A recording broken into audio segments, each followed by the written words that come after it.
In a pleasant wooded valley lived a huntsman tall and able. He relied on skill and cunning for the food upon his table.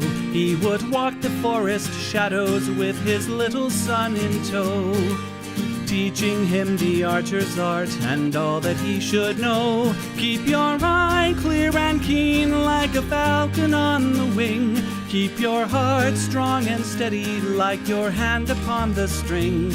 Never bow to a tyrant while your people are laid low, for the highest head may fall to the man who wields a bow. In the valley there was freedom and a man was left to living, but as year gave way to year the ruling men grew less forgiving. On a day as black as death a governor to rule them came, turning landsmen into slaves, and Gessler was his name. In the center of the village Gessler set a lofty pillar, and he ordered every subject, be he serf or be he miller, to do homage to the hat that Gessler placed atop the pole, or to forfeit to the crown his life if not his soul. But the huntsman William Tell came into town the morning after. William heard of Gessler's order and could only roar with laughter. Honest men should hold a rank above a petty autocrat. I would never bow to him, I'll not bow to his hat. Keep your eye clear and keen like a falcon on the wing. Keep your heart strong and steady like your hand upon the string.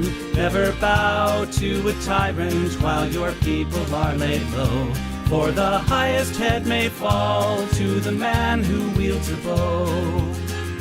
Gessler's soldiers seized the huntsman and his little son for treason, but the people of the village cried for mercy and for reason. Gessler stays the execution, but a cruel test contrives. Prove to me your skill, and you may ransom back your lives.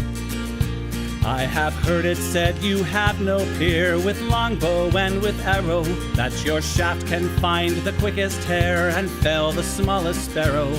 On the head of your young son I'll place an apple ripe and red. Split it with one shot, or at my word you both are dead.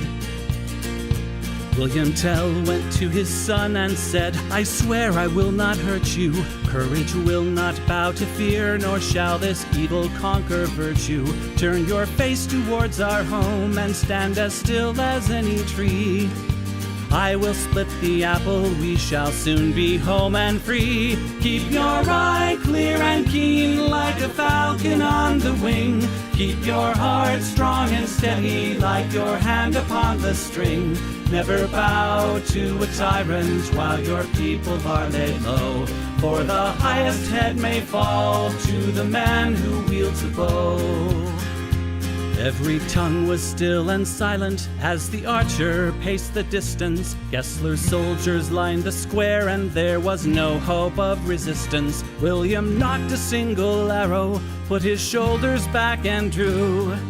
Then the arrow sang and split the apple clean in two. All at once the crowd erupted into cheers and into chatter, and a second arrow fell from William's quiver with a clatter. Gessler said, why hold two arrows when I bid you shoot but one? That one would have found your heart if I had shot my son. Take the archer now and hang him, Gessler to his men was crying. But before the soldiers moved, the archer and his son were flying. From the shelter of the wood, the hunter loosed a final dart. Gessler died with William's arrow buried in his heart. Keep your eye clear and keen like a falcon on the wing. Keep your heart strong and steady like your hand upon the string. Never bow to a tyrant while your people are laid low, for the highest head may fall to the man who wields a bow. Keep your eye clear and keen like a falcon on the wing. Keep your heart strong and steady like your hand upon the string. Never bow to a tyrant while your people are laid low. For the highest head may fall to the man who wields a bow.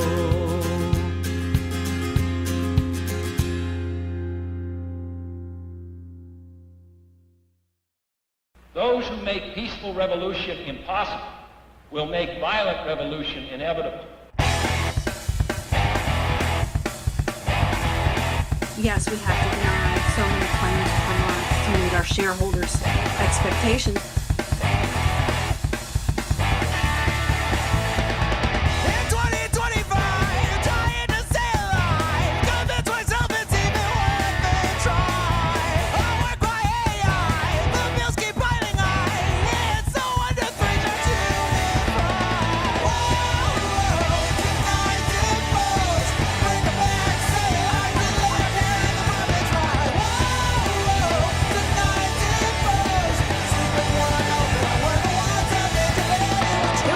Including children, have lost their health insurance. What's so frustrating is that politicians have spent decades, saying they recognize the problem, and they make promises to do something about it, and then almost nothing happens. You know what they say to themselves in the dark. It's only a crime if you don't wear a tie. We keep them all busy paying their fines. In the epiphany, light up the spark. You know what they say to themselves in the dark. It's only a crime if you don't wear a tie. Seniors are the fastest growing segment of the homeless population.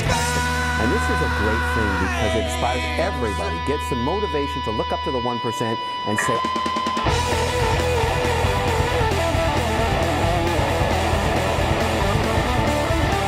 now they're looking at your vote, they're looking at your anger, and they're moving to apprehend those who say something in anger.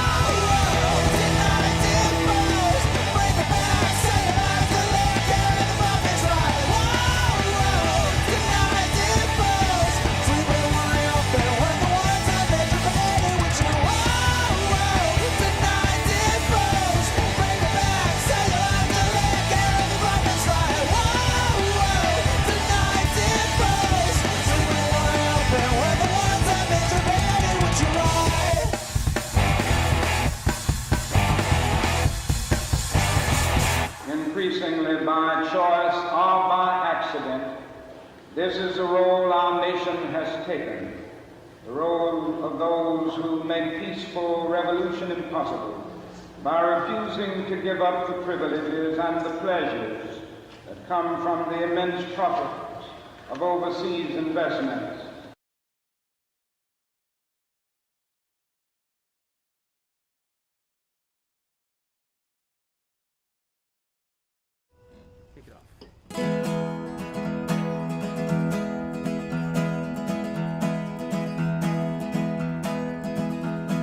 Take my hand in your hand and walk with me to the promised land. Beat your drum and join the band, and we'll chase away the clouds of the morning. We don't need any more than we are. We don't have to be afraid. There is a power in these legs and arms and the voices that we can raise, saying no, we won't go away. I have heard the crowds of the old and the young when the steel canyons echoed with the songs that were sung, and the streets were filled and the law was undone, and the fever of the people was breaking. We don't need any hand-me-downs, we're not looking for charity. We've been fooled, we've been jerked around, and there's only so much we can say. No, we won't go away. Oh, oh, oh, the time it will come all over the earth. We will lay down our tools, their concessions we'll refuse when there's nothing left to lose. Throw our bodies on the gears and stop this infernal machine.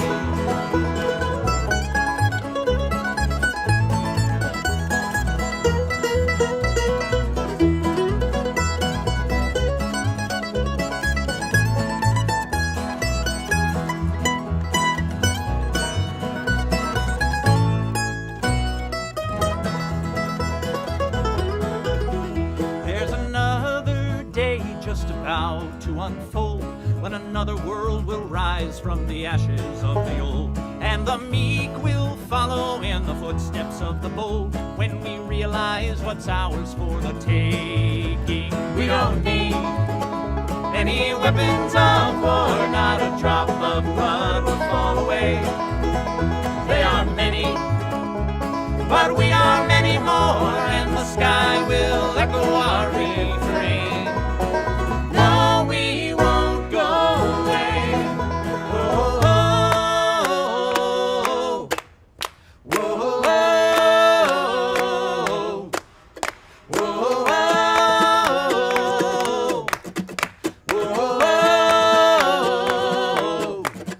whoa, whoa. The time it will come all over the earth. We will lay down our tools, their concessions we'll refuse. When there's nothing left to lose, throw our bodies on the gears and stop this infernal machine.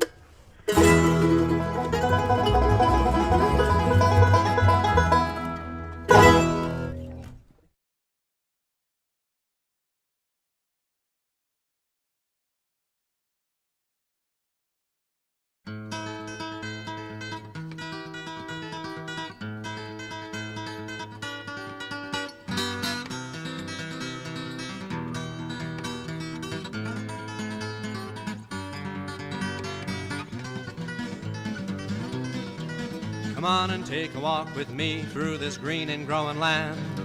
Walk through the meadows and the mountains and the sand. Walk through the valleys and the rivers and the plains. Walk through the sun and walk through the rain.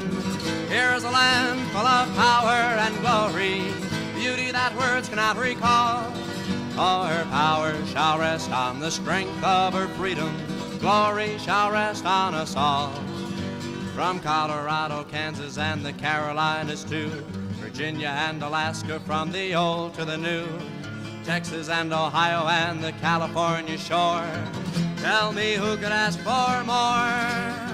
Here is a land full of power and glory, beauty that words cannot recall. All her power shall rest on the strength of her freedom. Glory shall rest on us all. Yet she's only as rich as the poorest of the poor, only as free as a padlocked prison door, only as strong as our love for this land, only as tall as we stand. For here is a land full of power and glory, beauty that words cannot recall. All her power shall rest on the strength of her freedom. Glory shall rest on us all. Come on and take a walk with me through this green and growing land. Walk through the meadows and the mountains and the sand. Walk through the valleys and the rivers and the plains. Walk through the sun and walk through the rain. Here is a land full of power and glory, beauty that words cannot recall. All her power shall rest on the strength of her freedom. Glory shall rest on us all, on us all.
what I'm talking about.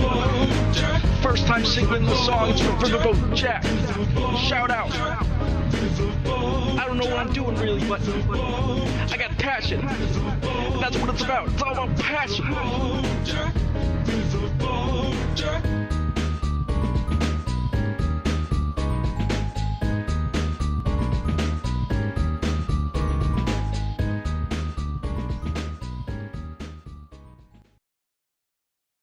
So, folks, today is gonna be rough. I don't really know how to break it to you, but I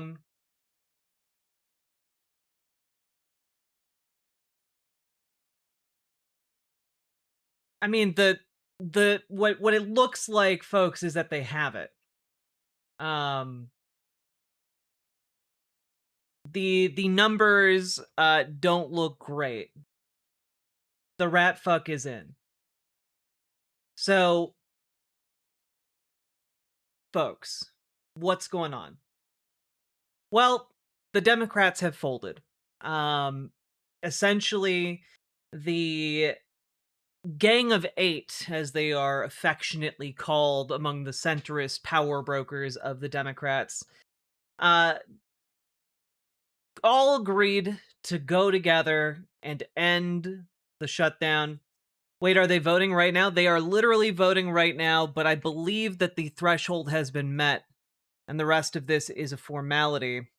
As you can see, there is, of course, still something going on, but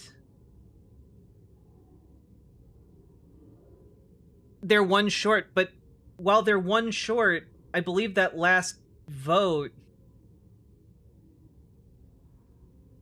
is supposed... Isn't it John Fetterman? Like, John Fetterman hasn't voted yet, right? My understanding is that they had enough votes plus Fetterman.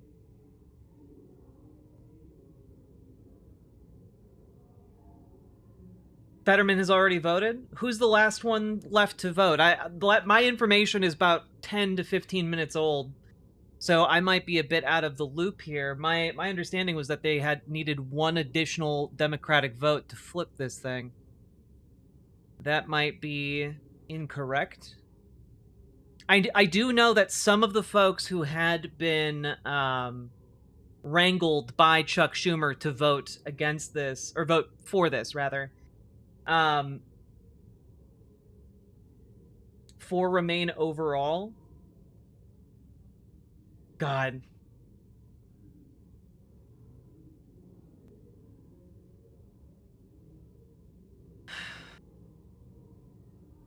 This stream has the vote on it. I do appreciate that. Let's abandon ship a little bit, so to speak. Boop. Cool.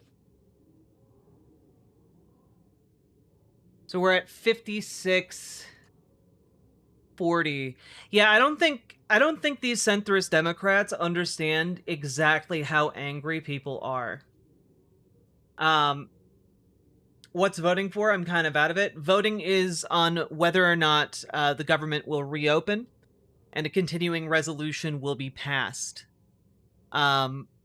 Essentially, Republicans have come to the table with a deal that gives Democrats exactly diddly shit, and it is...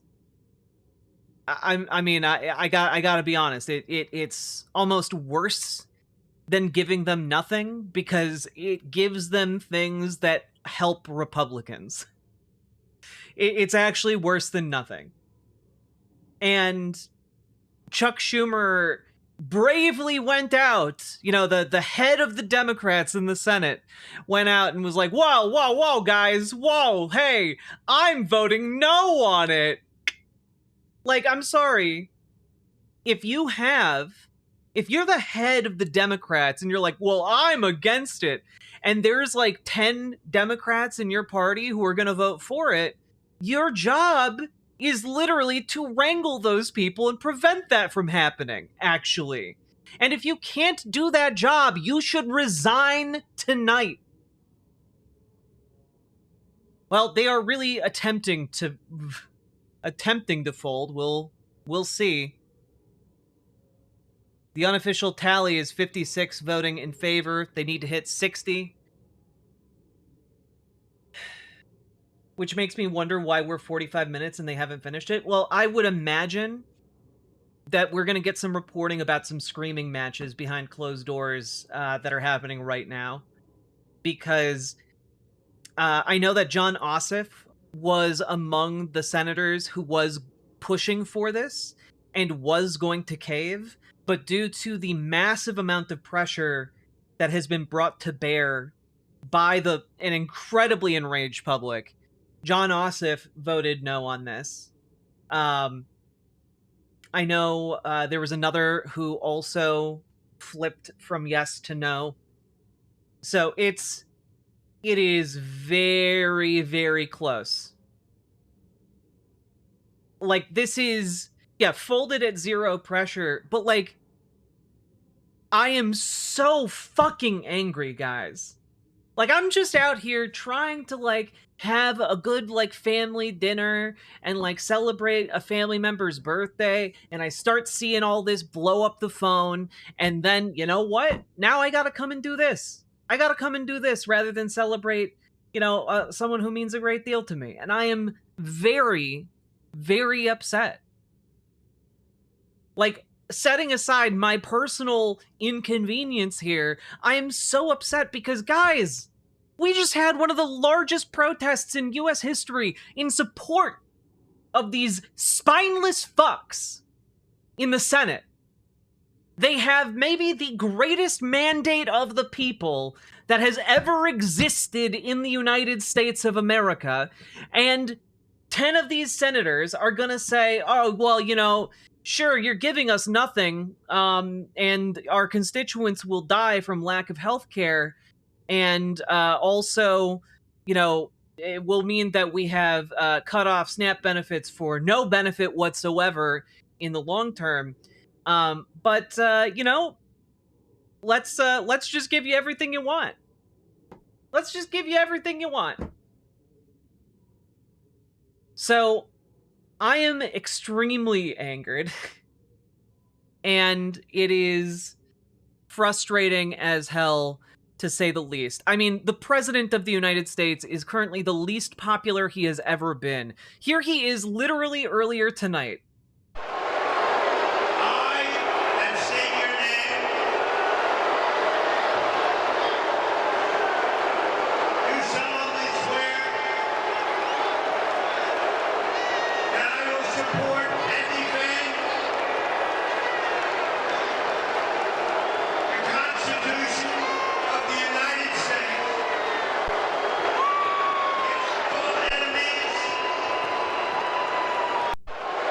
That man is being booed by an entire stadium of normies. Okay? He is being booed by an entire sports stadium of normal-ass people. These aren't radical leftists. These aren't Antifa. This is normal-ass people who went to a sports game. And they're booing him en masse. This is who Chuck Schumer and the Senate Democrats think holds such a strong hand, and they're being beaten by this guy who can't set foot inside of a football stadium without being booed into oblivion.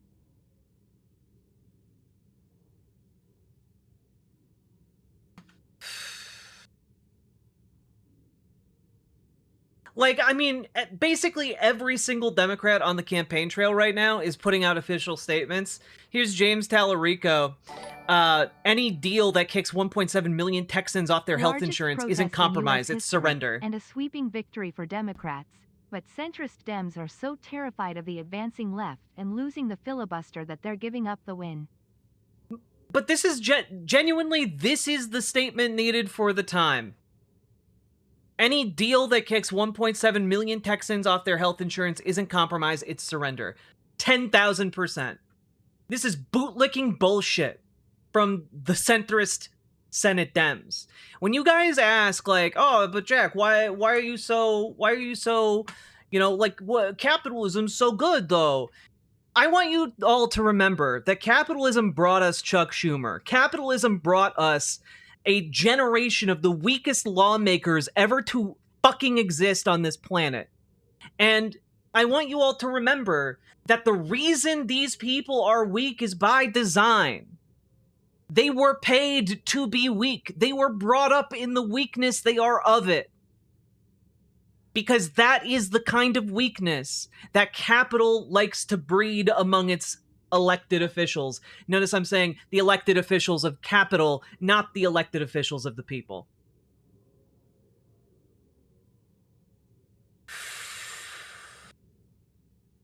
Is Schumer in the Epstein files? Well, I would love to find out. Release him.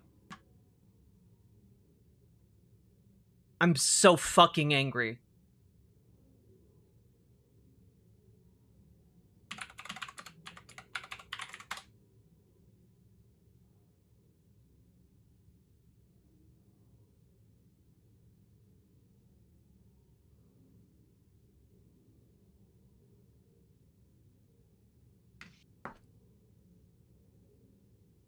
I mean, like, guys, these folks stood around and rah-rah-rah'd about the Affordable Care Act, about subsidies being cut off, about people not being able to get their health care, and talked about how it was so important that we need to protect Medicare and Medicaid, and we need to make sure the subsidies don't go up by, double, triple, quadruple %. And you know what? France is on its 5th republic. What do you say we just scrap this fucking thing and start over? These people are trying to get a number of Democrats together to say, yeah, you know what? You shouldn't give us anything. Yeah, sure, we shut the government down for the longest it's ever been shut down in American history. But, we should get nothing. No consolations. Everyone should still be as fucked as they were previously. I want you all to take a look real quick at what is being offered here. What is essentially being offered, right? Number one, Democrats will support a continuing resolution. And what that continuing resolution will be is that it will reopen the government. It will reinstitute benefits for the duration of the year, and will basically prevent any kind of accountability when it comes to Republicans. Like, Republicans don't have to change at all. They actually don't give a damn if the government has been shut down. Like, life then goes on. Nothing is learned. Nothing is gained. But it does allow the GOP, who is... I need to remind you all, the majority of the American people look at the GOP and they think, yes, that is the political party that is starving people on SNAP. Yes, this is the political party that is cutting healthcare. Yes.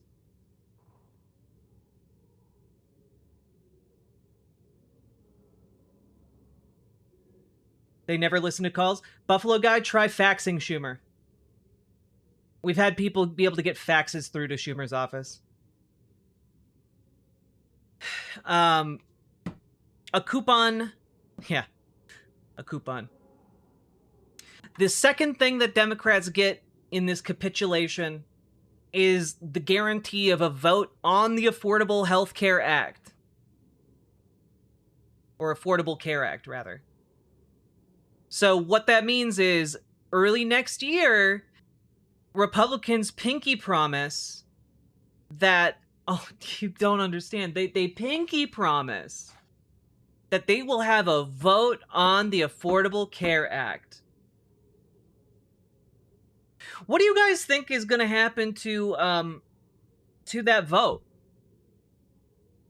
What do you think is going to happen when Republicans in the Republican-dominated body of the Senate vote on the Affordable Care Act? Bingo, Nindreen! Nothing! Nothing will happen because they will smack down that law. Okay? And not only that, even if by some miracle, the Senate actually passed something related to the Affordable Care Act, what happens then? What happens after that? Oh, well, you see, guys, it would then need to be passed also in the House of Representatives. And currently, the guy who runs the House of Representatives is shutting down the House of Representatives so that he can protect pedophiles. You think he's going to reopen the House of Representatives in order to vote on an Affordable Care Act that he never even guaranteed the vote to his adversaries? Nothing is gonna fucking happen. Like, my God, the only other thing in here is that, oh, well, you know, Donald Trump will rehire all of those fired federal employees, and those rehired federal employees will get back pay. IUSEDD or Blue Sky Post to call my senator. Excellent, Nathan. Good. More people, you know, voting is, for whatever reason, still going on. They haven't hit the 60 vote threshold yet. But, my God.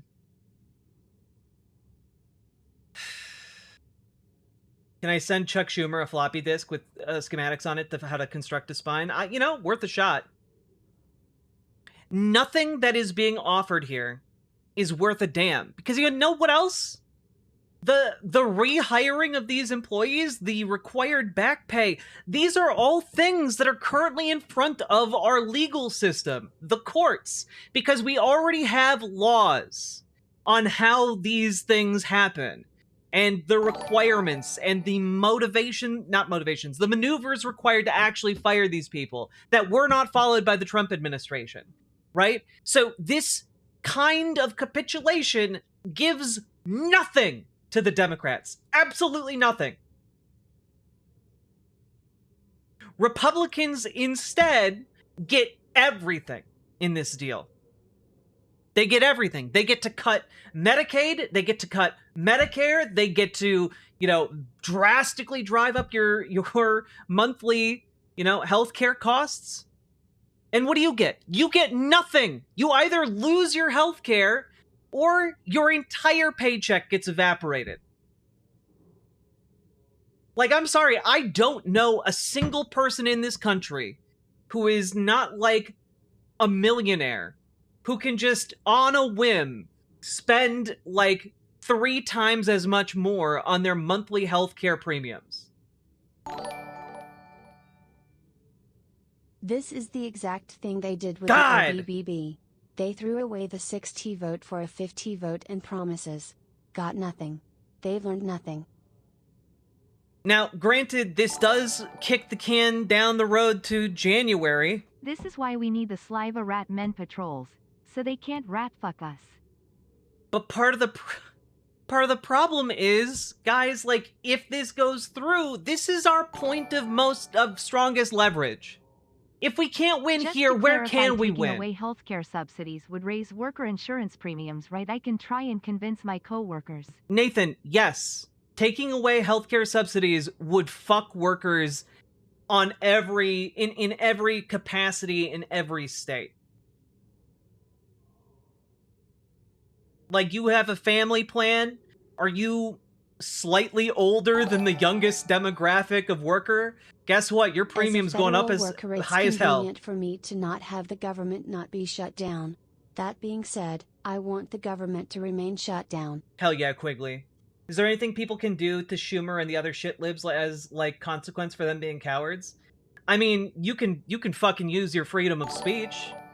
If you see him in a cafe, you can go tell him a piece of your mind. You know, like, you can ostracize him from society. If you're his waiter, you can provide bad service. You know, like you can do, you know, what you're legally allowed to do, obviously. But the additional consequences are sadly not going to be as satisfying, because what we need to do is get this fucker out of office. Like, voting them out is going to feel real good, but keep in mind, a lot of these folks who feel comfortable betraying the American public like this and voting to end the shutdown. The Democrats are falling for the classic trope where the villain makes a promise, the protagonist falls for it, and then the villain laughs in their face for being so foolish. Exactly, PC Schwartz. We've all seen this play out so many times in, like, children's level cartoons. Except that I need you all to understand here, the Democrats aren't falling for it. They are okay with it.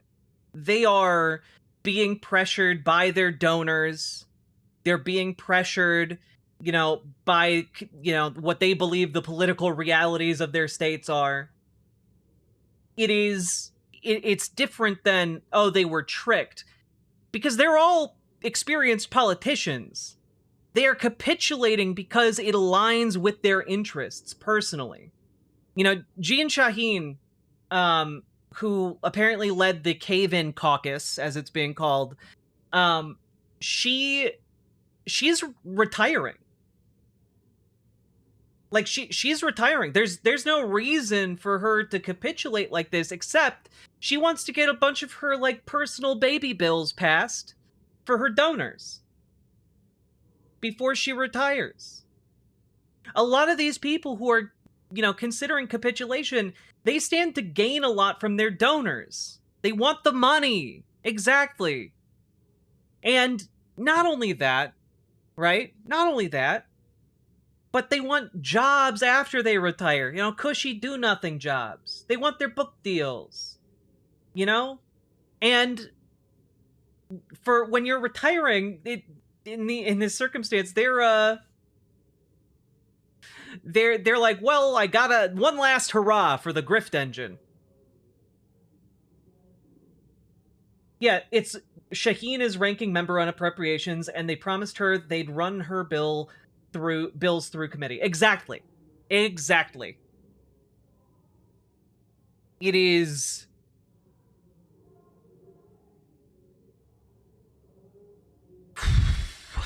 infuriating. And when we're talking about this,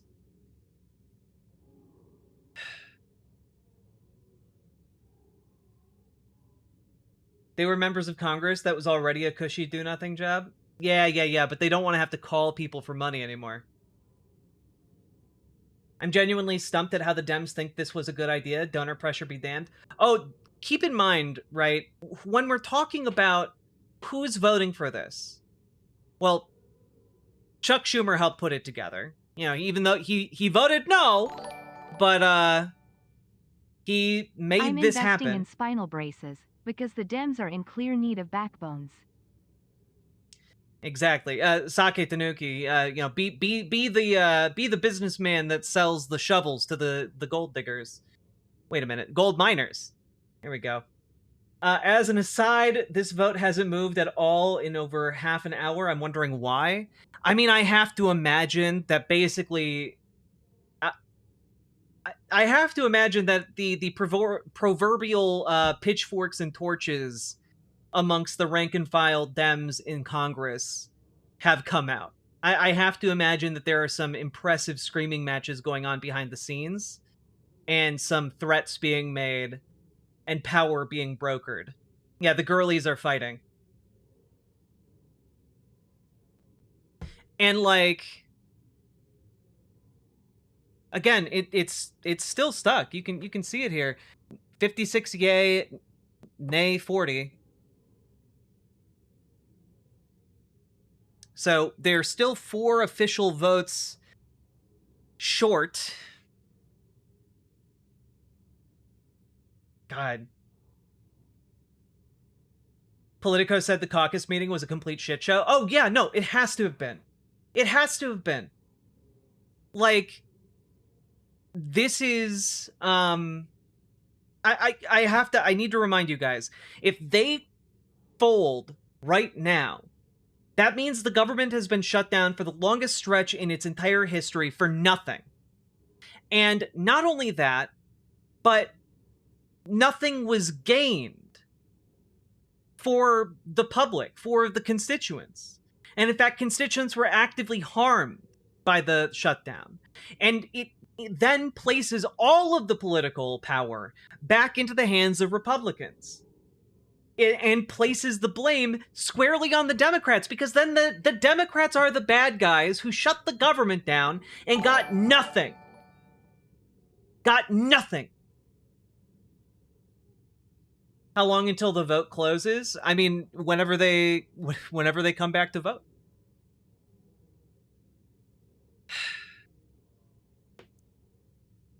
Like, at this point, the only thing that is giving me a shred of hope, because I started stream seeing that they had the numbers, is the fact that we've been sitting here and the final votes haven't come in yet, which you would imagine they would if they had the votes. Now the GOP knows Dems cave even easier than they thought. Makes it difficult to do jack shit when your opponent knows you are always bluffing. If they fold, we need to vote these cowards out of power. I would go a step further. I would say if they fold, they need to be included among the ranks of people held to account in whatever kind of American Nuremberg is designed to hold folks to account for this administration's abuses. Like, if they fold, they need to be held to account for the tens of thousands of people who will die as a result of losing healthcare every year in this country.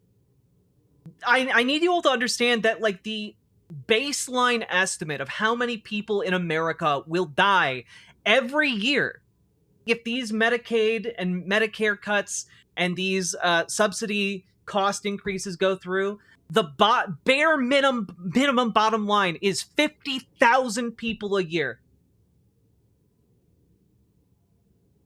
50,000. After, like, if that goes into effect, we have 3 years of shit like this. Minimum. Because the President of the United States isn't going to sign any bill that undoes this. Like, we're looking at minimum 150,000 Americans dying as a result of this legislation and as a direct result of this capitulation. These monsters who are voting to capitulate are, yes, Savannah A, voting to say, essentially to the American people, we get to do the equivalent of 15 9/11s every year. But don't worry, it's just against the poor. It's just against the middle class. Don't worry.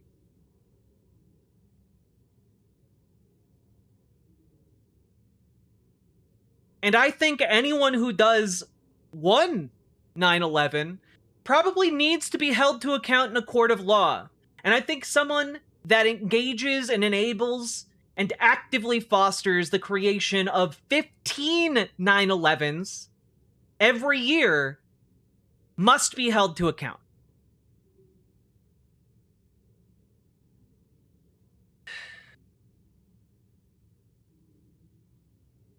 I'm so scared. I have seizures and need my meds every day, no matter what. This could easily mean death for me. It's really scary for me, too. Like, I have so many loved ones who need this healthcare. And if they don't have it, they're not gonna be okay. And I don't think that Senate Dems or the Democrats writ large, you know, I think the rank and file understand. I think that is really kind of what we can attribute this prolonged silence to. It's that the rank and file Dems understand this is a bad move. I mean, Hakeem Jeffries is out here putting out statements saying, "No, don't do that. Don't do that, though." Like, here's Santiago Mayer, who's the executive director of Voters of Tomorrow, right? putting out a statement saying, I think Senate folders are significantly underestimating how fucking angry Democratic voters are at them. And replied to by Ezra Levin, we tried to show them after that last surrender. There's no sense in trying to convince them anymore. Primaries are the only path to a fighting opposition party now. And it took me a while to get here, but you're right. We're gonna primary their asses. Like, I want you all to understand that this is where we're at now. Where we're at is that the Democratic Party leadership has so utterly and completely failed that, like, we need to get Chuck Schumer to fucking resign. Every step outside that Chuck Schumer takes from here on out, he should have people yelling at him to resign. Every fucking step. Every fucking step. And not only that, like, it needs to be that we run for shit. We need to run for shit. Because, guys, you pull the base of the Democratic Party, just take a look. This is incredible stuff. My workplace is filled with nihilism. Apparently I can't convince anyone to call or vote or even hope for a better future. This is the rot of America. Well, and Nathan, like, I don't blame them. I don't blame them for feeling nihilistic. Look at what the leadership of the only currently viable political party is doing. For nothing, they would bargain the lives of 50,000 Americans every year away so that the rich and powerful can be just slightly richer. The base of the Democratic Party is not what Chuck Schumer says it is. It's not what Jeanne Shaheen says it is. It's not what, the cowardly John Ossoff says it is. Ezra Levin, we polled indivisible members over the weekend on whether Dems should take a deal or keep fighting for the ACA subsidies. Results, 98.67% said keep fighting. Dems who vote to surrender now are fracturing their own party in a way that will reverberate loudly in the primaries. And I gotta be honest, guys, I would go a step further. I would go a step further and say, this is the kind of cowardice and capitulation and corporate buyout that kills political parties.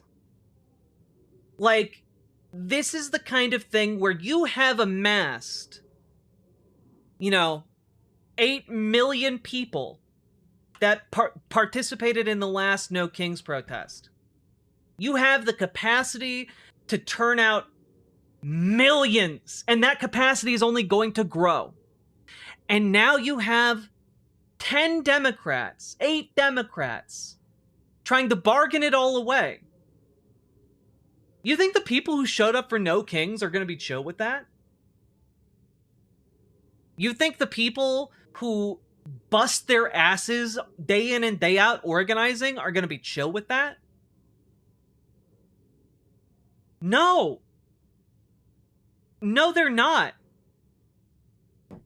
Much like what we're seeing in the UK with the formation of a new party, there is a potential here that people have their faith broken in the Democratic Party to such an extent that a new party could spontaneously emerge.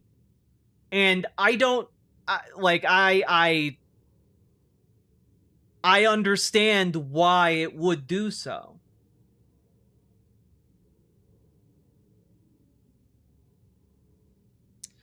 I'm so mad. They keep proving that you can't hate them enough. It's All true. your pain and suffering is for nothing apparently thanks to leadership. It's so... Are Dems our wigs? Well, that's kind of where I'm at here, Superjet Guy. Like, if someone, say, like Bernie Sanders, announced a new political party tomorrow and started going around the country and got a bunch of the young, exciting folks on board with joining this new party, it would rival the Democratic Party in size and scope relatively quickly, I think.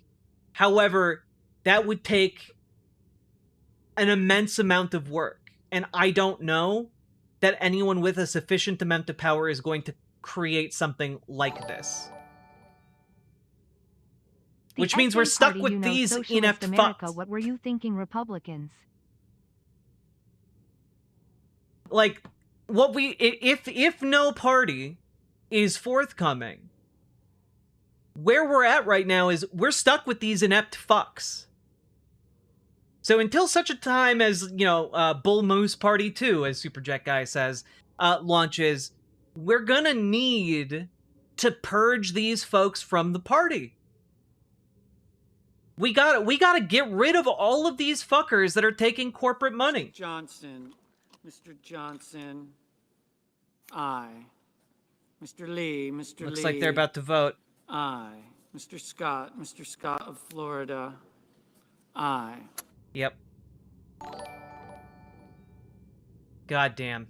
Hey, I called Tammy Baldwin today after your Discord ping. No way was calling Ron Johnson going to help. Probably not, Werix. One vote away. I mean, genuinely, if this goes through, I don't know if I can afford healthcare next year. Like, if this goes through, like,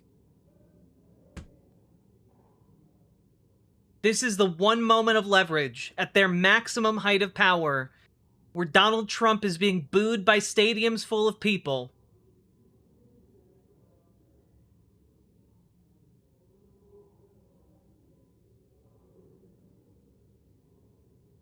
This is live. Yes. This is live.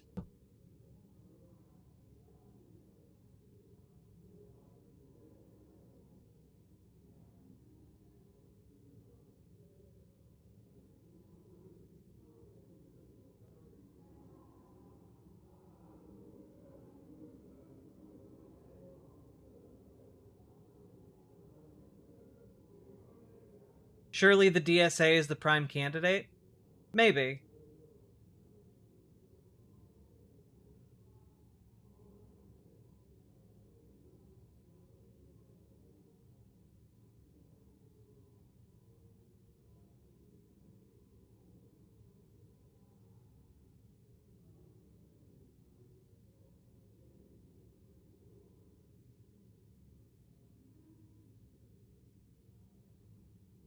Yeah, I don't exactly know how DSA steps up to become a mainstream party. It's gonna take a lot more than just like everyone vote join the DSA. Like we need not just Zoran Mamdani winning. We need a lot more political capital to get people to join the DSA. Signed, someone who literally tells all of you to join the DSA every single day I stream, and a lot of you have. But I can't help but notice that, let me just take a look real quick here.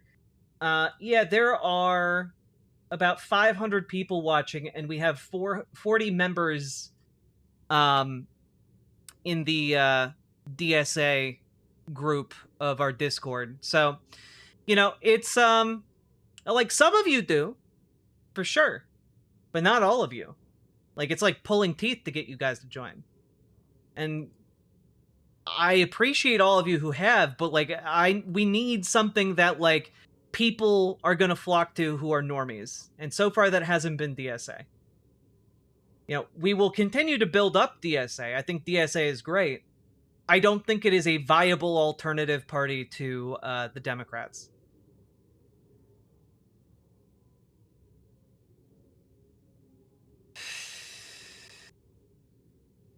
Fucking with our lives for nothing. Yeah, it really feels like that, don't it? Who is the final vote?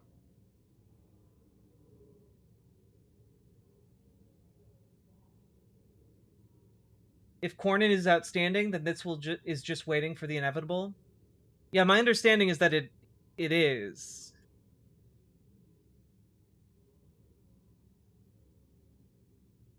Is there, like, a call of who has voted before? No, god damn it. Yeah, who's the holdout? Great question. The issue, guys, is that if this votes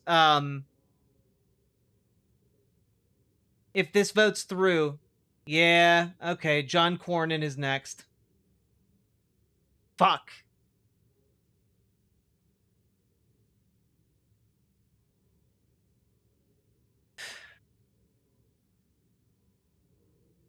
No, I think Rick Scott just voted. I'm on Medicare. Am I fucked?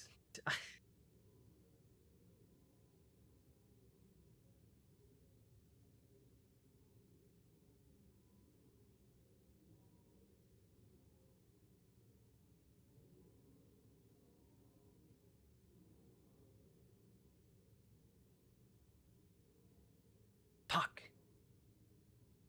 I'm seething right now. You should. Every single one of you should be angry as hell at the moment. My grandpa is on Medicare. Should I worry? Yeah. Because part of it, guys, is that the cuts to Medicaid are so large that they could trigger provisions that would affect Medicare. That's part of the issue here. Wait, House is in session? Is the House in session? I mean, this is the Senate.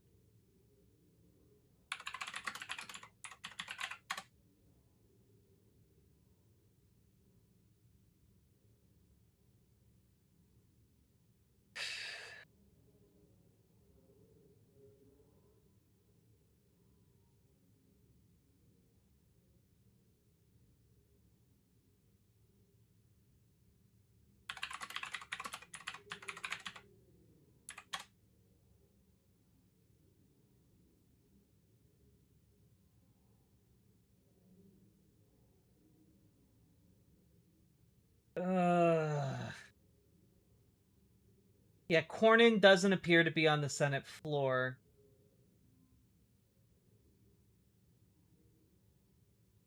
God damn it.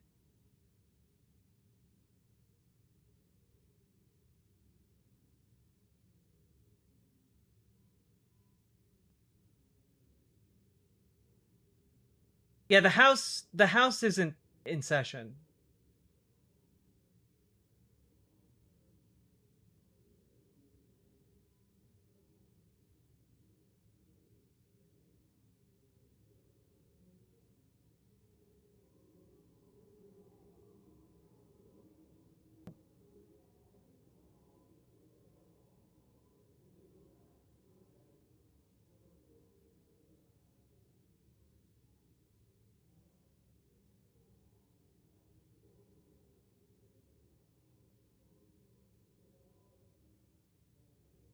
The plan that's being widely considered by the broader left is that now is a good time for calling and faxing your Democratic senators, demanding Chuck Schumer be removed from leadership now via a vote of no confidence. It takes 23 Democratic senators to do so. Any Democrat not backing to remove Schumer from leadership gets primaried. No waiting until these Vichy Dems are up in 2028. Everyone gets a primary who's not rebelling leadership. Honestly, I'm here for it. Chuck Schumer needs to fucking resign. He should be gone tonight.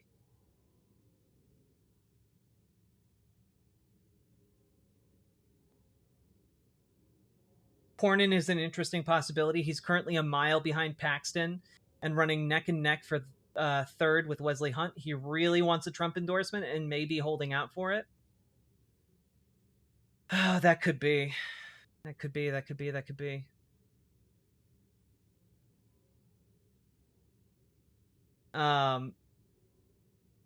God. Comradian, I'm going to have to ask you to stop using a word coined by the KKK leader David Duke.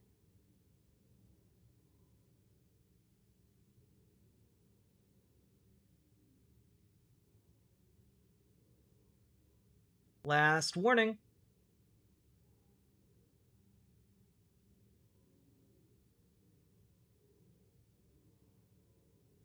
It's pretty telling. Like you can be like pro-Palestinian without using language coined by the fucking KKK. You know, it's just in case you're curious. Did we get rat fucked? It appears to be. We have a Let me put it this way: the Democrats in the Senate have rat fucked us already. It remains to be seen if one particularly motivated, and independent senator who is a conservative, is willing to buck things for his own selfish interests. Which the answer might be yes, but we'll see. But this is the rat fuck. The rat fuck has already happened. No, it's not one patriot. Like, John Cornyn might vote no in order to try and get more leverage to get a Trump endorsement in his current race, because he's not doing well. But that being said, we're down to a Republican. So the rat fuck from the Dems is in.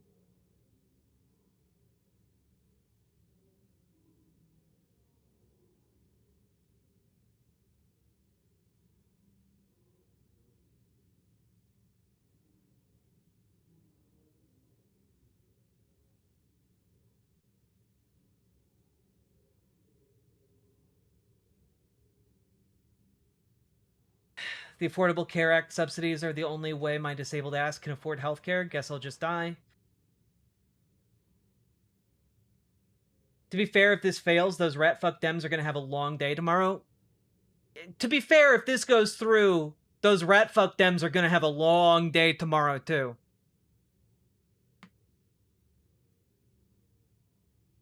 I'm so fucking angry.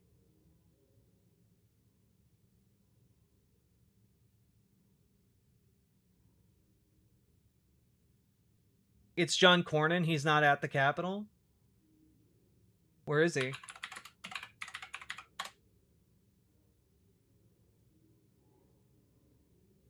The funniest possible possibility here is that, like, he's on the other side of the country and it's going to take him, like, a day or two to get here. And they just have to keep it in session, otherwise they lose the votes.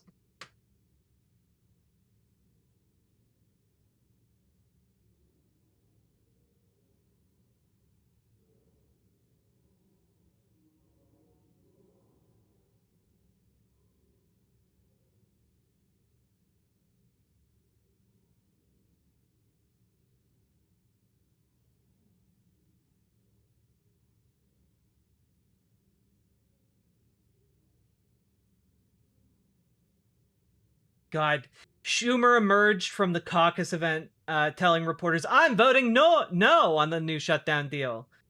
And then asked whether he'd slow walk final passage. Schumer said, "Ask Rand Paul." Which, like, man, fuck you. You had one job.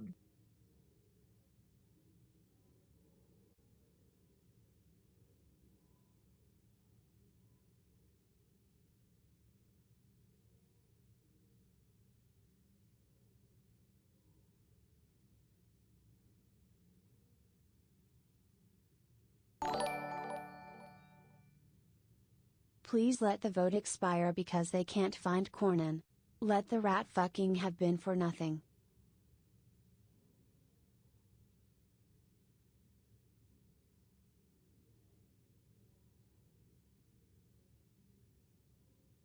Oh, did Rand Paul even attempt to slow down any of this? Dumb fuck Dems, man. It's just, here's the thing, right? Like, the entire premise of organizing a broad-based movement was to signal to these stupid motherfuckers that a whole, like, millions upon millions upon millions of people were here for them and supporting their actions, and they got the best possible hand of cards in this current situation. And they're blowing it. And so, what is happening here is that there's not, like, any time in the future there's going to be leverage. Why the fuck would we give a shit? Why the, like, our Democratic leaders are just going to sell us out again. Because they're a bunch of collaborators and they need to fucking go. God.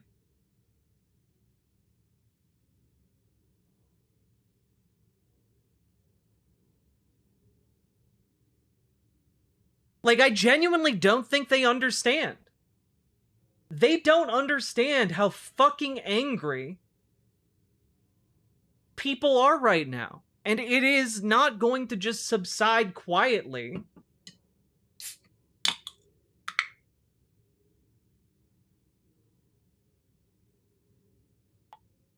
Yeah, they still can't find Cornyn, apparently. What did they do? I just got here from D&D. Xenagrellas, they are voting to end the shutdown. And the concession is nothing. The concession is, we'll let you vote on the Affordable Care Act. And we'll undo the illegal rescissions that are already in front of, the judiciary. And, yeah, that's it. Like, that's it. Genuinely it. The fuck, exactly. Fucking why? Exactly. Like, this all kicks the can down the road to January, where, again, some leverage might exist, but the issue here is that we are, like, they've already failed with the strongest possible hand of cards. Like, I gotta be honest, it's real fucking hard not to Fed post today. Oh, Osiris Music, you're good. The auto filter catches some odd things.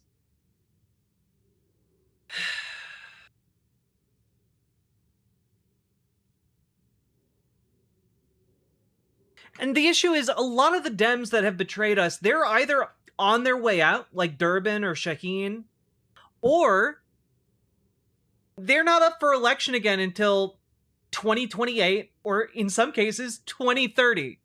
So, I don't know, I will remember, I hope all of you remember, and I hope that we can primary these fucks out of office, because fuck these clowns. I'm sorry, what is Fed posting? Fed posting is using violent rhetoric in a way that could be construed as threats or encouraging others to take violent action. And just as a matter of course in policy, we don't allow that in any of the chats.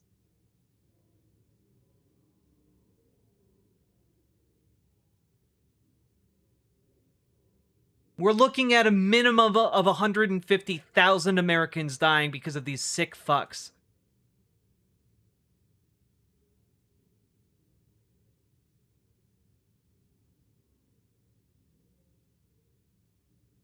I mean, look, here's Tim Kaine here, trying to defend his stance. I have long said that to earn my vote, we need to be on a path towards fixing Republicans' healthcare mess and to protect the federal workforce. This deal guarantees a vote to extend Affordable Care Act premium tax credits, which Republicans weren't willing to do. Oh my goodness, a vote. A vote? Oh my goodness. Oh, a vote. Well, my stars and garters will get a vote on it. You stupid fuck. And if folks are upset and are trying to make calls and can't get through, I would encourage you look up on Fax Zero. Faxzero.com. It's a free way to send faxes. And here is a list of all of the senators that have, at least until recently, accepted faxes. So you can still fax their offices if their voicemail is full.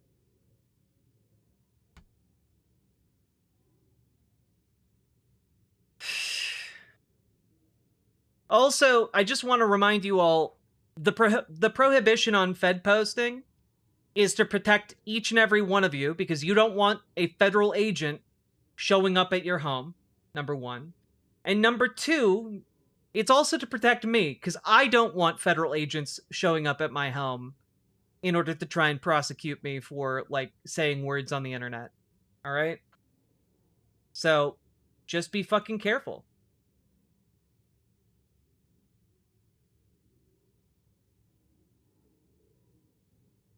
Good call, Banana Brains. Well done.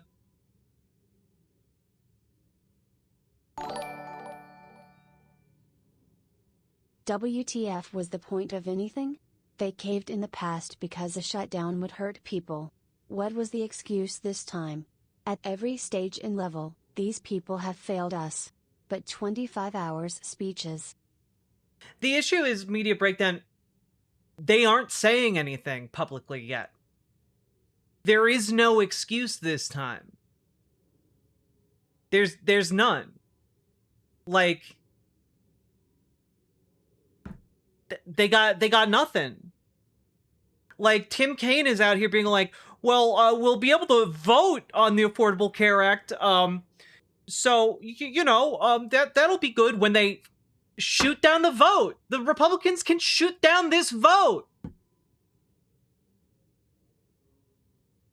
This legislation will protect federal workers from baseless firings, reinstate those who've been wrongfully terminated during the shutdown, and ensure federal workers receive back pay as required by a law I passed in 2019. And I just want to stop here, because that's the sentence that made me see red. I'm pretty sure I have broken blood vessels in my eye sockets, because if there's already a law on the books about it, that means they are legally obligated to provide that.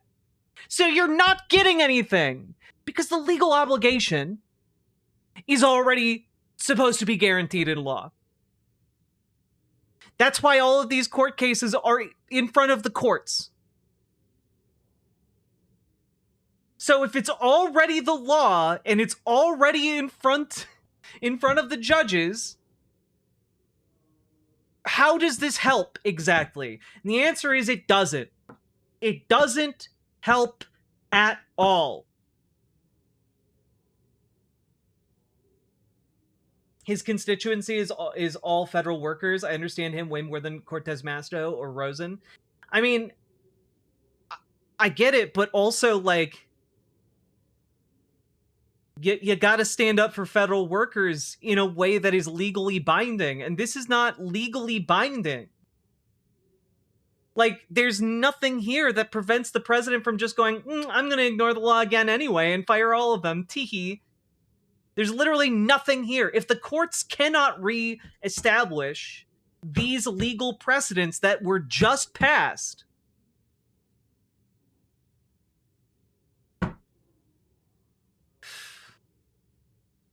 reports are that Cornyn is at the Dulles airport.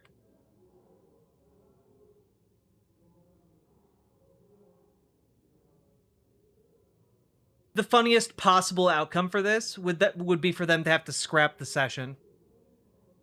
Is there a limit to how long the Senate can be in session? Just out of curiosity. Wait, so it passed? Well, Sheba, we're waiting on one final vote from a Republican who is currently in Texas and who needs to travel to Washington, D.C. from Texas in order to make this vote. You will never convince Dems aren't paid opposition, not after this. I mean, I need... How do I put this? Dems are paid opposition.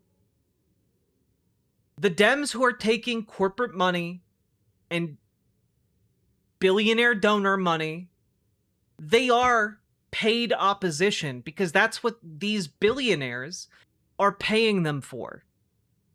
That's why these corporations are paying them. It's to buy them. And so when we're looking at this, you know, what you gotta understand is that, yeah, capitalism out of necessity creates paid opposition and paid majorities. This is why Citizens United has rotted our politics to its core. There are some Democratic senators raising hell. There's a ripe chance for internal party revolt. There should be. There should be.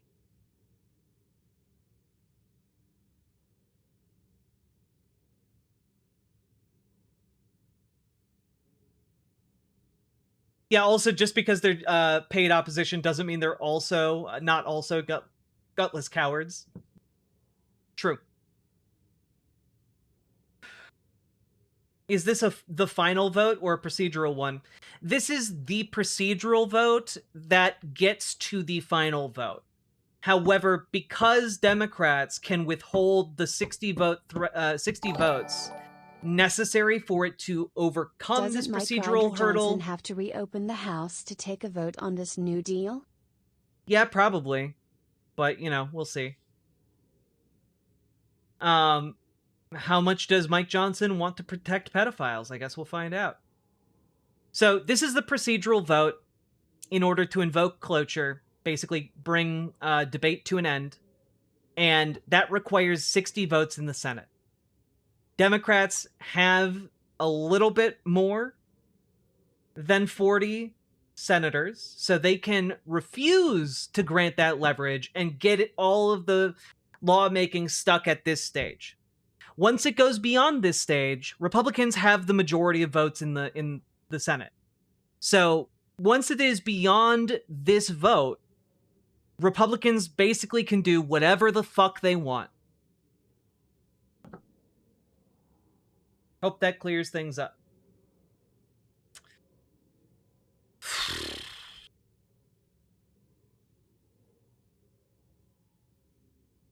Yeah, the 8 Dems who surrendered: Senator Angus King, Senator Tim Kaine, Senator Cortez Masto, Senator John Fetterman, Senator Dick Durbin, Senator, I believe, Maggie Hassan, Senator Jean Shaheen, and Senator Jackie Rosen.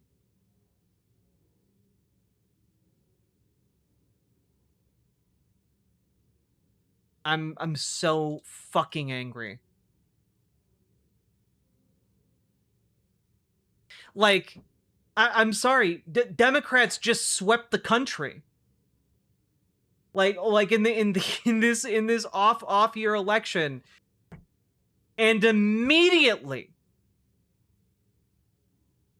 Democrats in the majority, or not in the majority, Democrats at the top of the party throw it all away.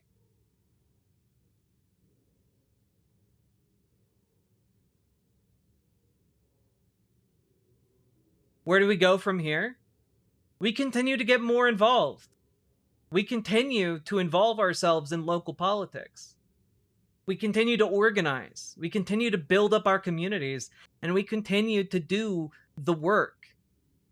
Because whether it is behind someone who has traditionally been in the Democratic Party but is disgusted by the events happening tonight, or whether it is with someone who has formed a brand new party in your local area that has the juice to actually win office, like, the main work of what we do is organizing amongst each other and getting other people organized. Because, folks, a lot of people are going to be really fucking angry when they start losing their healthcare. A lot of people are going to be really fucking angry when they start losing their homes. A lot of people are going to be real fucking angry, and we have to be there doing the work of pointing at who they should be angry at. Rather than, oh, well, trans people are to blame for all of my woes. No, it's fucking Chuck Schumer, and it's fucking Donald Trump. Oh, well, you know, it's the immigrants who are to blame for all of my woes. No, it's fucking Hakeem Jeffries and Angus King. Oh, but you know, what about the culture wars? What about wokeness? I thought wokeness was destroying Western civilization. Nah, dude, that's all Donald fucking Trump and his collaborative goons in the Democratic Party.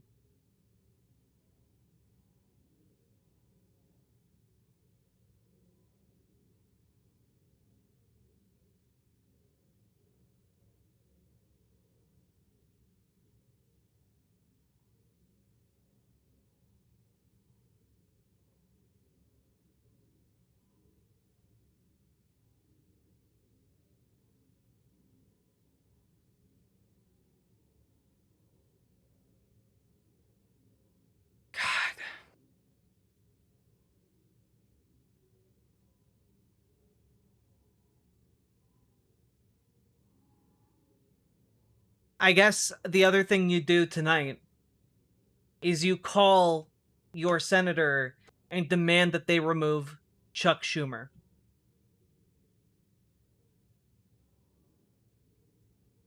Call your senators and demand they remove Chuck Schumer.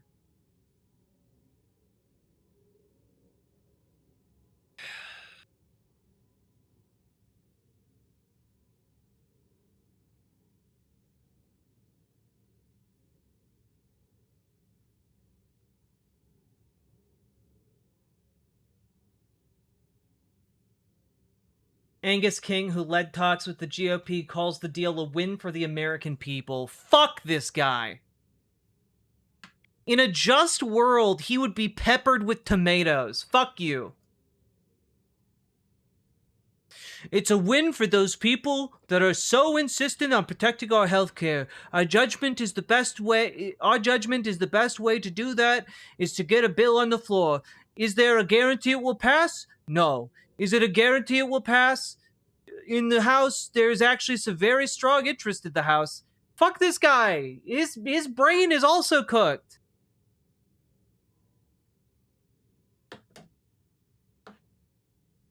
God damn it.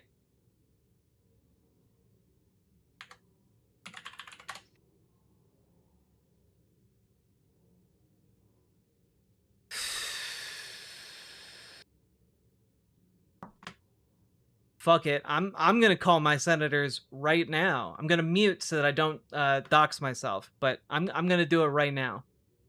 Welcome to do it with me. You guys can use fivecalls.org in order to make it happen. But I need to see some senators fucking take out this clown.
There we go. Called Amy Klobuchar. The Clob. Time to call Tina Smith. Gonna do both. Yeah, I muted so that you guys wouldn't hear me say my area code. Yeah.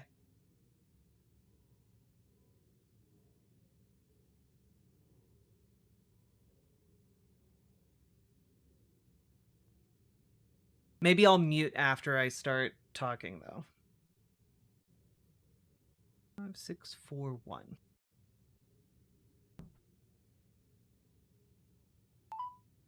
Hi, it's Senator Tina Smith. Thank you for contacting my office. You are a Minnesota resident and would like to comment or opinion. Damn straight.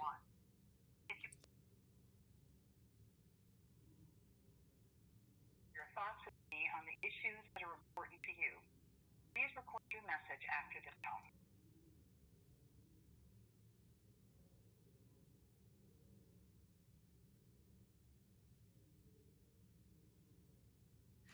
Her mailbox was full, so I could not leave a message. I was able to leave a message for Amy Klobuchar, though.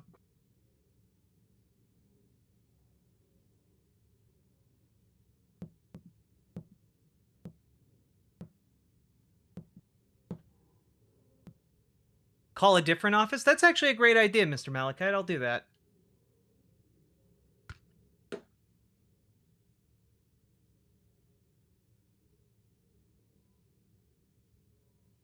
One.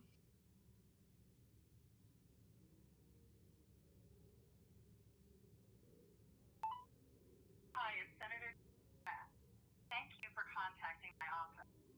You are a resident and would like to comment or opinion. Press 1. If you would like to remember my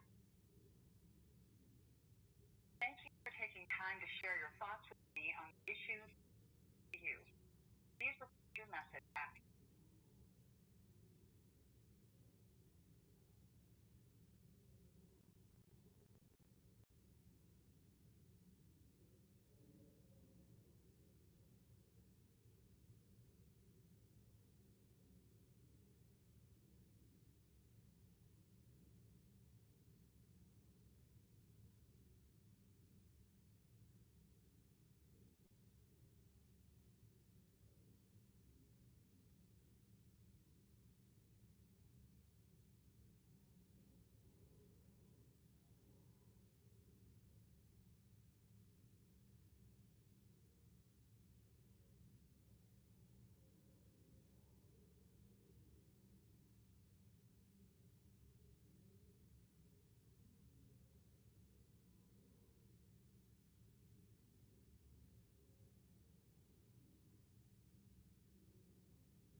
Nailed it.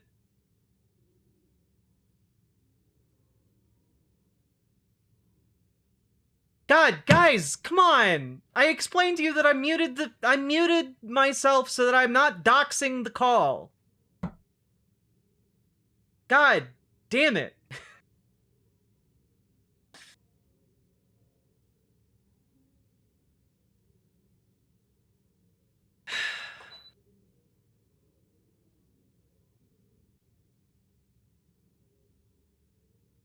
I'm so fucking angry.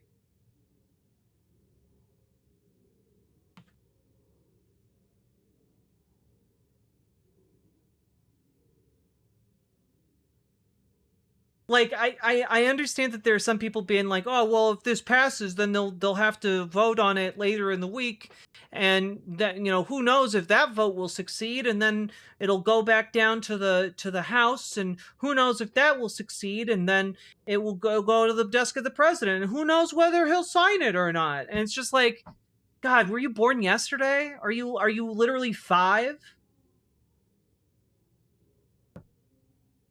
Like, God damn it.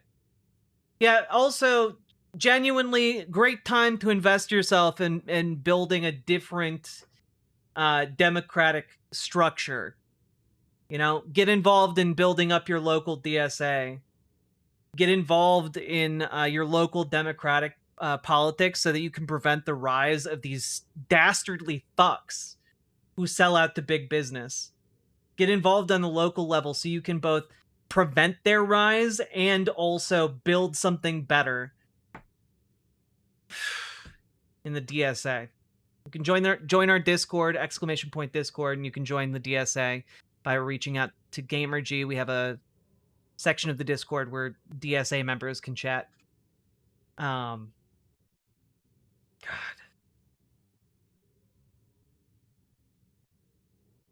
It's not going to be defeated once it passes this hurdle, guys. Republicans have like more than 51 votes in the Senate. Republicans have a majority in the House. After it gets past this point, I guess it's all on Republican infighting to see whether or not they do this. But I need to remind you all, they're already so far in that they cut over $1 trillion from Medicaid. I'm only able to bug John Cornyn. I will say, if you are able to bother John Cornyn, now is the time to blow, just absolutely inundate that man with phone calls, with faxes, etc. Okay?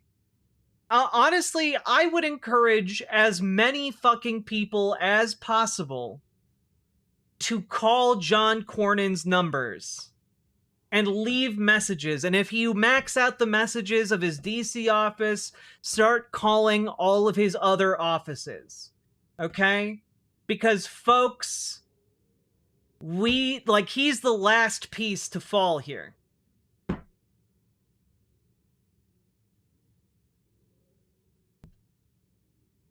I know you're mad right now, but watching you be mad is cathartic. I'm glad you're mad because we should be mad. Exactly! This is one of the most infuriating things to happen in modern politics. What are our Dems doing now? 8 of them capitulated and voted alongside Republicans to reopen the government in exchange for exactly diddly shit. So that they could get their pet projects voted on before the end of the year.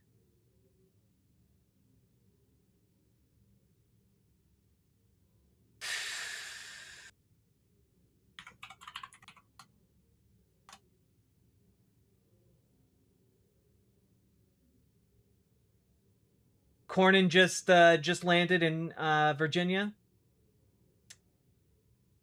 So he should be here to vote on this in about 40 minutes.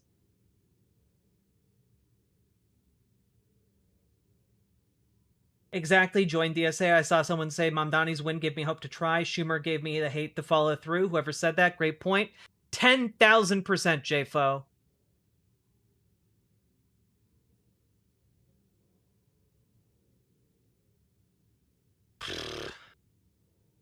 Honestly, vegan, I don't know. I like Bernie Sanders. Obviously, Bernie Sanders would be a great choice to lead the Democrats, but you know,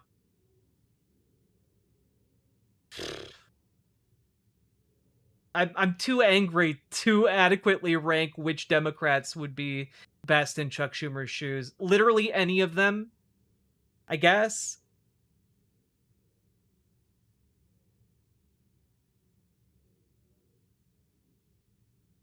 Amy Klobuchar is a tool? Oh, absolutely. She sucks butt. She's just got like a mini machine in Minnesota. AOC's in the House. She can't take the place of someone in the Senate.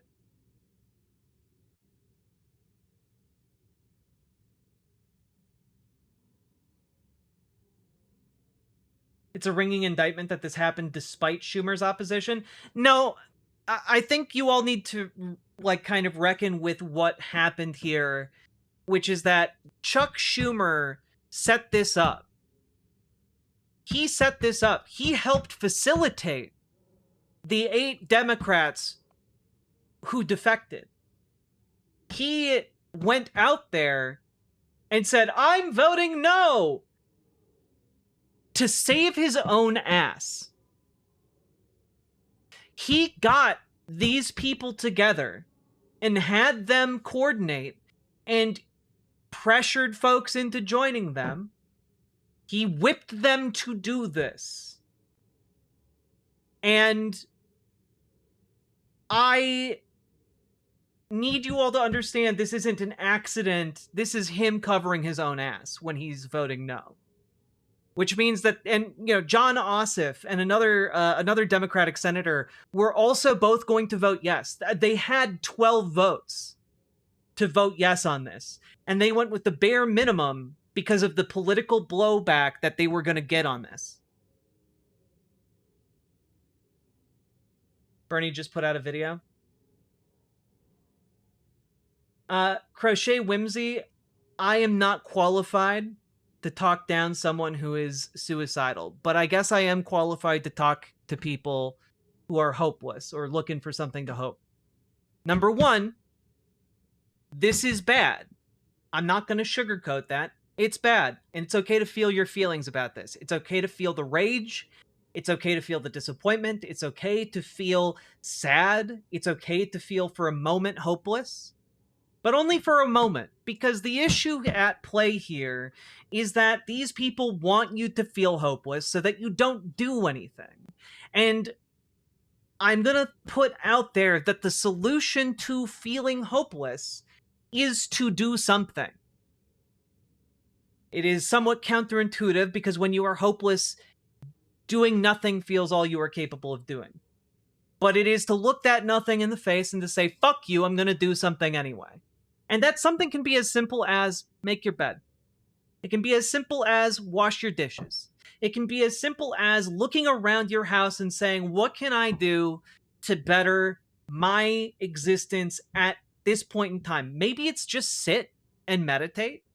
Maybe it's just do some yoga or do some push-ups or sit-ups. Maybe it's going for a walk around your neighborhood. Maybe the important thing is that you do something that betters yourself and betters your environment, because that will help reestablish a sense of control over your immediate surroundings and will kind of ground you in your body a little bit more. And then once you're kind of grounded, once you are stable again, then you can start looking around and trying to figure out ways you can do and act in order to foster that sense of hope. Because hope does not just naturally spring. Hope is effort. It is created through effort. Right? It's kind of similar to the concept of you need to, in a disaster, you need to make sure you're safe before you help other people. If a plane is spiraling out of control, you need to put your oxygen mask on before you help others, because you can't help other people if you're suffocating. So, to speak to the hopelessness, very matter-of-factly, you gotta like do something. Other people aren't just gonna come and fix you. So you gotta do something. You gotta remind yourself other people care about you. You gotta remind yourself that, like, human beings have been in very bad spots before in history. Much worse than where we're at now. And we made things better.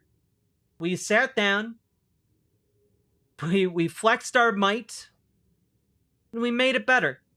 Little by little. And it can start with just making your bed. It can start with just doing your dishes. It can start with putting your house in order, and then putting yourself in order. And from there, you grow bigger. Everyone around me actively and wholeheartedly refuses to vote because there are no good options. Any advice on convincing them to vote? I mean, you got part of the issue, Nathan, is that they need to have someone to vote for that they believe in. The reason that they are actively and wholeheartedly refusing to vote is because they don't think there's a point. Because no one in the race is running in a way that they feel is going to actually improve their lives. People turn out and vote for people who think when they think like, oh, this guy's going to make my life better.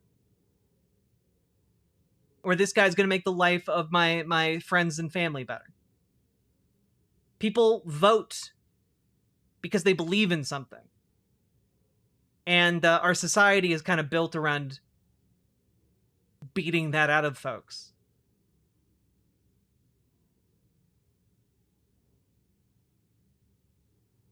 So that's what I got. It's not the best advice in the world. I'm not great at it sometimes, but I'm just really fucking angry.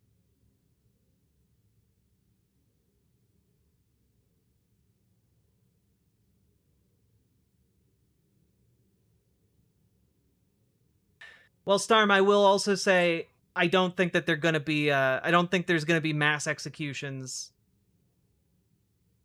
I think we will band together and have enough political power in order to survive this, but it's not going to be fun. At least, you know, for the most part, not going to be fun.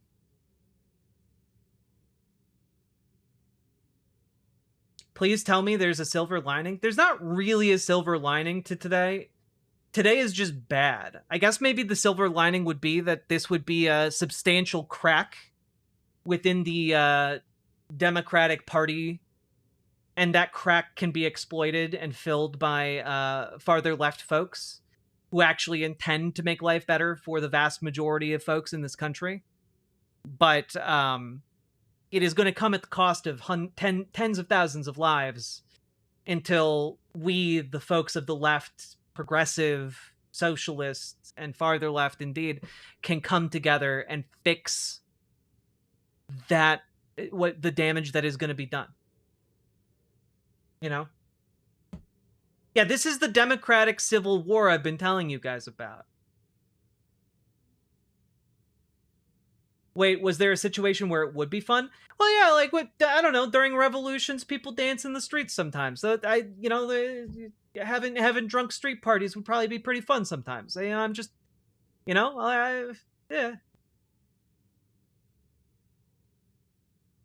Isn't it too late? It's never too late. That's the thing about history. How do we restart it? It's still going. Like, the real work that has been done is mass mobilization. You know, the heart of whatever was going to happen is and always has been the work that folks like Progressive Victory or Indivisible are doing. The silver lining is we can write off the Democratic Party. They are complicit in mass death. It's not much, but it's something. Well, what we can do is hold on to what is the core meaning of democracy, and that's each other. I don't know, when you ask me, do I think this country needs a reset button? I don't know what that means. Like, we have the people. We have people power. And I don't care what kind of, like, convoluted bureaucratic structure these people try and throw up.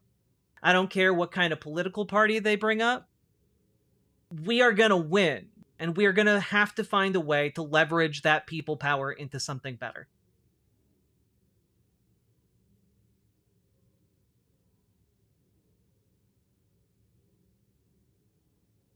I mean, like, bebop, bop, bop, bop, bop, is correct. These politicians are literally fucking useless, man. This entire shutdown was for nothing. Yeah.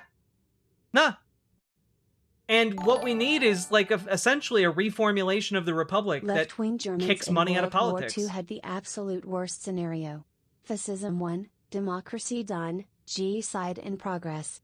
They still saved people and defeated fascism. It's true. It's true.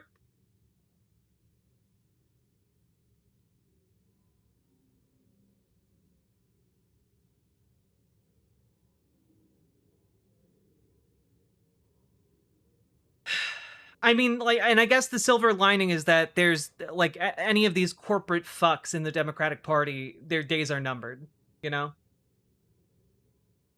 Was Schumer scared of losing the filibuster? No. Schumer is bought and paid for by Wall Street. Like, that's...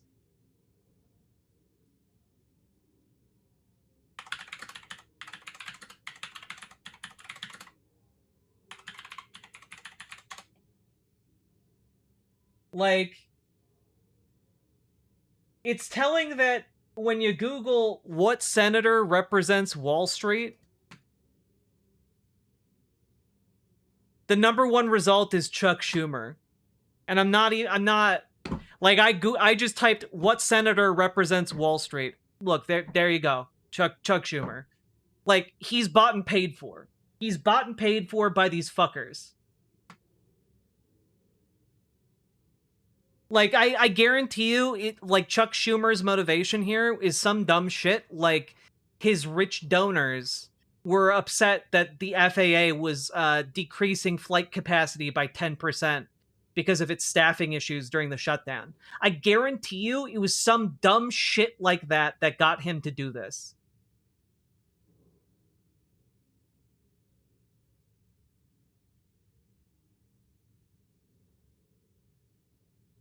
Literally, his face is next to the entry in the encyclopedia, right?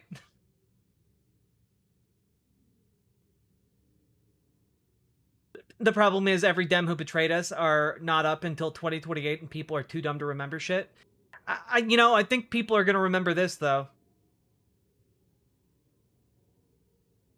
The thing that blows my mind is that isn't this going to hurt insurance companies? So it will ultimately hurt stocks. I don't get it.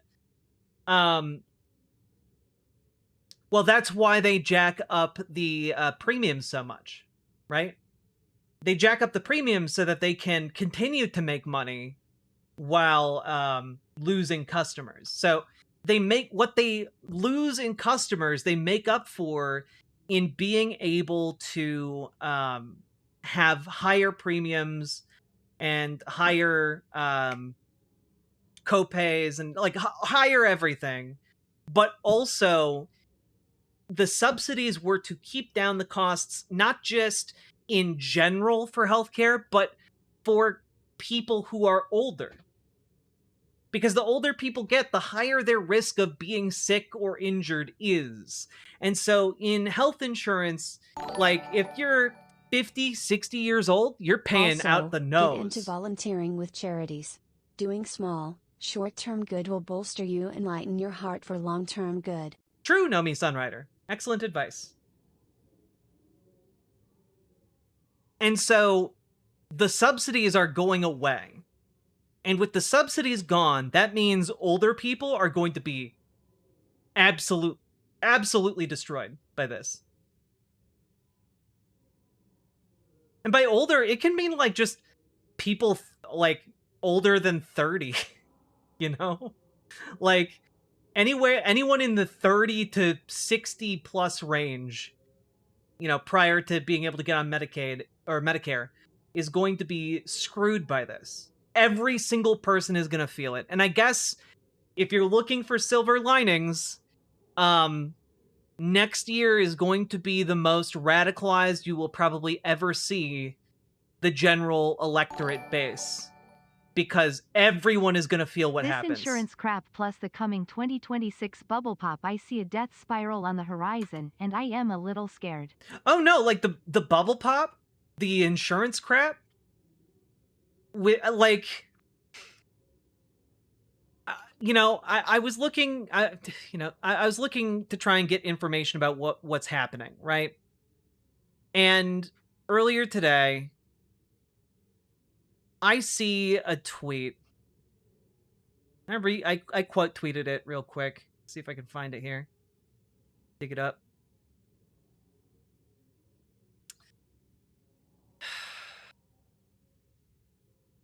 Yeah.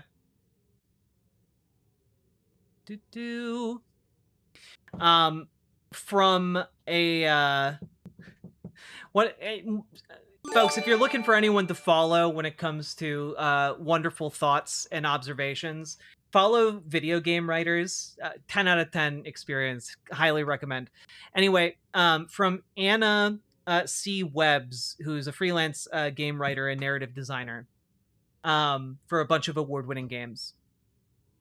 She tweeted out, "Listen, I'm just a girl who's played a lot of Crusader Kings 3, but both parties couldn't be doing a better job of setting the stage for a peasant revolt / potential revolution if they tried." And let me tell you, with an impending bubble pop and with the insurance shit going into full effect, like we're like, I mean, guys, employment numbers are already worse than they were in 2008. Okay? I let that sink in. Our economy, based on independent watchdogs that are trying to keep, some degree of objectivity in their numbers reporting on the economy, is really bad. We are currently in a recession. Can we watch the 2025-2026 crash by Histfund on YouTube? It laid things out really, really well. Not just I, but the bond and housing markets are ready to implode. Mr. Corn and I. There it is. Cool.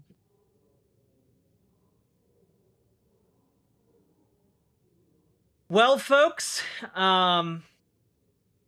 yep, that's all she wrote on that one. And I just want you all to know this moment has baked an immense amount of pain and death and misery into the American experience for at least the next 3 years.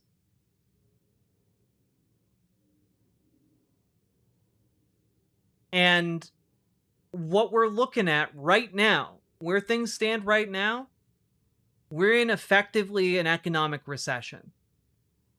The president might not call it that, but that's where we're at.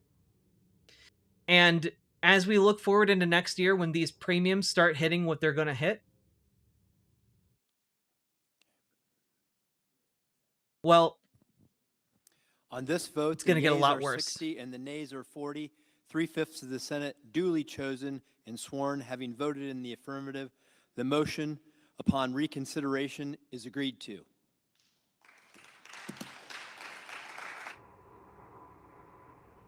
I hate these clowns. Yeah, we're in a recession on top of a bubble. So when the bubble pops, where do we go?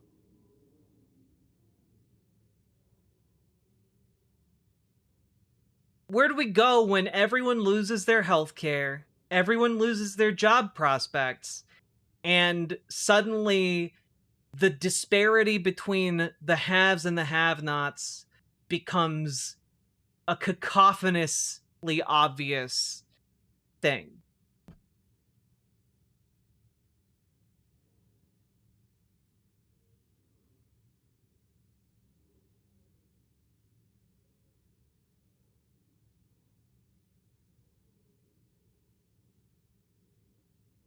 But Josiah Slater, the bill doesn't come back to the Senate unless the House makes changes. If the House votes on this, making no changes, then it's done. It's done.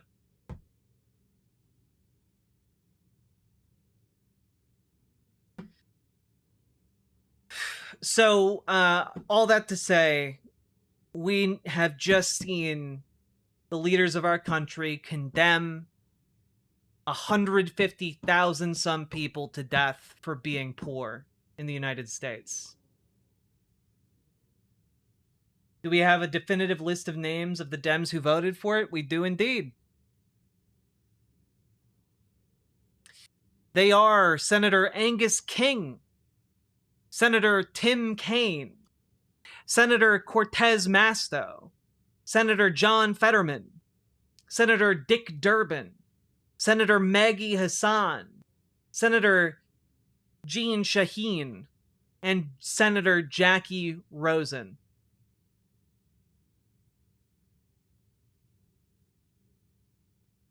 Did the bill pass? The point of leverage that Democrats have no longer exists. So yes, the bill is going to pass, though they haven't voted on it formally and officially yet.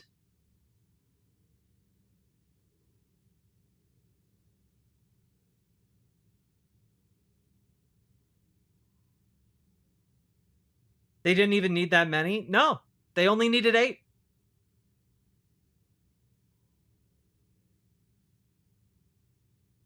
We're not surviving this? We are absolutely surviving this, but we're gonna have to do what we're gonna have to do in order to survive.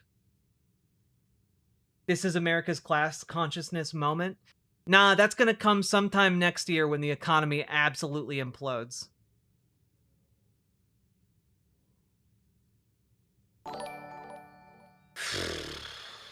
This I'm is the so only kind fucking of rat angry. fucking that's appropriate. What is... A 1992 erotic furry watercolor painting by Brian Swords. The work depicts 2 anthropomorphic white rats embracing on a bed. Between 1988 and 1993, Swords donated paintings to an annual art auction for WITF TV. I'm not gonna lie, it's weird. It's a good painting. I can't show it on stream because the rats are too anthropomorphized and nude, but you know, oddly compelling. The Ratman.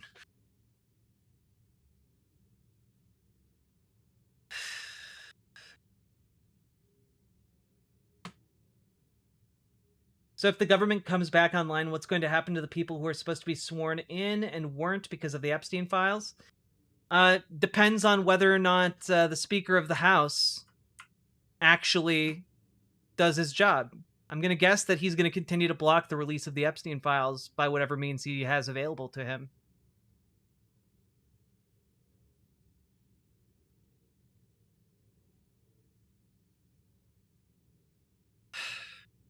I do want to say it would have been insanely cool if literally any senator had stood up and called for a motion to replace Chuck Schumer. You know? It would have been real cool to just disrupt the bureaucratic process and put the fear of God into these establishment Democrats who are trying to fuck us.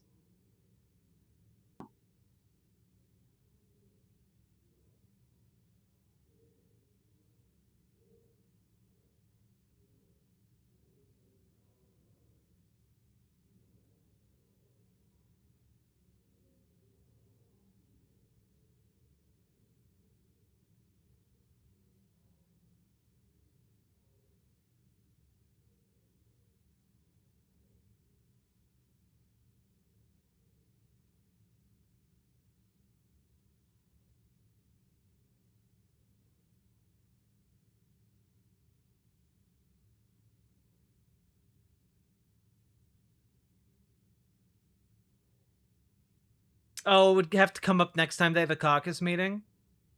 What if... But they should have had the caucus meeting, like, during the caucus tonight. Just make the motion. God damn it. I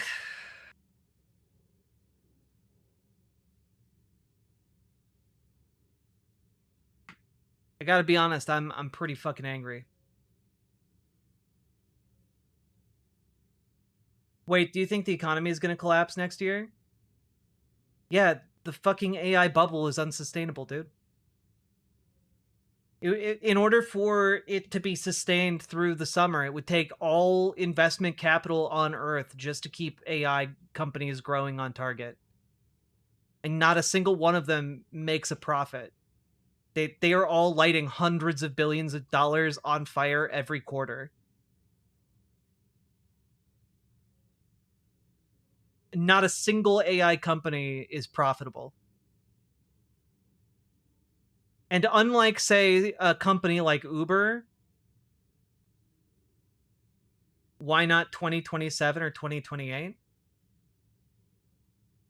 Did you miss the part where I said by like next summer that they're going to require the entire investment capital of the entire planet in order to continue building along their trajectories?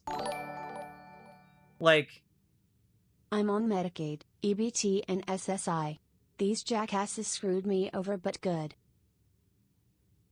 they screwed so fucking many of us.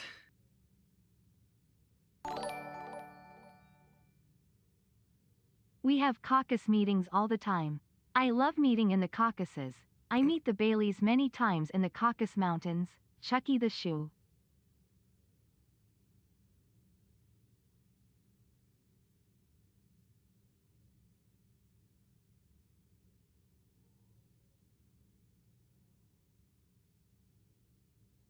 God. Carolina, thank you for the $5 dono, but also, like, yeah, folks, please make sure you're financially okay before you drop those subs or donos. It's I don't want to ever put any of you guys in a bad spot.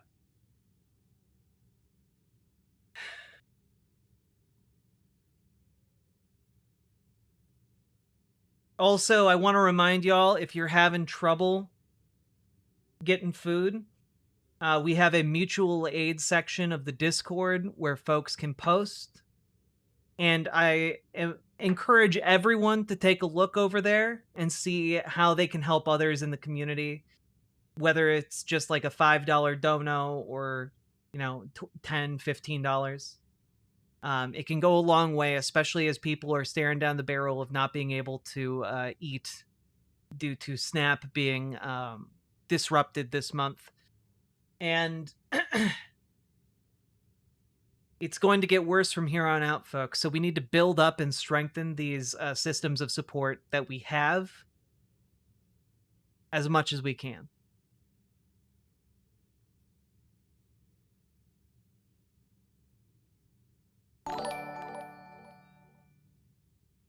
Feel your feelings. Tomorrow we get back to work. Indeed, I love you Simric. all and know we will make it through this. Ask for help and give help. Hell yeah, Simric. Love your attitude. Thank you for the $5 dono. Also, Sake Tanuki, thank you for the 5 tier 1 subs, and thank you to everyone who's supported during the stream so far.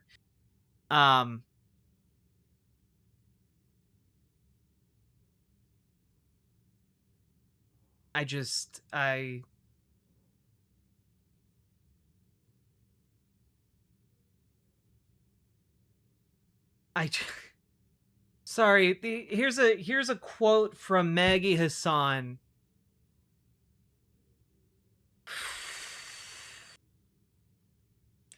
When asked what will happen if Republicans don't carry out the deal, Senator Maggie Hassan said, "Well, shame on them." That's the entirety of what she said.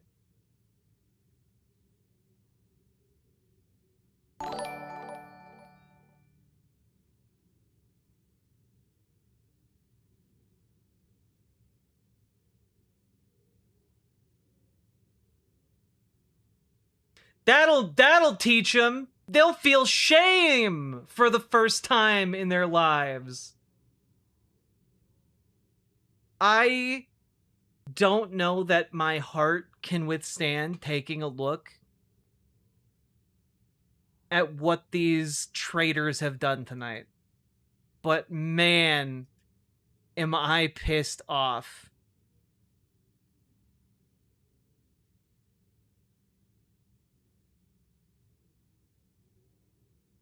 Also, you know what? One piece of small good news. One small piece of good news. Are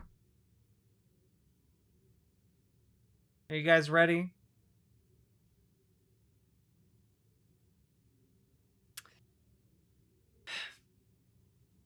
So, Democrats and Republicans were fighting over a special election in Georgia for a state-level legislative seat. Previously, you know, we knew that 2 Democrats had thrown 2 incumbent Republicans out of office in statewide races. This is, I believe, in the yeah, this is for the legislature. But it is official following the special election and the full counting of the results. I didn't realize we had a mutual aid thing set up. I'll look into that. My mom taught me to help other people out. Hell yeah, Nathan. Alicia Johnson defeated incumbent Tim Eccles, winning 58% to 41%. Let's fucking go. The final percentage points are real fucking nice.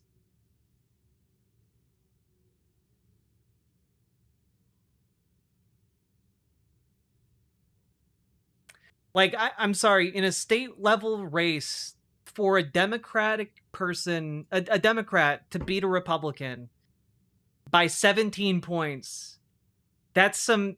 George is cooking. George is cooking. We can do so much better in so many corners of this country. We can do better than these awful, shitty Democrats who are killing our future. We can do better than these awful, shitty Republicans who are trying to kill us now. We can do better.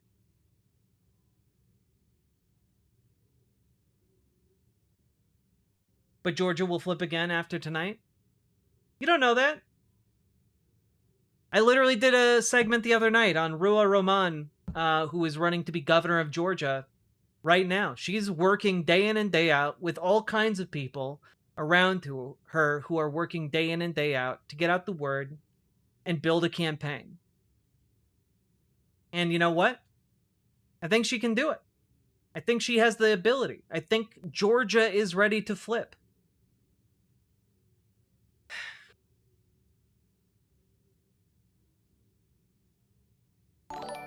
We can fucking do this.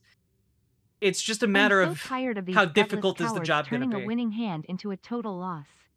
I will be joining DSA and my local Dems, this month once I'm settled in after my move.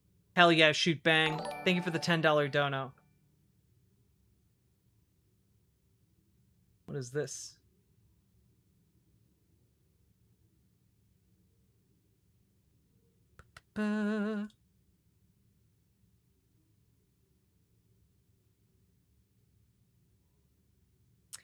Mike Johnson is keeping the House closed until December 2nd, the date of Tennessee's 7th special election. If the MAGA candidate wins, he will vote against releasing the Epstein files. Oof. Two things you can do to stop this. Support Afton Ben, the progressive candidate for Tennessee's 7th. And 2, call Mike Johnson at 202-225-2777 and demand he swear in Adelita Grijalva. So if we can't vote Dems out until 2028, what kind of midterms are up in 2026? Can I vote for someone or something in Michigan? Probably. I don't know who's up in Michigan off the top of my head. You'll have to look it up.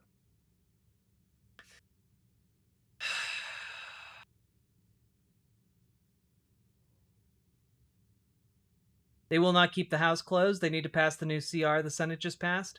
It's true, they do. But we'll see what kind of fuckery they do to avoid seating another person.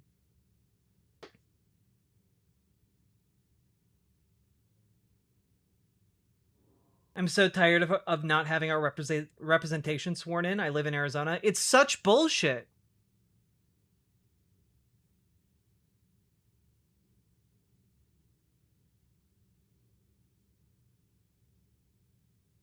Tennessee's 7th has nothing to do with the election.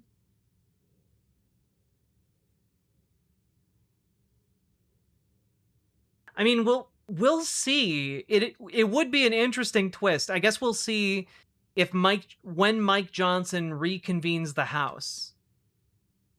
It'll be interesting.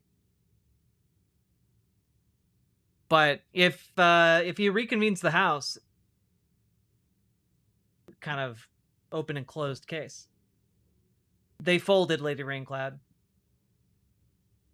8 Democratic senators fucked us. I think we need to start referring to the Epstein files with a PH instead of an F. I mean, I think that, like, we need to start calling these Republican folks who are running distraction for the Epstein files. I think we just need to call them, like, Epstein files, like you say, with the PH. Because they're just, they just love Epstein so much.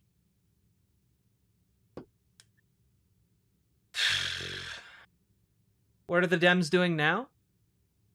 The question is, what have the Dems done? And the Dems have sold us out for nothing in exchange for their votes. It's truly obscene.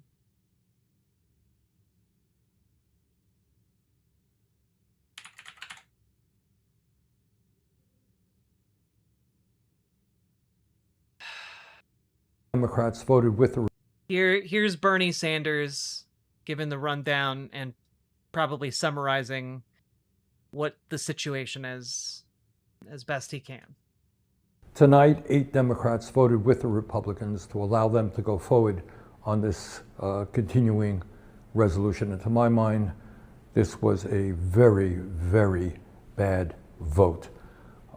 What it does, first of all, is it raises healthcare premiums for over 20 million Americans by doubling, and in some cases tripling or quadrupling. People can't afford that when we are already paying the highest prices in the world for healthcare. Number 2, it paves the way for 15 million people to be thrown off of Medicaid and the Affordable Care Act. Studies show that will mean that some 50,000 Americans will die every year unnecessarily. And all of that was done to give...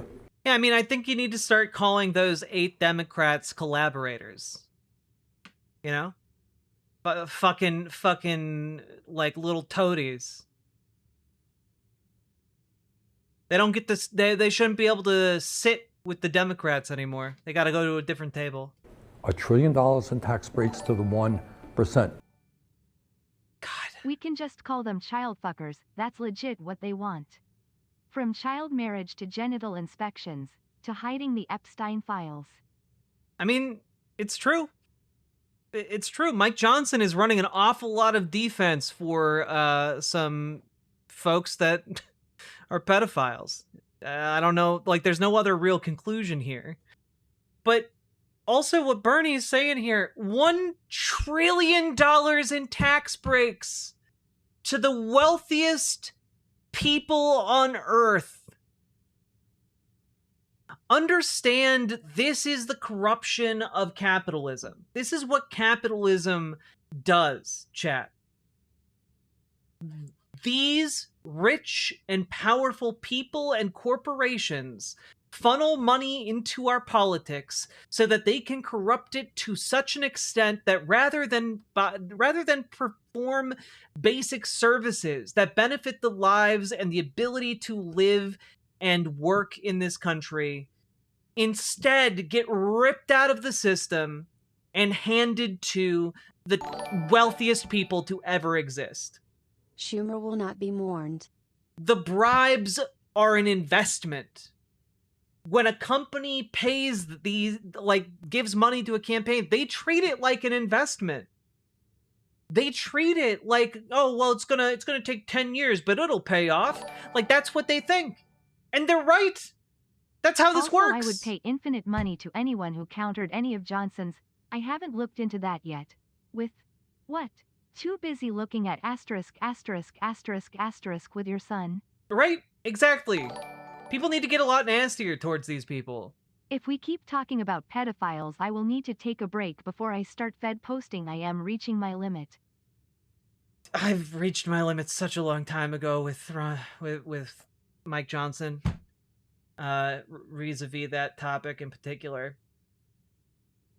It just... These companies and people invested into politics.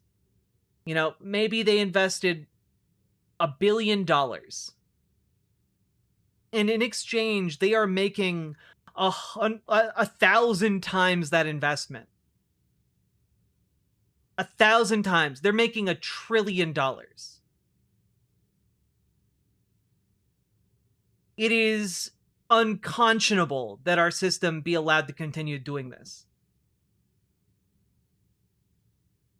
Like, we need to force a national convention to kick money out of politics. We need to build up a movement in each and every state to kick money out of politics. And we need to let the old guard of Democrats, like, join their masters in the Republican Party. Fuck these guys.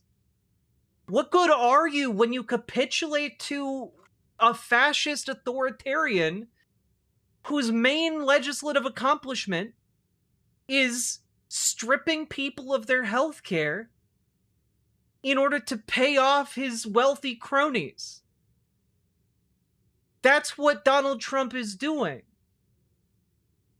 And that's what each of these Democrats voted to support. Do you mean a constitutional convention to make an amendment? Yes.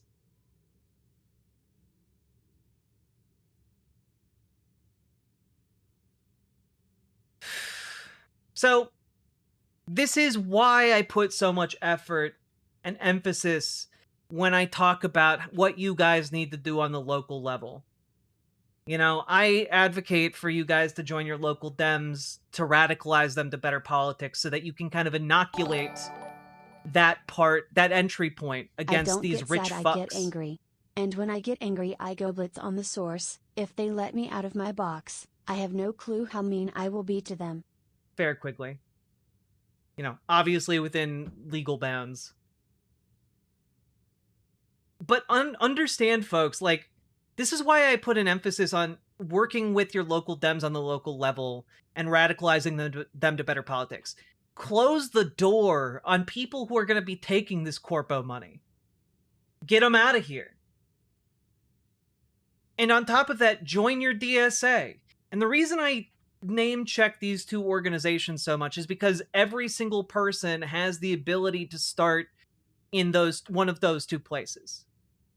You know, they are broad enough and flexible enough that everyone has access to those. For its first reading.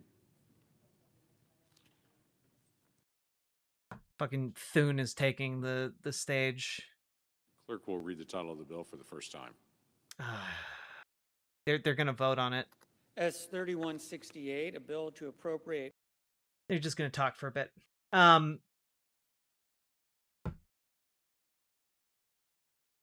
Not interested in saving the soul of the DNC. I'm interested in hollowing it out and piloting its corpse like a puppet. Exactly.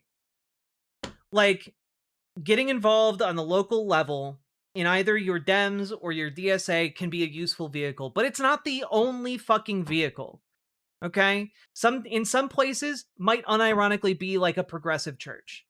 In other places, it might be a soup kitchen or your local library or like your town hall or your city council meeting. Like, your ability to organize is not limited to just the Dems or just the DSA. You can organize with any group of people. The trick is we need to be able to organize folks against this bullshit. And by this bullshit, I mean what's happening with Donald Trump and ICE agents, but also what's happening right now with Democrats betraying us. We should be able to organize the folks who are turning out to know kings and who are turning out to keep, you know, immigrant members of their communities safe. We should be able to work with them to unfuck what is happening on the national level too.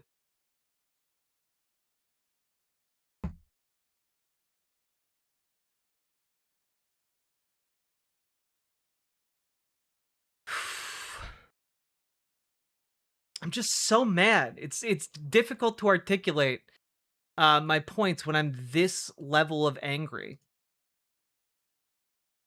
All right.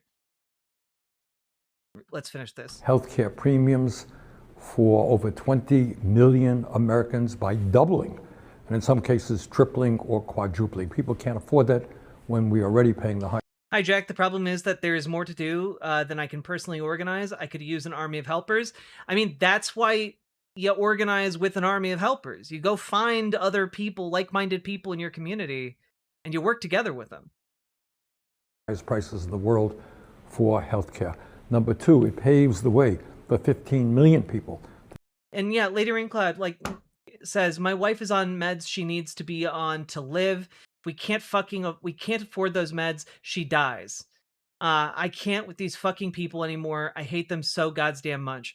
Yeah, and that's the thing, right? Like, the Democrats on the national level and the Republicans on the national level have basically set a situation into motion here that all but guarantees that people are going to be like doing lone wolf attacks that are they're going to be hopeless and violent in this country. Because keep in mind, people who are going to get hit by this shit aren't just Democrats. They're also going to be Republicans. They're also going to be all kinds of different folks. And they're not going to take their loved ones potentially dying laying down. They're not going to like be okay with what's happening. And it's going to be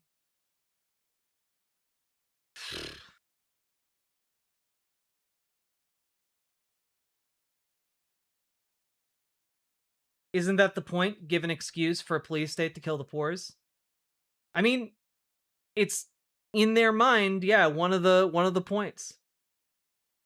But it's also one of the weaknesses. Cuz folks in the military don't generally want to just slaughter individuals in the United States en masse. You know, they might be willing to do that over there on the other side of the planet, but not here. Is pre-existing conditions coverage gone? No, just a lot of the subsidies that kept health insurance relatively affordable, relatively, is gone. To be thrown off of Medicaid and the Affordable Care Act. Studies show If that you will made mean enough money, that could some you take out an ad somewhere to try and build your platform? You are the best in politics streaming right now, in my opinion. I don't know what that ad would even consist of. But I'm trying to build my platform right now by just being here for you guys. Because you guys are really important, and you guys are the ones who are going to go out and do a lot of the work that I am hoping you guys will do. You know? And I'm going to do what I can with the platform we've all built together. And let's grow, not by advertising, but by doing. 50,000 Americans will die every year unnecessarily.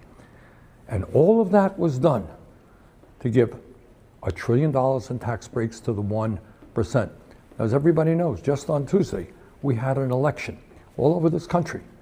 And what the election showed is that the American people want us to stand up to Trumpism, to his war against working class people, to his authoritarianism. That is what the American people wanted, but tonight, that is not what happened.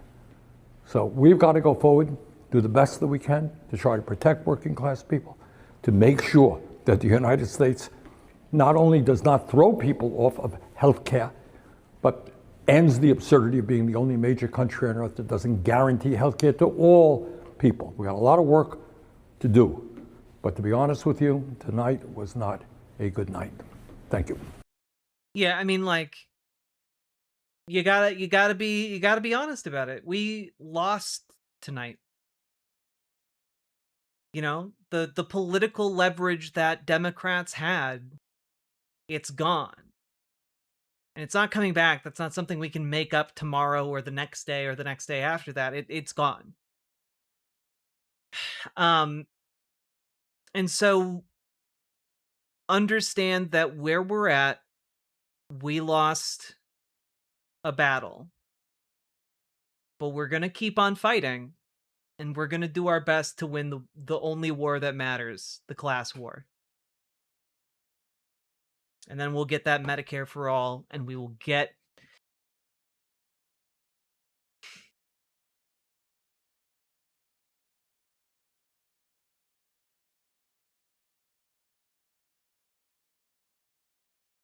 it's hard.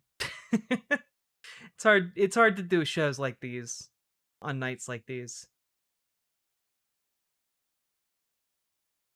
But for thousands of years, there has been one war going, and that is class war. And it is one that seems without end. But when we build solidarity and when we build power together and when we work alongside one another and we work towards the ends of freeing ourselves from the shackles of those that would oppress us, there we are alive. You know? Yeah, there we can begin the work of planting those trees we will never live to see the fruit of. Indeed, Von 400. It is a long and grinding project, and we will win other battles. We will win other moments. We will win in the long run. Because the human heart will always yearn to be free, and thus shall we.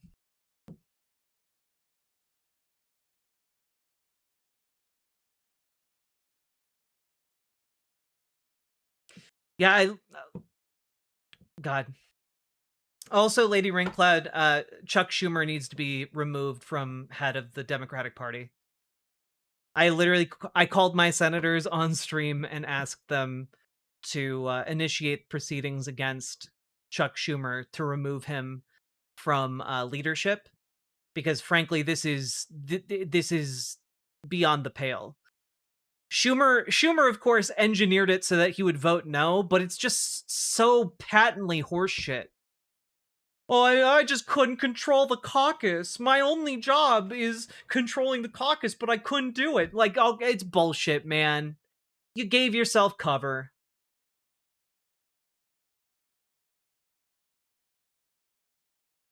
It's borderline seditious. I mean, I would say that it's like they're collaborators. You know? They're Vichy. They are folks that whenever there comes a time for some kind of accountability after all of this, some kind of American Nuremberg, these people need to stand for their crimes against the American people, because they just voted to ensure and lock in the deaths of 150,000 Americans. And frankly, I don't think that's forgivable.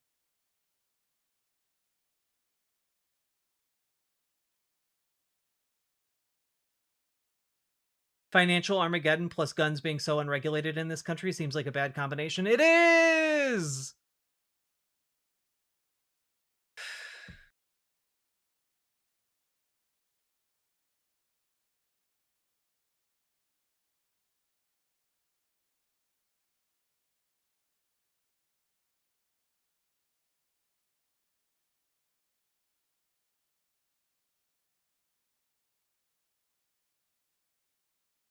Yeah, I'm scared of violence. I gotta be honest.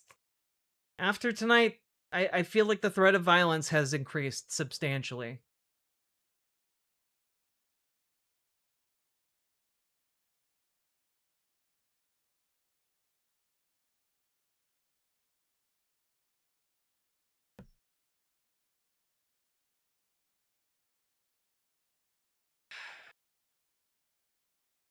I hope Sam Cedar doesn't have a heart attack on air tomorrow.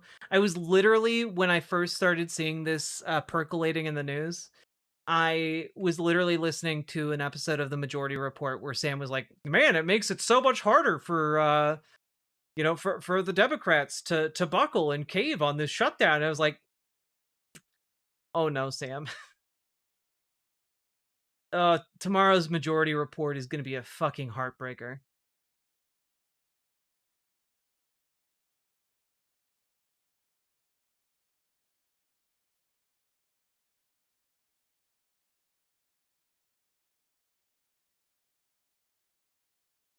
Yeah, and I will echo GamerG's sentiment, and I'll just read it off. You'll find a lot of hope getting involved locally. As horrible as national news can be, if you find the little bit of hope locally, it helps out a lot. Hug your loved ones, cry, but get involved in organizing, hopefully in the DSA. You can find a lot more people who believe in good things and hate Schumer and find a purpose other than doomering at Schumer's idiocy all day. Join up, chat. True.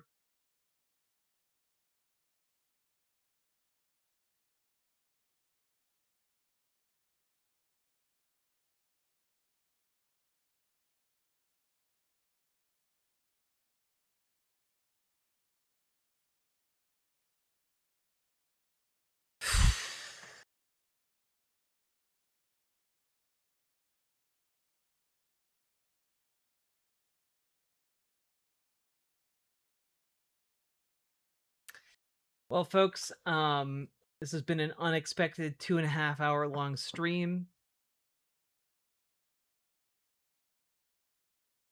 Like, hit that follow button, hit that subscribe button, hit that like button, etc. Can we not do that just this once, please? Yeah, look, I've always said it is okay to take a moment to be upset and to feel your feelings. It is okay. It is okay after a loss like this to cry. It is okay after a loss like this to be upset and angry and,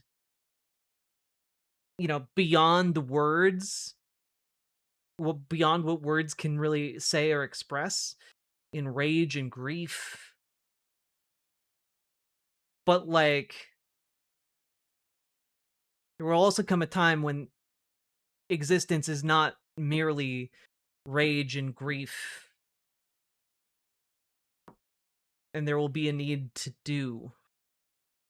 And, like, I try to present people that possibility of doing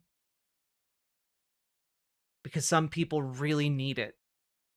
And I think it's really important.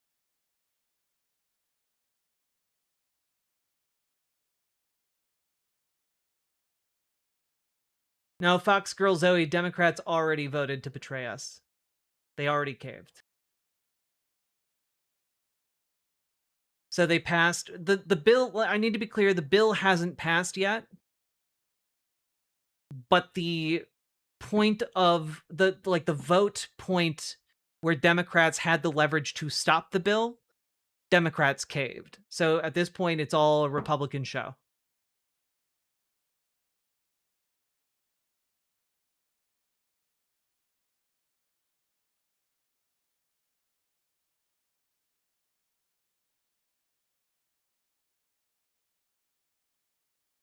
This isn't a loss. This is active sabotage. My only consolation at the moment is that I'm not American at the end of the day.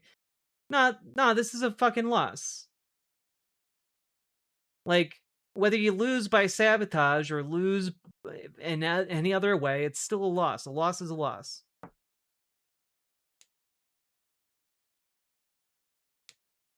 There's going to be violence, unfortunately. Always is.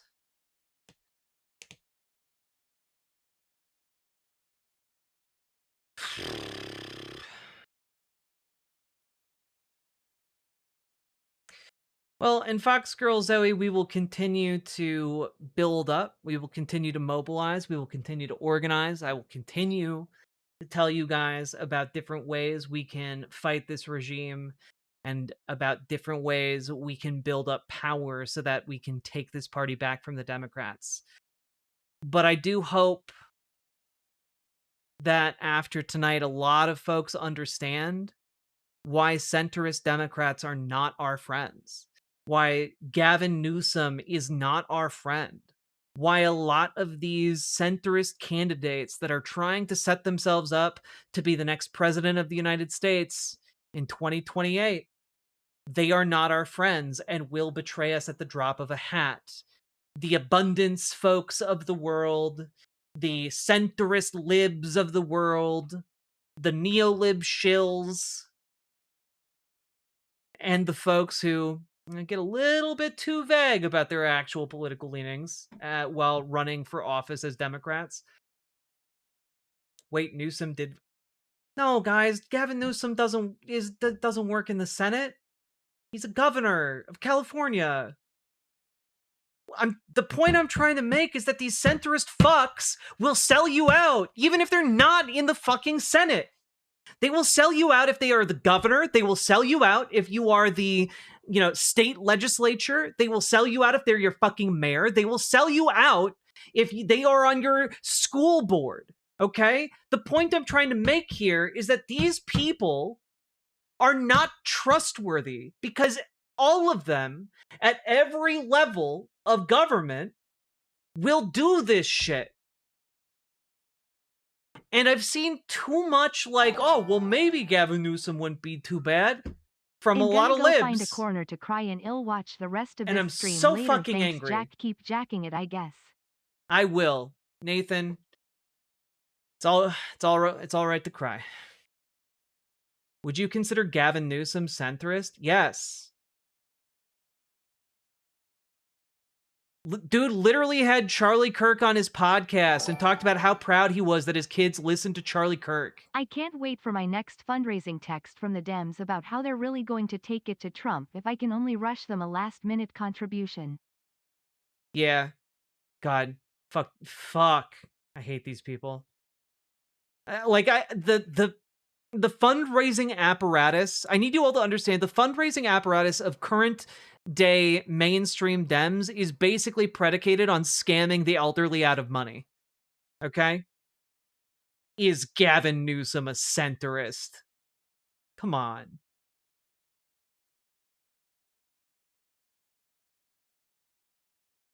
Dude literally is never harder than when he's fucking over homeless people.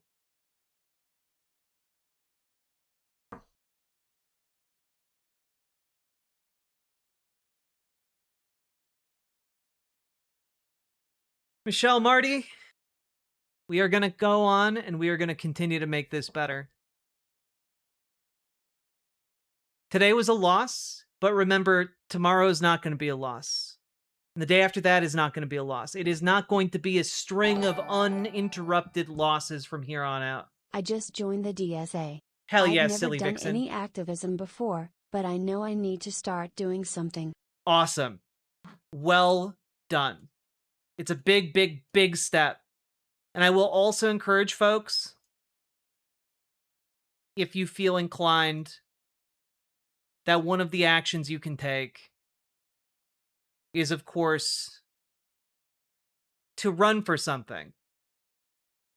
Run for something allows you to run for a position, for a local office, allows you to help those campaigns, and it allows you to fund those campaigns. It is a wonderful resource. And now is the time to start looking at, hey, maybe I can be the person who takes down these political dynasties.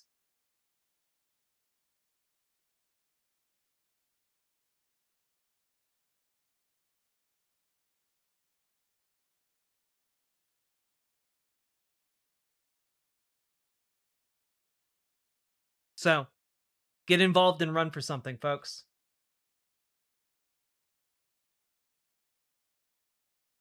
The ruling class is sowing the seeds of their own destruction. Always are. Did it happen? Apple Master, it happened.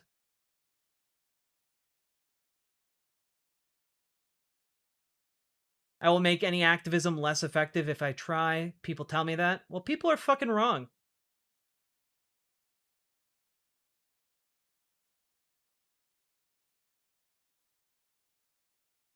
If your DSA chapter wants to run someone for office, we literally have a full-time staff member whose job is to drill down on how to run an amazing campaign for office. Hell yeah.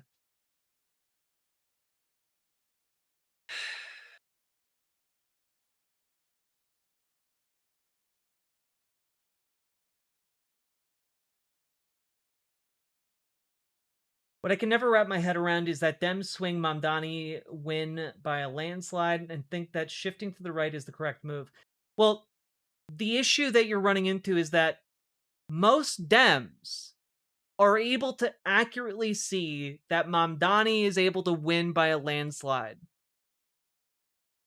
with his policies and with his campaign style. The issue is a lot of Democrats are compromise their values, compromise their beliefs with corporate money.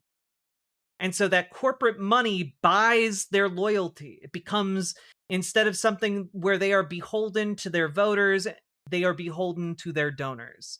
And that in turn means that they are trying to figure out how to look like Zoran Mamdani without actually championing Zoran Mamdani's policies. And like, their job is to try and lie to you and trick you into thinking there's the new Zoran Mamdani when they are not that. You got to pay attention to what their policy positions actually are.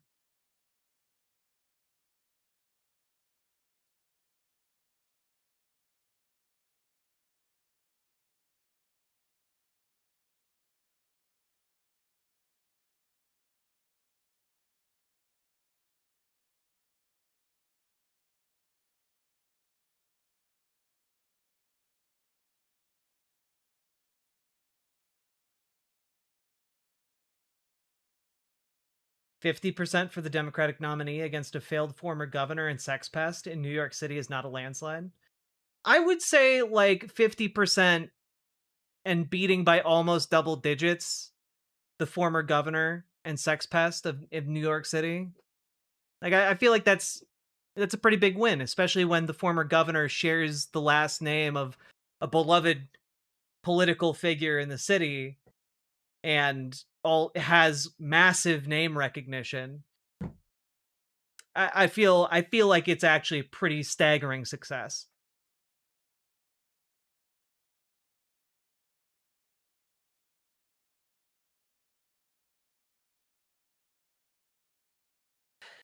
Jack, there are a ton of No, I'm aware of that, Regington Mogus.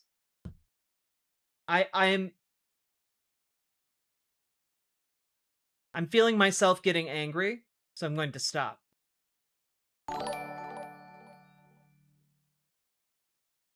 I'm very glad you're here, Jack. You're a good person, and what you're doing is going to make an important and tangible impact one day. Mark my words. God, I hope so. God damn it, do I hope that me screaming words into the void spurs you guys into taking actual tangible action in your communities, because I guarantee you if you guys start organizing in your communities and start like building that people power, you can get so many fucking cool things done. And I don't care what is happening on the national level, organizing locally can change the lives of people in your actual local community. And by doing that and building up enough power locally, you can then take that power to the state level and change it not just for the people in your neighborhood, but the people in your state. And from there, you can build up power to take back the fucking country itself. So that is kind of the goal here, right? Like those are the levels on which I want you guys to start like getting involved. You know, your mayor sucks, flip the seat, get a better mayor. Your school board sucks, get them out of there. Run a campaign, get other people in your community to like get someone else on the school board. God. Can I come talk to you about the Trans Unity Coalition? Yeah. I don't know anything about it, but yeah, for sure. There's 41 members of this community in DSA now. That's not nothing. True! And I think a few others in chat also joined.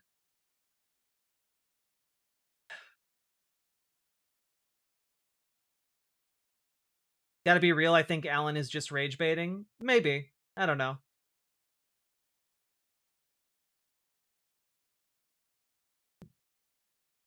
Sup, sluts? What did I miss? It's such a bad day. Disaster suplex. But I appreciate you coming in with that energy. Oh, God.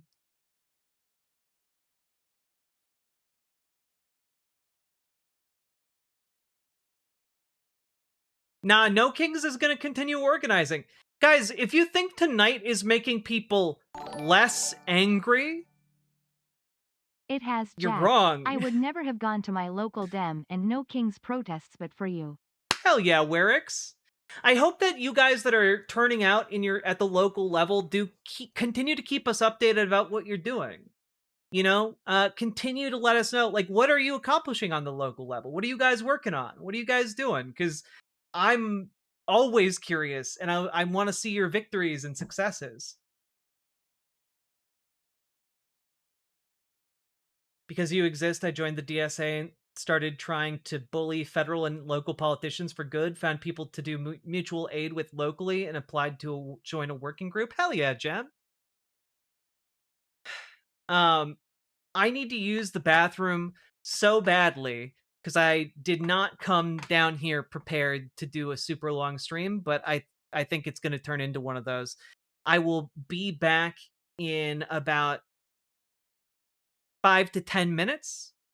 And when I return, we'll continue talking about this and breaking it down. Wait, why isn't there canvassing for No Kings? No Kings knockings seems like a freebie. Well, in Sake Tanuki, I think that is definitely a thing that people could and should be doing. Start getting people to volunteer to knock on doors and spread the word about No Kings. I think that would be a really, really good idea. And I know that Indivisible is kind of created to have kind of self-contained local groups. But like bringing that up at one of the national meetings, like every week, Indivisible has like an all hands on deck meeting where people can ask questions. Get into that and ask that question. I think that would be incredible. I think that would be a really big boon and how we get to that next level of size. But with that being said, I'll be right back.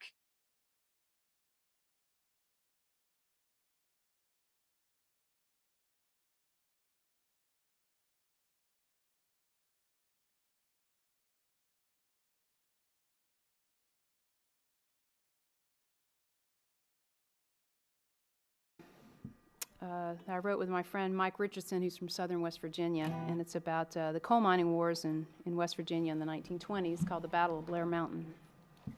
2, 3, 4.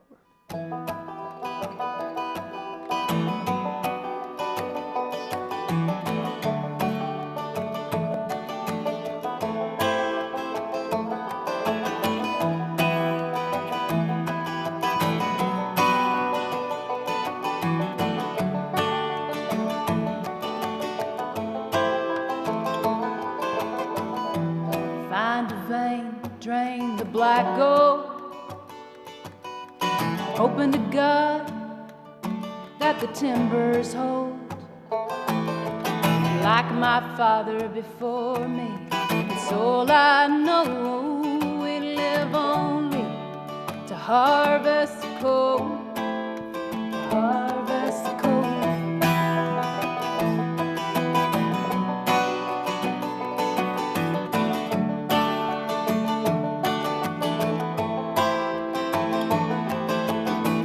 Mine owner's mercy, about as shallow as a grave. We're living in shanty towns, we ain't got no say.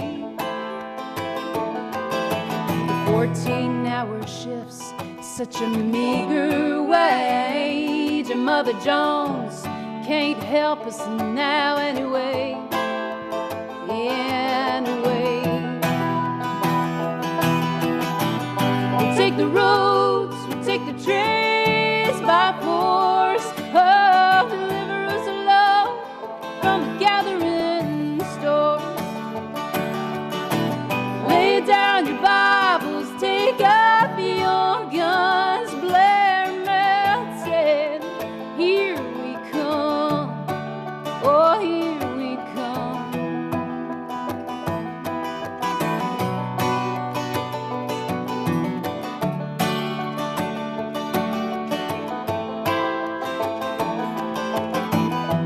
Red bandanas that tell us what side you're on.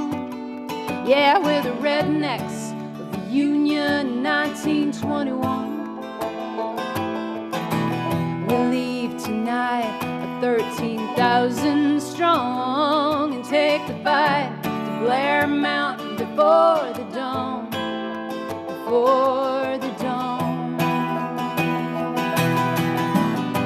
take the roads, we'll take the trains by force. Oh, deliver us, love, from the gathering storms. Lay down your Bibles, take up your guns, Blair Mountain. Here we come, oh, here we come. Oh,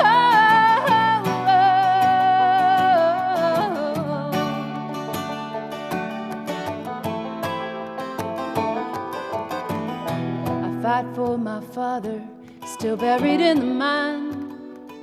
I fight for my son, so he'll have a better life. We're soldiers of a great war, and it don't seem right to treat a man like a dog just to make a dime, just to make a dime. We'll take the roads, we'll take the trains by force. Oh, deliver us, love, from the gathering storms. Lay down your Bibles, take up your guns, Blair Mountain. Here we come, oh, here we come. Here we come.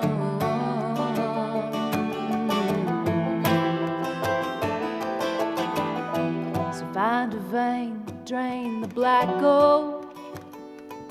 You better hope to God that those timbers hold.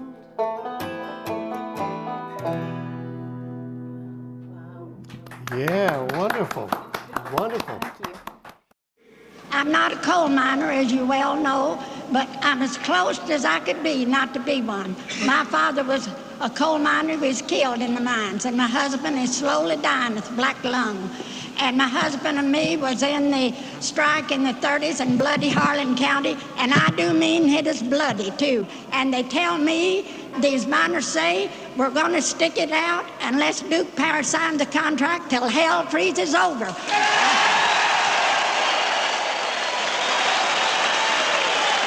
And the men knows they've got nothing to lose but their chains and their union to gain. So I say, hang in there. And now this song I composed in the 30s. And as you know, I'm old, as 40 years ago, and I can't sing very well. But you can ask the scabs and the gun thugs which side they're on, because they're workers too. Come all you poor workers, good news to you I'll tell, how the good old Union has come in here to dwell. Which side are you on? Which side are you on? If you go to Harlan County, there is no neutral there. You'll either be a Union man or a thug for J.H. Blair. Which side are you on? Which side are you on?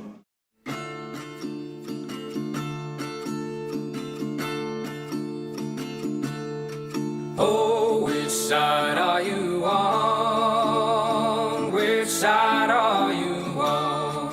Oh, which side are you on? Which side are you on? Come all of you good workers, good news to you I'll tell of how the good old Union has come in here to dwell. Oh, which side are you on? Which side are you on? Oh, which side are you on? Which side are you on? My daddy was a miner, and I'm a miner's son, and I'll stick with the Union till every battle's won. Oh, which side are you on? Which side are you on? Oh, which side are you on? Which side are you on?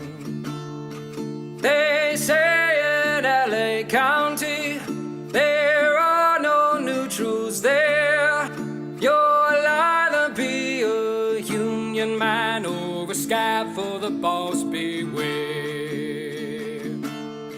Oh, which side are you on? Which side are you on? Oh, which side are you on? Which side are you on? Oh, workers, can you stand it? Oh, tell me how you can. Will you be a lousy scab or will you be a man? Oh, which side are you on? Which side are you on? Oh, which side are you on? Which side are you on? Don't scab for the bosses, don't listen to their lies. Us poor folks haven't got a chance unless we organize.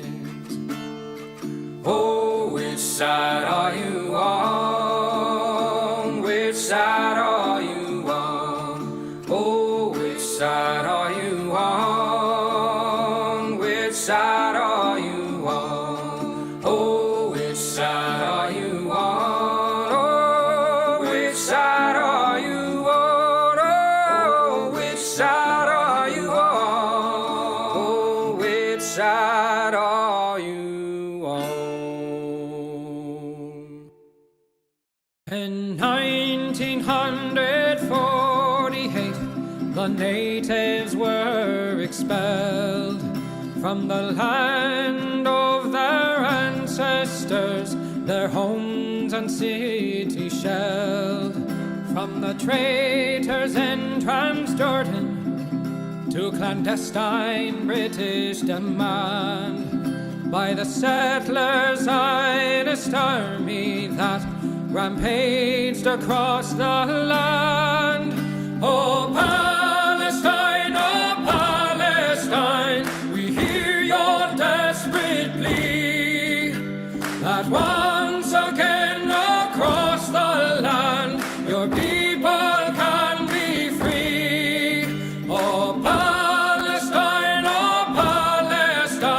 your people live in fear. We demand your emancipation from the river to the sea. In 1967, Israel did invade to conquer and to colonize what little had remained. The people of old Palestine, once again their fates entwined with the Zionist occupation of their homes and weary minds. Oh, Palestine, we hear your desperate plea that once again across the land your people can be free. Oh, Palestine, your people live in fear. We demand your emancipation from the river to the sea. In 2023, they've come a final time to destroy your homes and families with a murderous, lethal design. The bombs overhead are falling as our leaders continue their lies.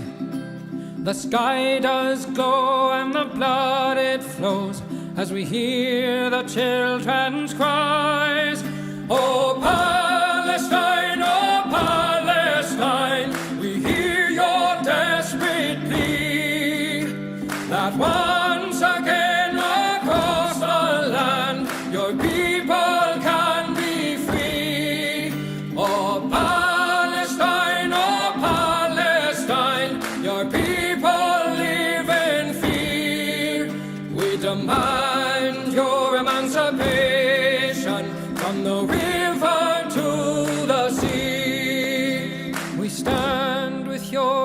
emancipation, your people will be free.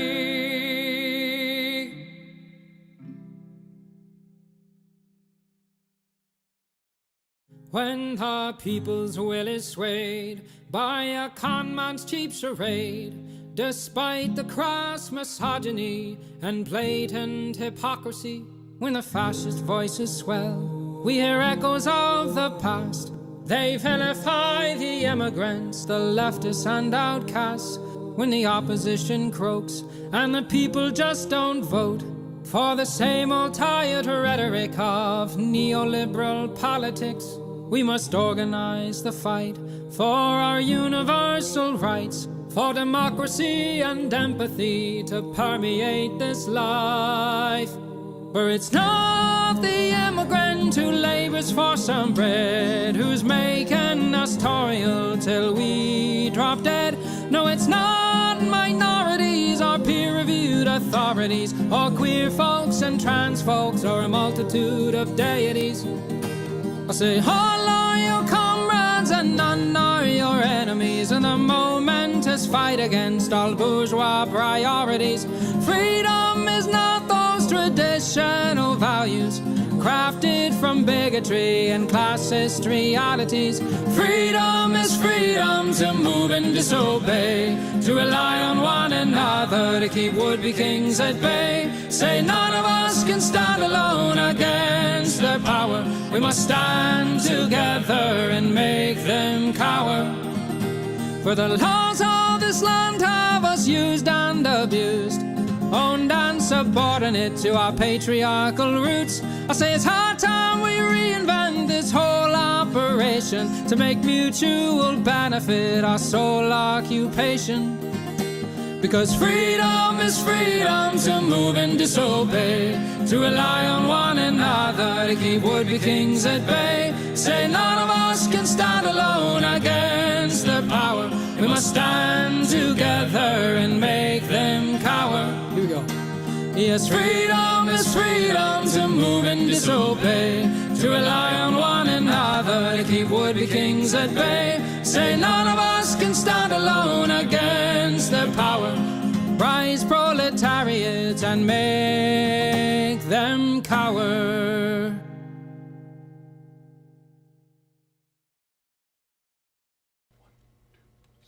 When the union's inspiration through the workers' blood shall run, there can be no power greater anywhere beneath the sun. Yet what force on earth is weaker than the feeble strength of one? But the union makes us strong. Solidarity forever. Solidarity forever. Solidarity forever. For the union makes us strong. Is there aught we hold in common with the greedy parasite, who would lash us into serfdom and would crush us with his might? Is there anything left to us but to organize and fight? For the union makes us strong. Solidarity forever.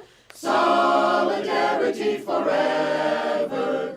Solidarity forever. For the union makes us strong. They say our day is over, they say our time is through. They say you need no union if your collar isn't blue. Well, that is just another lie the boss is telling you, for the union makes us strong. Solidarity forever. Solidarity forever. Solidarity forever. For the union makes us strong. They divide us by our color, they divide us by our tongue. They divide us men and women, they divide us old and young. But they'll tremble at our voices when they hear these verses sung. For the union makes us strong. Solidarity forever. Solidarity forever. Solidarity forever. For the union makes us strong. They have taken on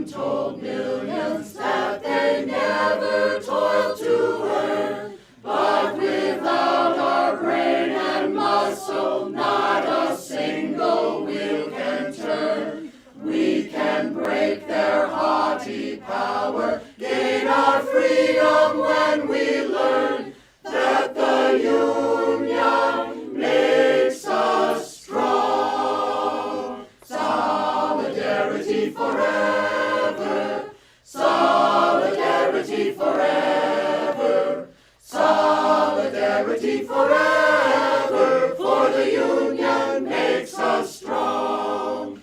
In our hands is placed a power greater than their hoarded gold, greater than the might of armies magnified 1,000-fold. We can bring to birth a new world from the ashes of the old, for the Union makes us strong. Solidarity forever, solidarity forever, solidarity forever, for the Union makes us strong. Solidarity forever, solidarity forever, solidarity forever, for the Union makes us strong.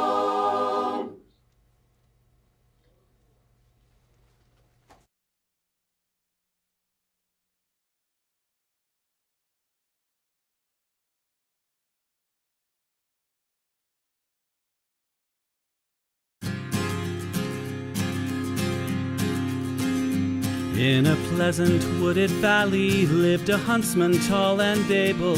He relied on skill and cunning for the food upon his table. He would walk the forest shadows with his little son in tow, teaching him the archer's art and all that he should know. Keep your eye clear and keen like a falcon on the wing. Keep your heart strong and steady like your hand upon the string.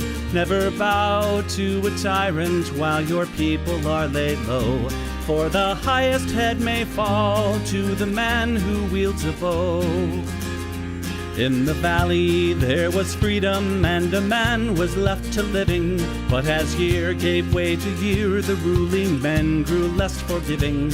On a day as black as death a governor to rule them came, turning landsmen into slaves, and Gessler was his name.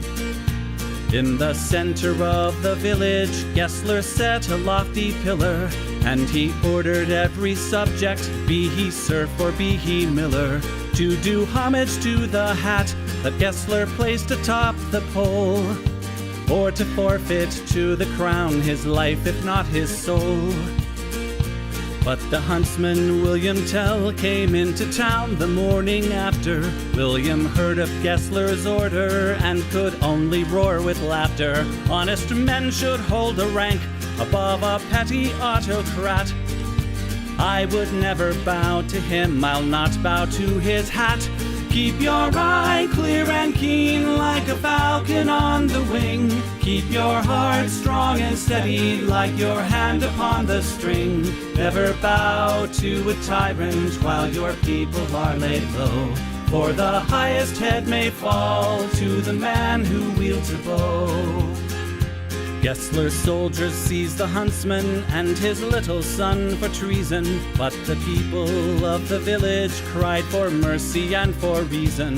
Gessler stays the execution, but a cruel test contrives.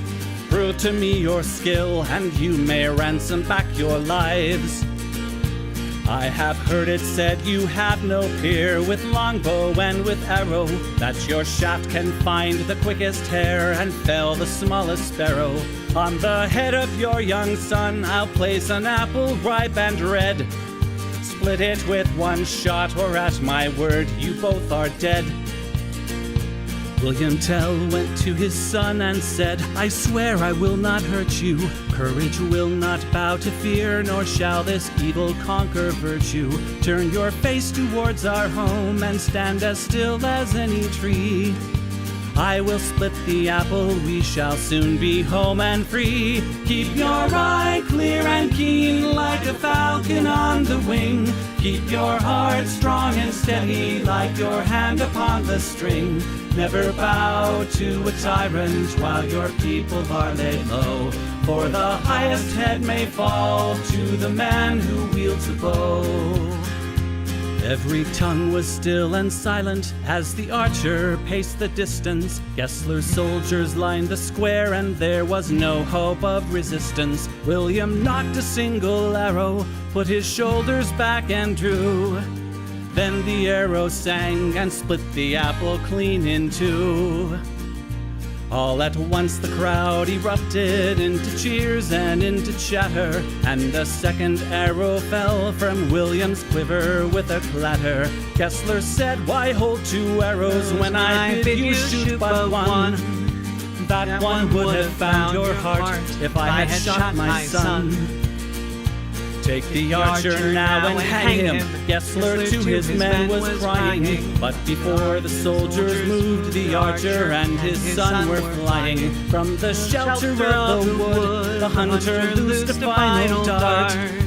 Gessler died with William's arrow buried in his heart. Keep your eye clear and keen like a falcon on the wing. Keep your heart strong and steady like your hand upon the string. Never bow to a tyrant while your people are laid low. For the highest head may fall to the man who wields a bow. Keep your eye clear and keen like a falcon on the wing. Keep your heart strong and steady like your hand upon the string. Never bow to a tyrant while your people are laid low. For the highest head may fall to the man who wields a bow.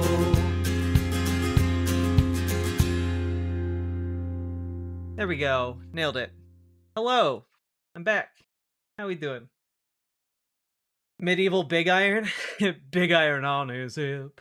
Yeah, exactly. How much did the Democrats sell out for? Who made the donation? It doesn't work like that. Fennec the Rabbit, I'm glad you enjoy the playlist.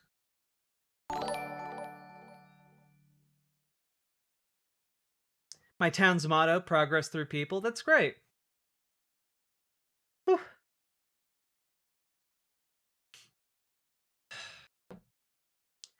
I think they adjourned. We can definitely look. Yeah, it looks like they adjourned a while ago.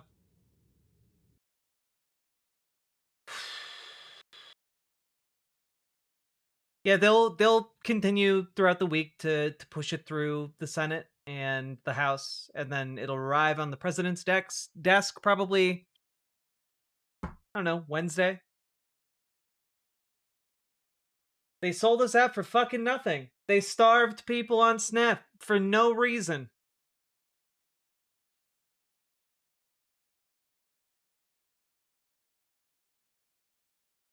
They sold out for a pinky promise? Well, no. The Republicans will keep their pinky promise.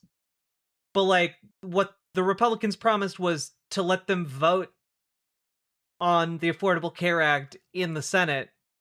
It's not a guarantee that the Republicans are going to pass the bill in the Senate or going to stop the bill in the Senate. Like, the bill's dead in the water. It's not going anywhere. It's not doing anything.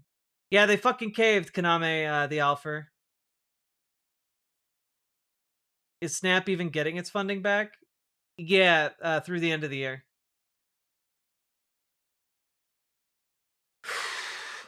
I was surprised to hear Jesse Gender talking like a socialist and roasting abundance. Not entirely sure why. I'm pretty sure Jesse's been socialist the entire damn time.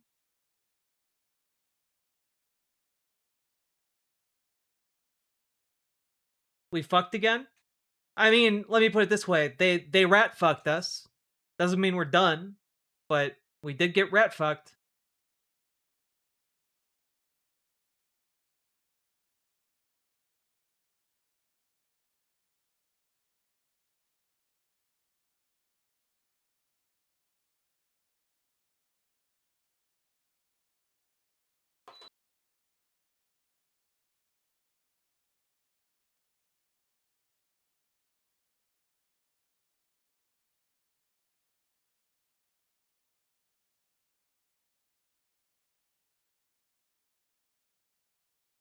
Yeah, a C-Web, like, I gotta be honest with you, like, we're gonna see a level of radicalization that, is unparalleled and unprecedented. Like, you got Matthew Iglesias coming out and being like, "Oh, I don't know about this. This is a bad move. I'm really mad about it. I can only imagine how Blue Sky is mad at it." And it's like, yeah, man, like, like if you've lost Matthew Iglesias, you have lost all the centrist voters in the party. It's crazy.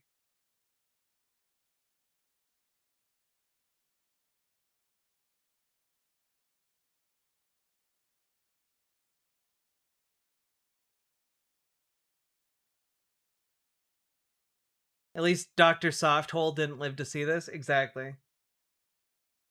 Cold comfort. Ugh. Even Ken Martin is pissed. Well, the thing is, I am not gonna give one single Democrat credit for paying lip service to being upset tonight. And I think you all need to understand too that you should not at all be giving any one of these Democrats credit, because they're all trying to pull a goddamn Chuck Schumer right now, where Chuck Schumer is like, "Oh, but I voted against the bill. I voted against it and I spoke against it." They had more votes ready to go from the Democrats, right? John Ossoff was going to vote yes, and then he backed out because of public backlash. But like, these people are insincere when they're like, "Oh no, how could we ever support, oh my goodness, how could they do that?" There's a reason why so many of the people who voted yes are protected through 2026. So the issue here, and what you need to understand about this, is there needs to be a different litmus test. And I think the litmus test should be, are these people who are saying, "Oh no, this was such a bad move," are they willing to remove Chuck Schumer as leader of the the Democrats in the Senate?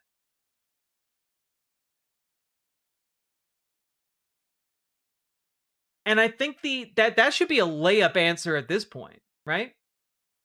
Oh no, lemony limelight. Limelight. I'm just using your statement as an example. I'm not attacking you directly. Right? The rule of thumb here should be, before we give them credit, let's see if they're willing to go the extra step and say that someone whose leadership has failed so spectacularly, should they not be removed from their position of authority?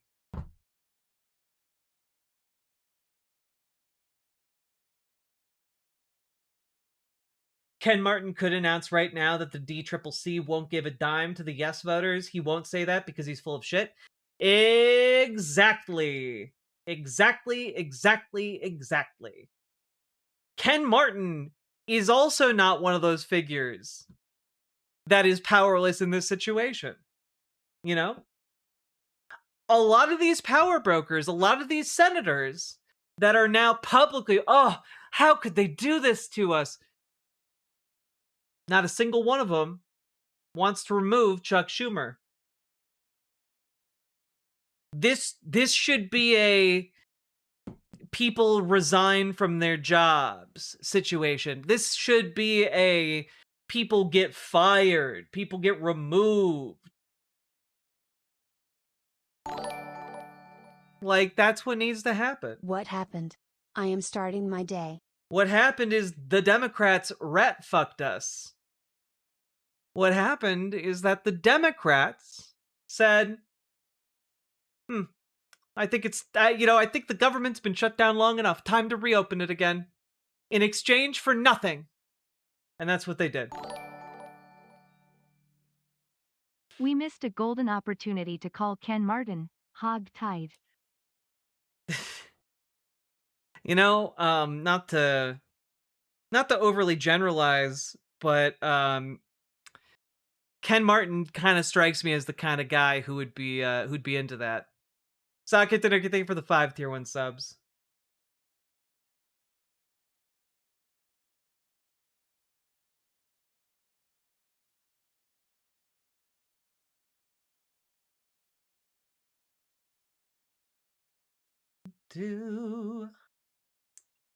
Ken Martin, more like Ken Fartin. Got him.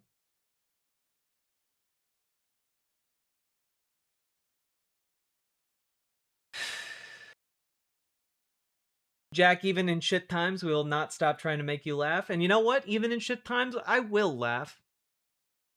I wonder how Ezra Klein feels about the capitulation. I mean, given that the capitulation is being condemned by Matthew Iglesias, I have to imagine Ezra Klein has popped a few neurons, you know? God damn it, they folded. What a bunch of traitors. Right, Lawrence? Right? Man, Jeff, if you're against pedophiles, you should be against the Trump administration. But instead, you're over here spouting the same bigotry that the Trump administration does. I don't know. That association doesn't look too good on you, friend. Not too late to fix your heart.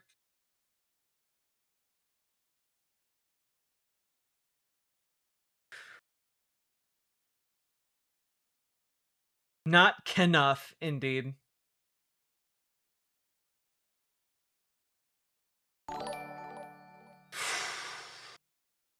One of the delusions that Dem leadership has is that donations are tethered to the official.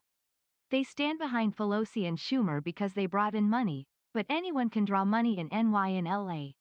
Well, and that's why, like, that's why it's such a big deal for the left broadly to win. It's important for the left broadly to win in New York and LA. You know, Zoran Mamdani is a bit of a sea change in that regard because now the money is going to be brought in by, you know, the AOCs. Uneducated maggots. The only person who's like even remotely coded like a MAGA supporter here is you, Jeff. What are you talking about? I'm literally a socialist over here. Sir, this is a Wendy's.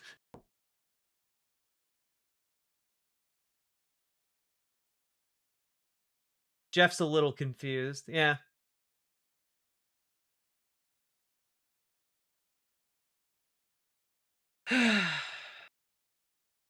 Yeah, I know, Crochet Whimsy. He must have gotten hit on the head by the coconut tree.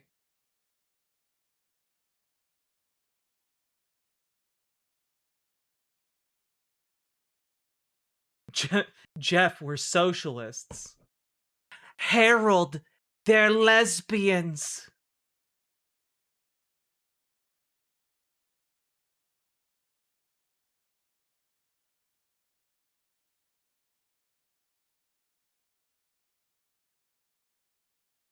The trends on Twitter are spineless, caved, and retire. Good. Fuck these clowns.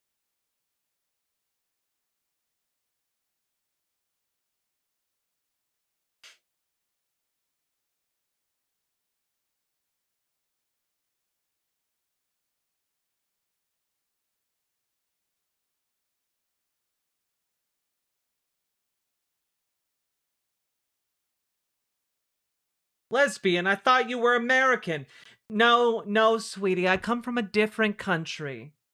Our flag is striped. It's got the white, the blue, and the pink. You know the flag. Where all the hot girls come from. That country.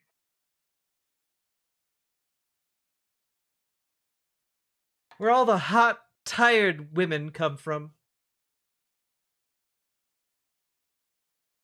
Jack is gonna be a swolealist. Well, obviously.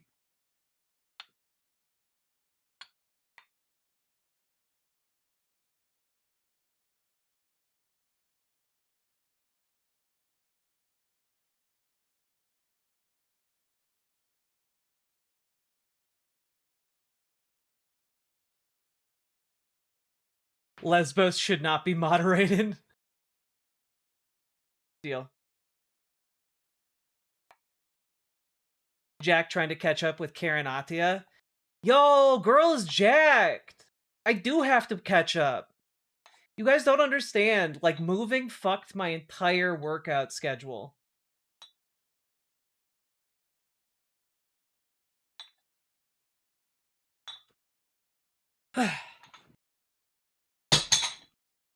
Yeah, you gotta get strong to help beat the shit out of fascists and help people, you know, in the streets.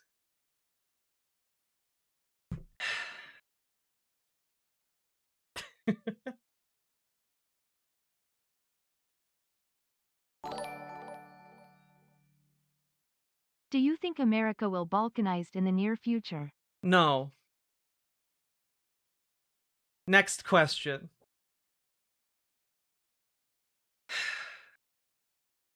Did Jeff leave after realizing we were a bunch of socialists and he was just being mean to left-leaning folks while also being a bigot? For like, I genuinely want to know Jeff's like story. Like, what happened? Like, what happened to Jeff? Dude came in here and started calling us all MAGA supporters. And then everyone's like, no, we're socialists, bro, but you're being transphobic. And then he just disappeared back to whatever hellhole he came from.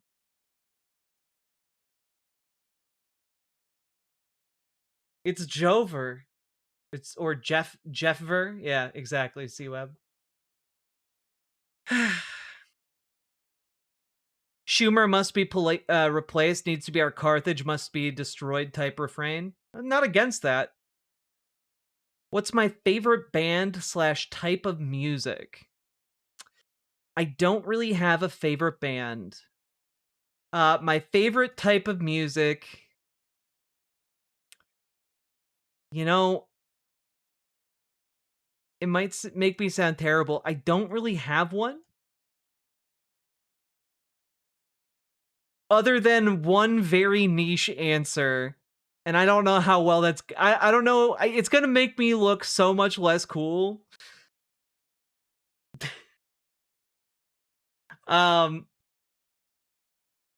It's whatever's posted on Overclocked Remix. I've been listening to Overclocked Remix for like the last 15 years. And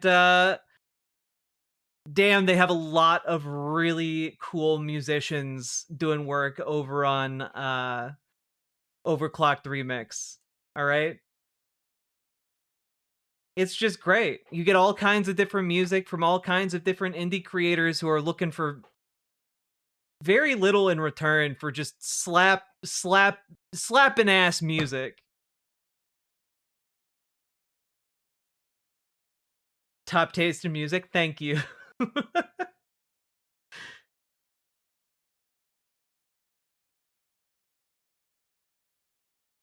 We all know it's polka music.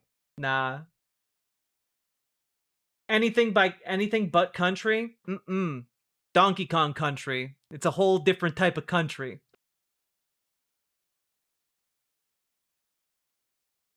I mean, like, have you guys ever heard... Here, just...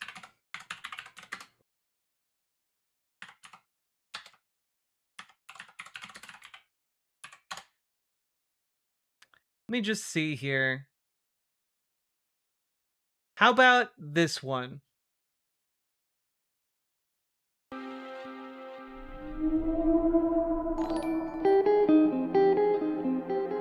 Speaking of which...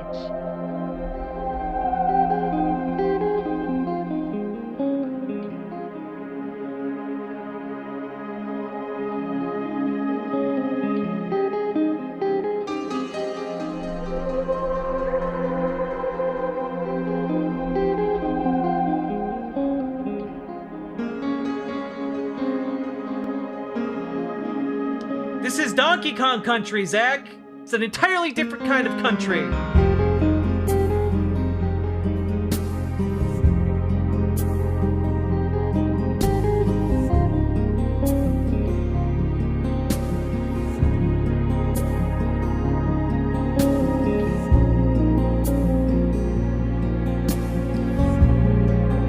Maybe on a new day, Salmon Moose.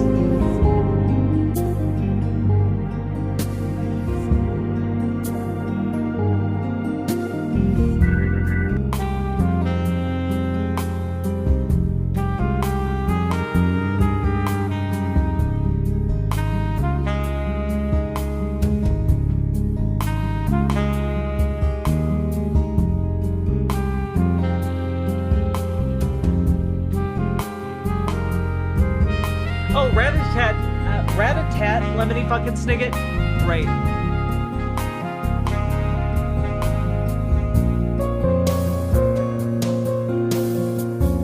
Also, can we get another mod over in YouTube chat?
Let's see here.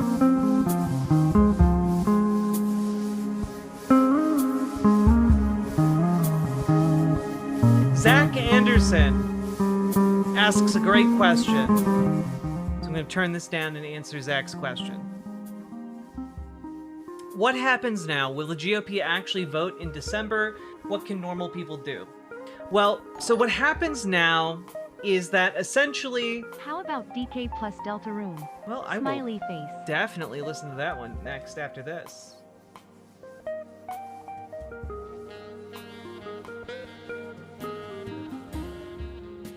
Cool. Bad timing? No, not bad timing at all. Adding it to the chat playlist we got going on. We gotta, after this, we gotta play Sake Tanuki's Don't Know Overclocked remix song. What happens now? So what happens now is that the bill is going to enter into the official voting phase and will be passed by a simple majority in the Senate. From there, it gets kicked back down to the House, where the House has, by a simple majority, will vote on it, and Republicans will get it through. And then it goes to the president's desk, and Donald Trump will sign it. And the continuing resolution will go into law. And the government will reopen. Will the GOP actually vote in December? Probably, because by then the government will be open, and the bill will have been passed. What can normal people do? They will, what can normal people do? Not much. Like, this was the maximum point of leverage that Democrats had. On this particular issue, normal people, we lost. We lost. That being said, we lost a battle. We didn't lose a war. And so we need to continue to organize. continue to build up that local power, continue to resist this regime, and now fight for like a better system that works for all of us, not just some of us. Like, it immediately puts Medicare for all as one of our #1 priorities going forward.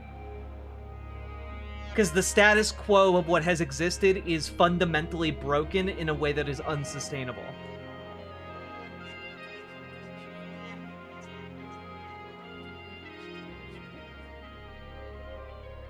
What are the odds of another government shutdown within the next year? Probably pretty damn high, I'd say. Let's take a look at Sake Tanuki's submission here.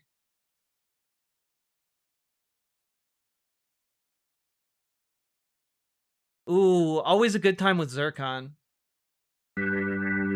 Fuck yeah.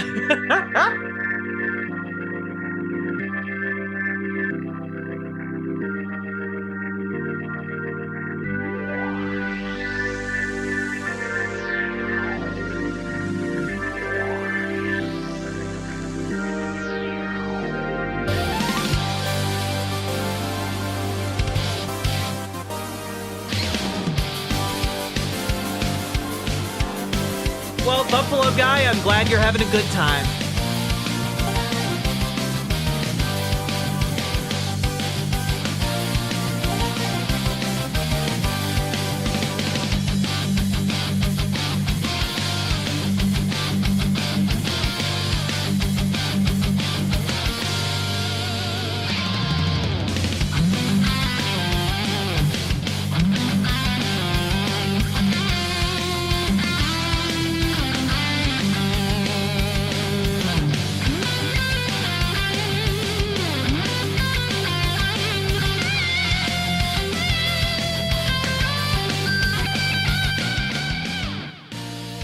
What should we say to people who wanted it open so they can get paid again?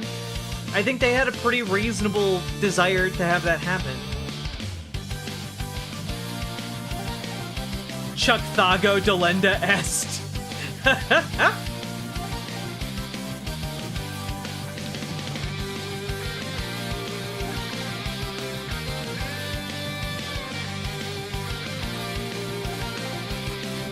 Why does it sound like Sonic and Power Rangers had a baby? Because that's fucking Turtles in Time, motherfucker.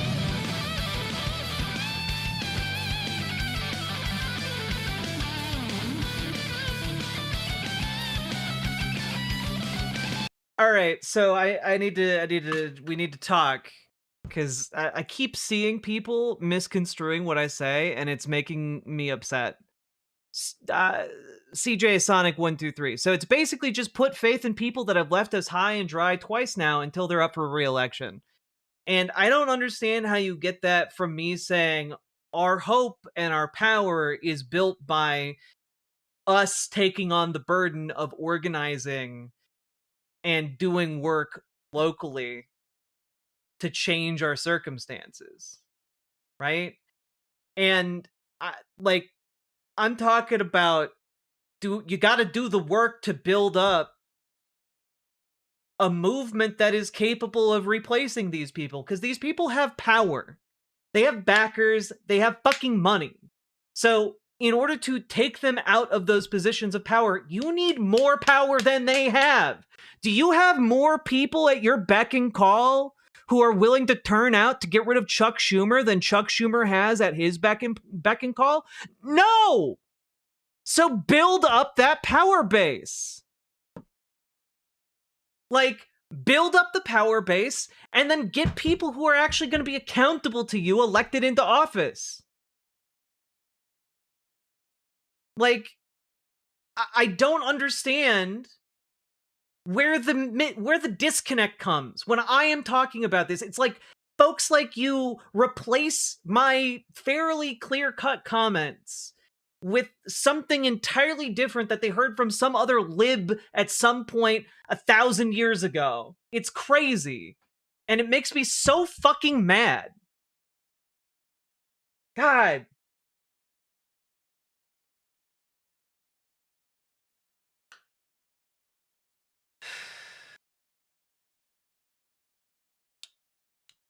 Write it down so people can't misconstrue it? Yeah, no one would ever misconstrue written text. It's not like the Bible exists. The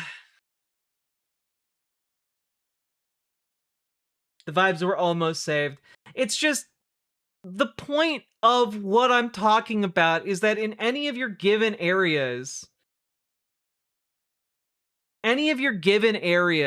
you're going to be in different situations. You're going to have different communities you're going to be talking to. You're going to have different people who have different priorities. And the entire premise of working together is to build a coalition that can represent you guys. Went so hard for no reason. It really, really did, Sake Tanuki. We're going to add that to the playlist here. All right. Sorry, I had to pause the vibes. The vibes shall return.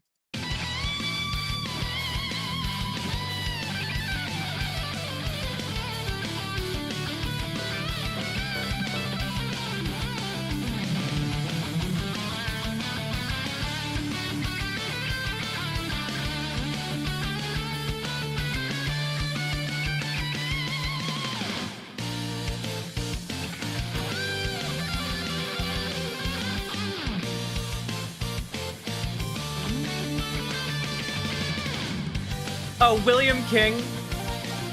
Nothing gets under my skin more than being misunderstood. It's all good, CJ Sonic. It's an infuriating situation.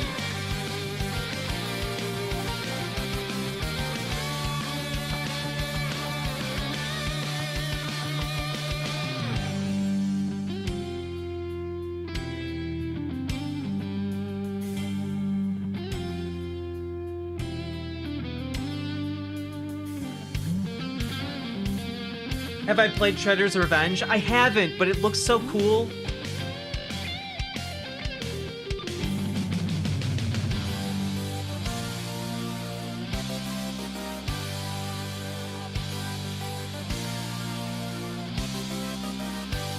Oh, Final Fantasy has some banging tunes.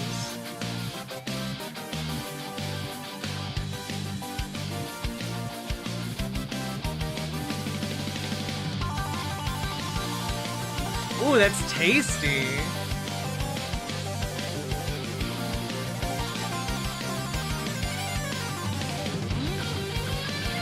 Fuck, it goes so hard.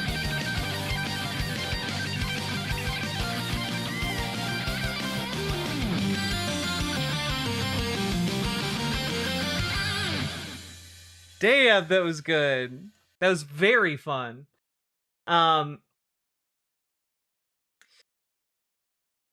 Been thinking about making a list of all the issues facing Americans. Wait, no, earlier you had a comment. That was good.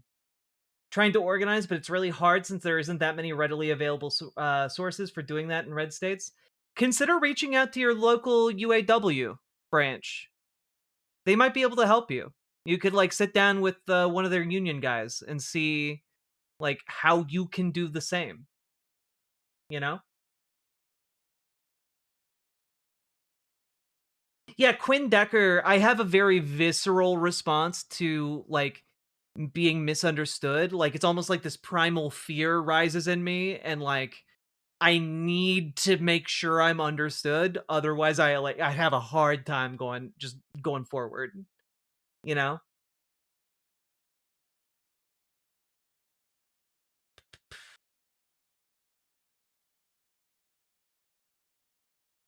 Also, yeah, you could talk to Gamerg. Gamerg's a great organizer in this community. Just join the Discord and reach out to Gamerg. 62 Sounds is also a legend, Ensig.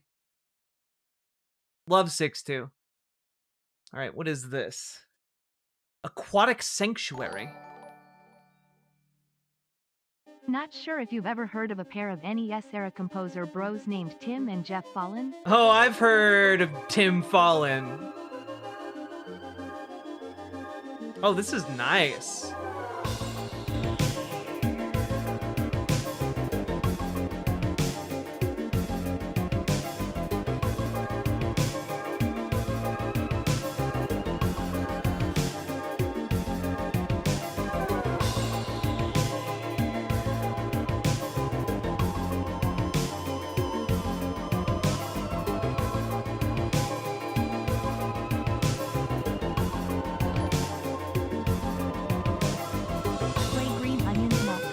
What is green onions?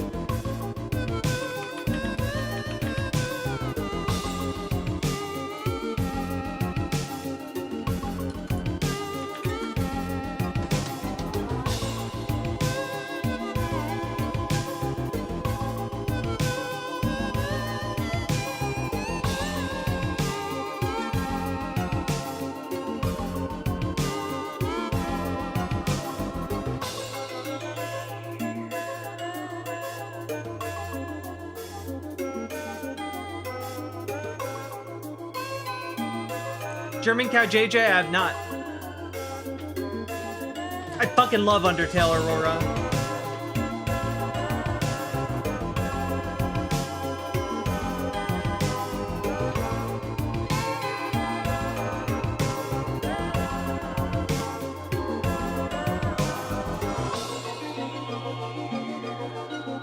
Oh, Buffalo Guy, Sticker Bush Symphony is an all-time banger.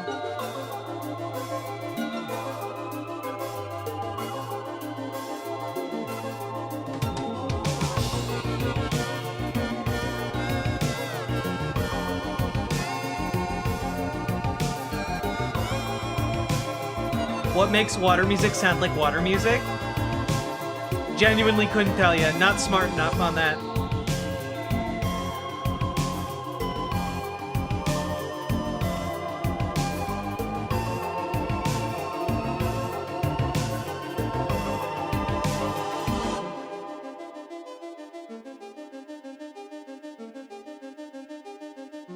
I can't play Booker T and the MG because that will get copyright claimed. This won't.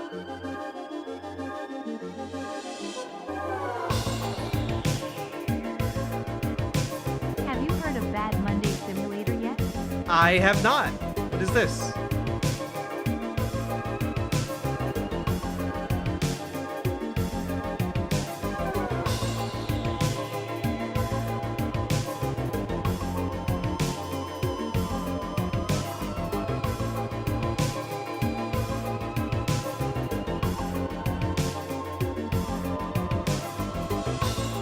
Lily loves stuff. Undertale is unironically core to my ethos as a leftist. It's so good. Zissou, how you doing?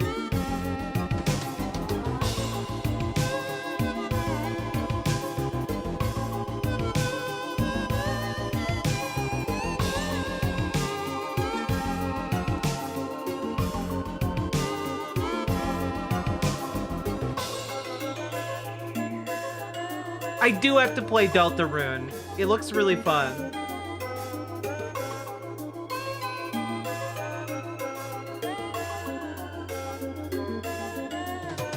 I should do another playthrough of Undertale. I cried so hard when I played it the first time.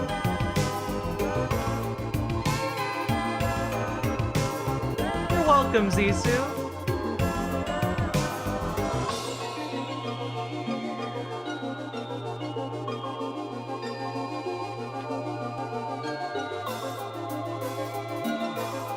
That One American, I did not see that. But I can check it out later. Did you do a pacifist run? I did! Pacifism only, baby! Love and peace!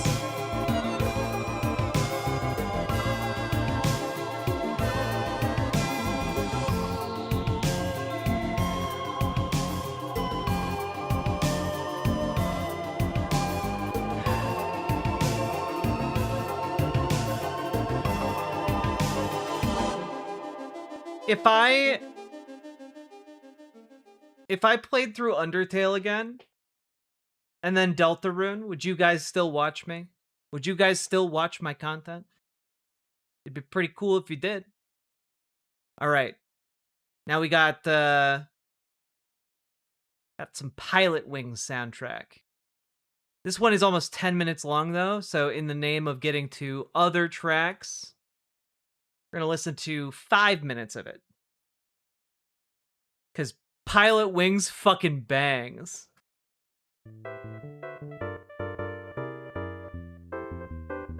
Just the vibe is so good.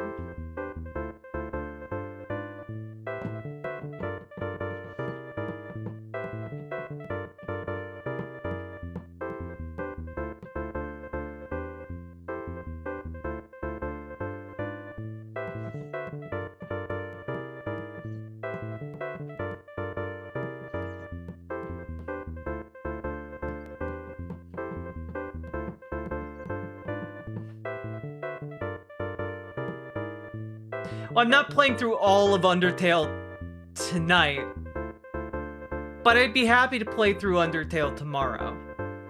Cause you know, I'm pretty fucking angry.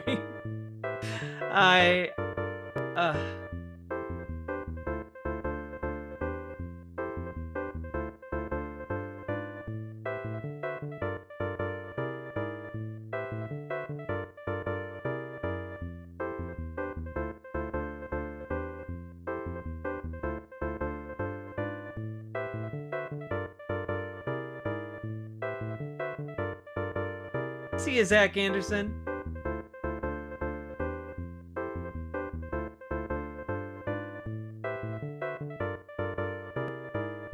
Do I have a boxing bag? No.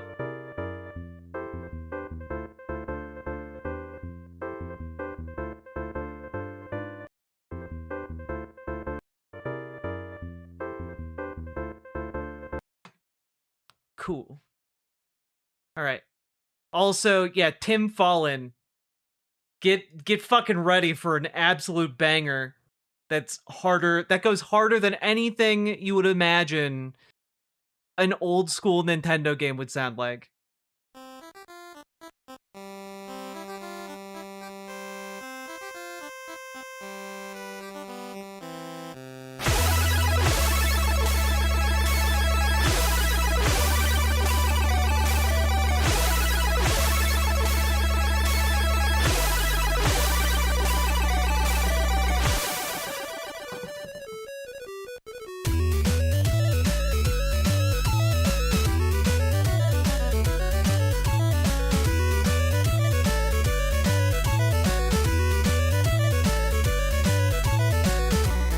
No, this is the fucking original soundtrack from the NES.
What is this track called again? This is just the soundtrack to the NES game Solstice.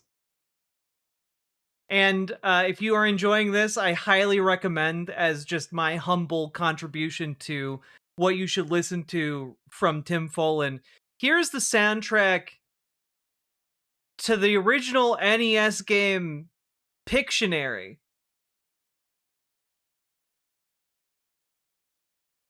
That was anticlimactic since it's muted. Here we go.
It's so fucking good.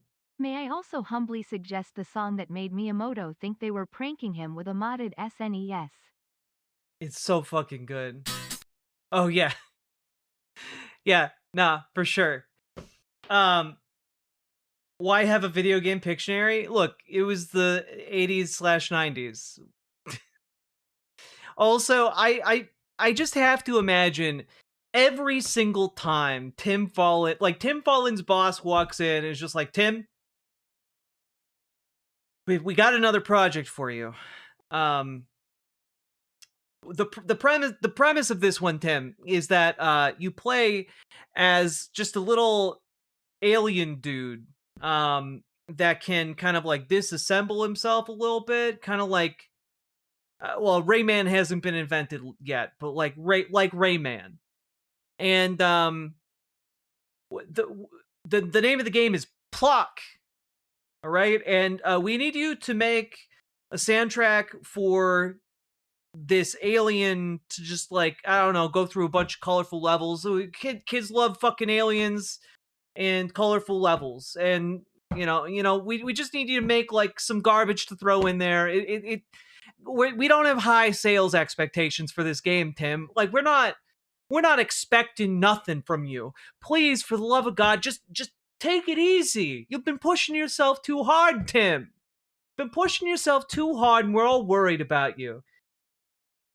And Tim just looks up from like his keyboard and just like snorts a rail, like just an entire rail of crack. That's right, crack cocaine. And then goes, I gotcha. And then makes this.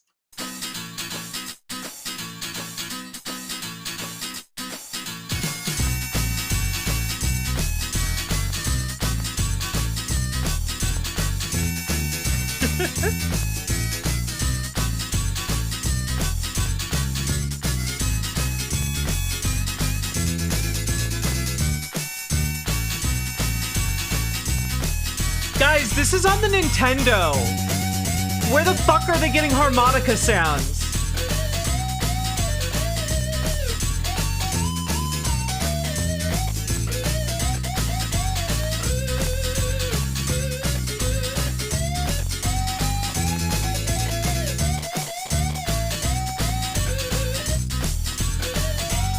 Oh, sorry, Super Nintendo. The point being, the hardware is not supposed to be capable of doing any of this shit.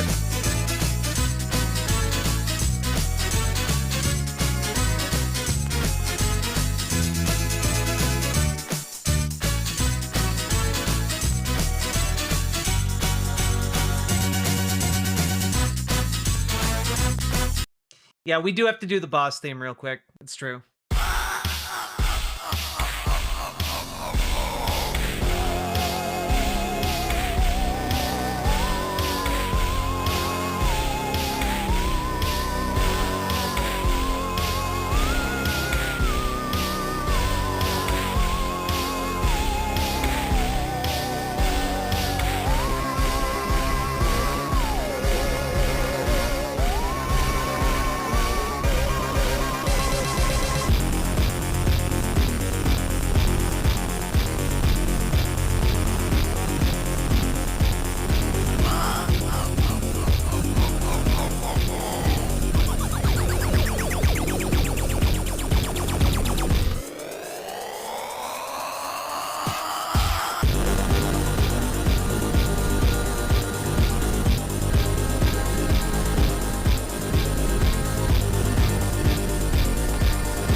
It's so nasty. I love it.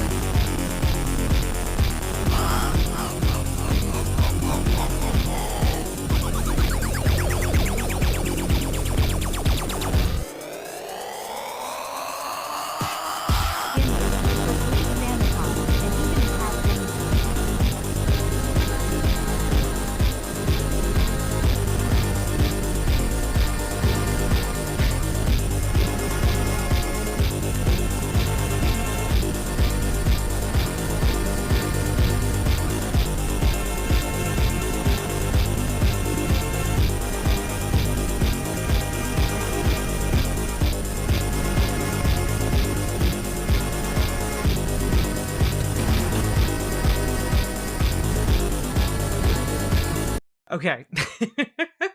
Pluck is just so good. The beach, look, anything Tim Fallon touched turned to gold, okay? I feel we've established that. We do need to move on. Bad Monday Simulator. I don't know anything about this. But I was sent this track. Oh, shit. Is this a fucking Undertale Garfield crossover?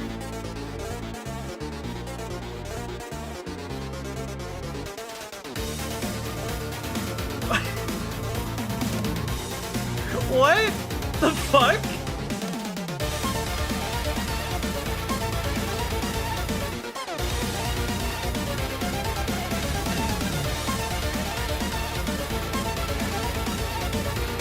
Garfield sounds.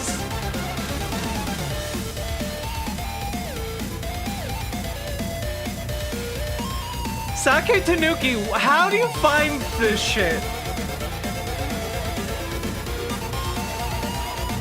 You're gonna have a bad time, John.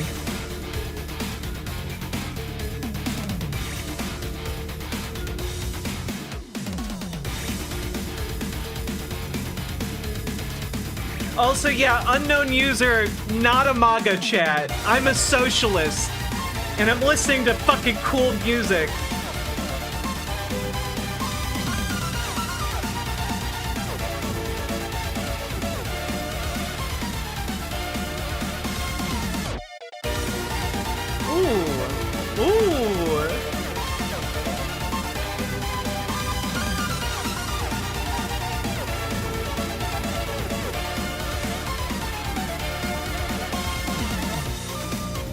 Is it Sansfield or Gans? I like Gans better.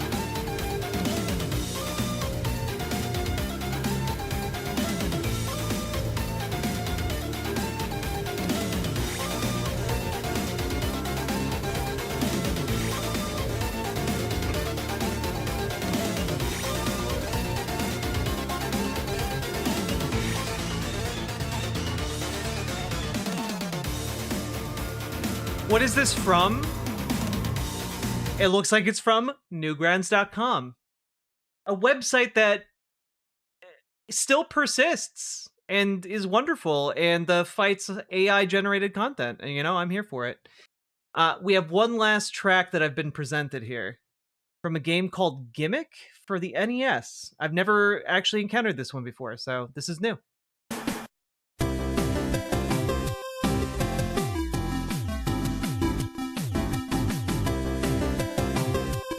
Oh, it's by Sunsoft.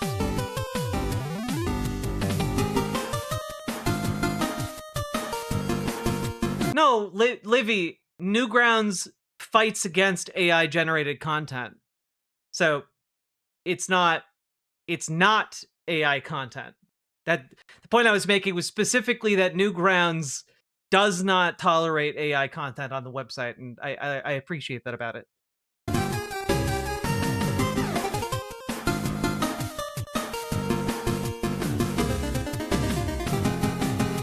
Velvet, no, I genuinely have no idea what you're talking about.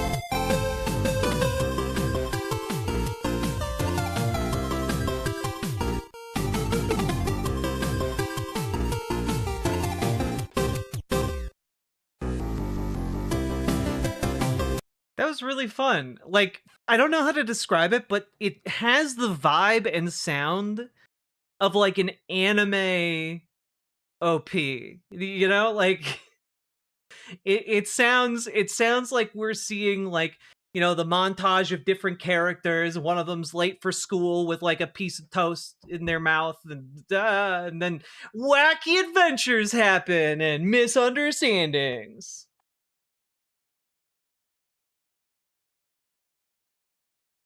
On the 10th anniversary stream, Toby Fox played a modded version of the game to fuck with the fans, then released this modded Sans fight as a standalone app. Oh, that's cool. What is this?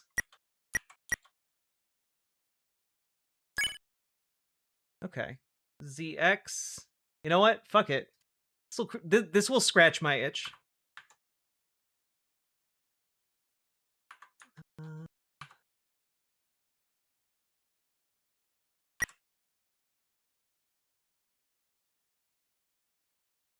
Cool.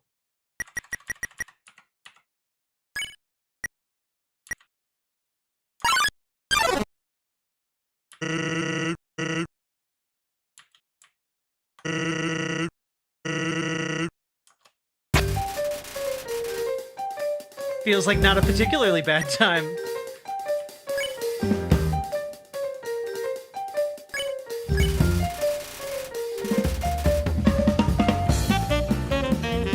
God. Oh, God. God damn.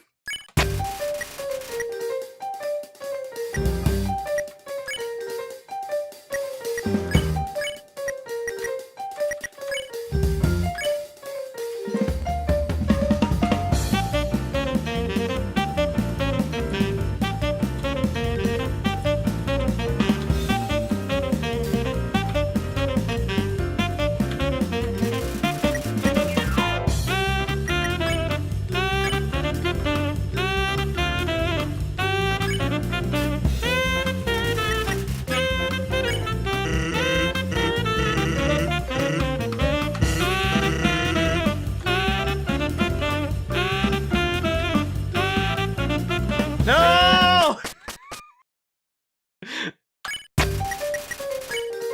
This is fun.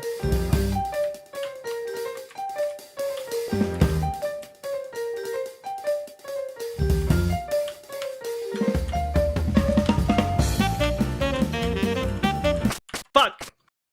It's so hard!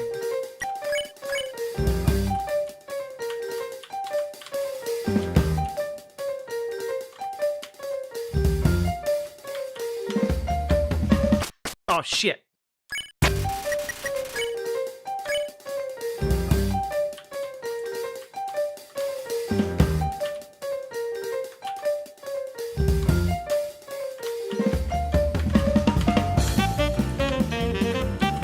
No! Oh, ho, ho! Let's go!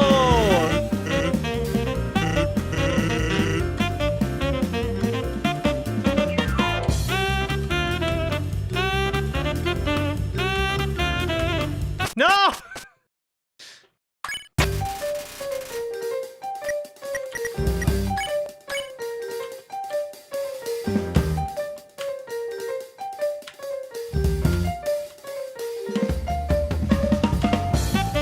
No!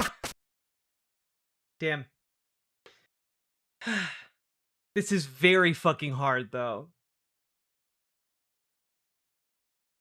Sounds like the Riverboat Jack theme. It's true. You're gonna have a good time.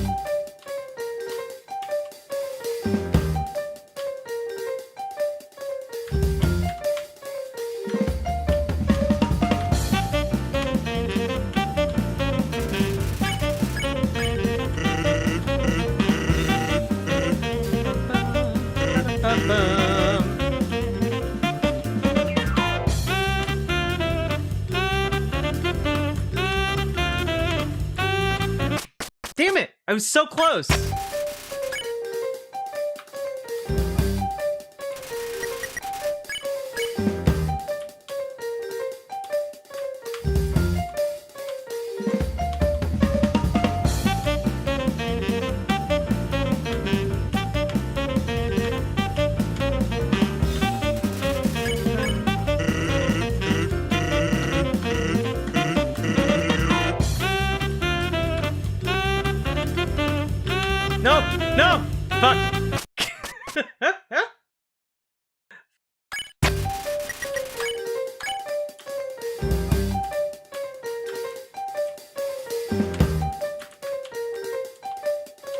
I'm not gonna lie, this kind of game is my jam.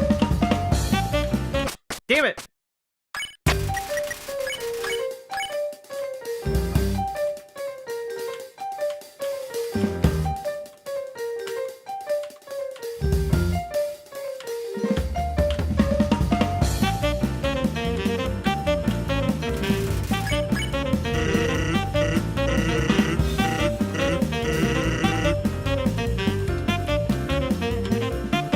No! Fuck!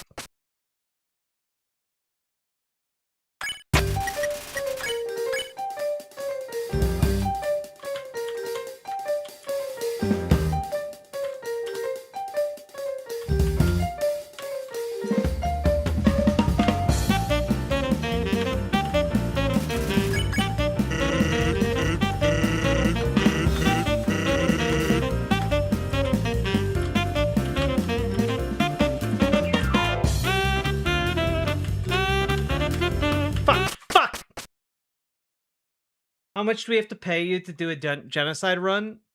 Not you don't have enough.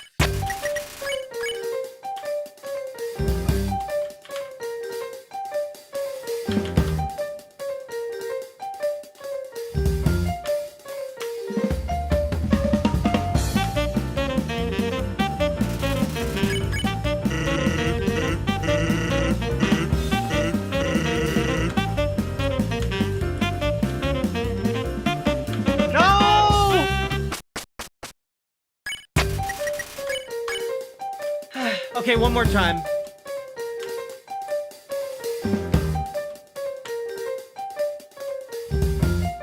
Just one more.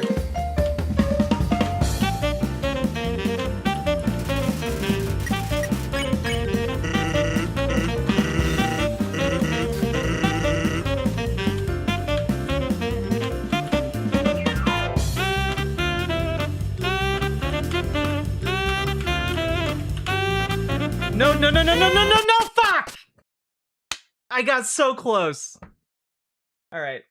I need more moxie. It's fine. It's fine.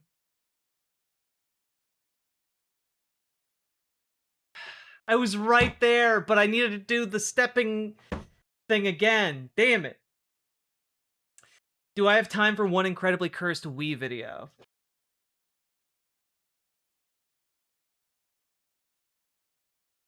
One second. I have a lot of tabs to close.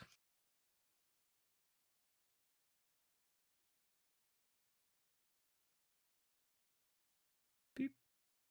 Beep. Beep. Fuck.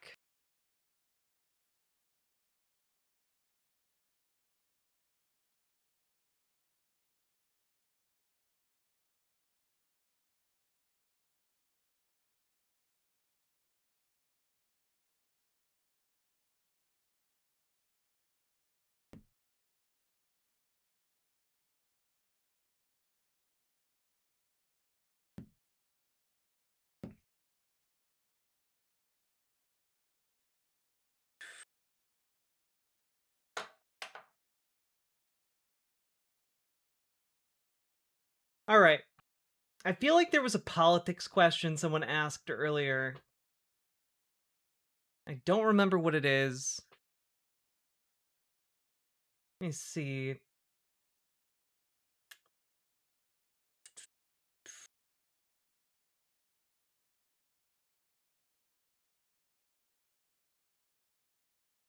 Rejoice and farewell! Farewell, your ascendant bones. I would love a pacifist charity stream. That'd be cool. That would be very cool.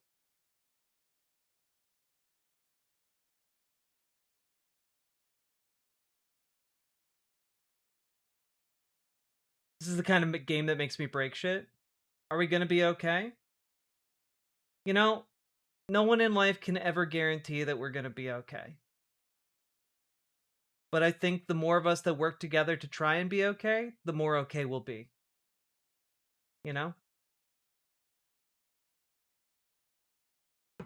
I was thinking about this earlier today, and like kind of the idea of rage and like the idea of sadness in our current time of politics. And I think one of the things we got to do is recontextualize it a little bit, because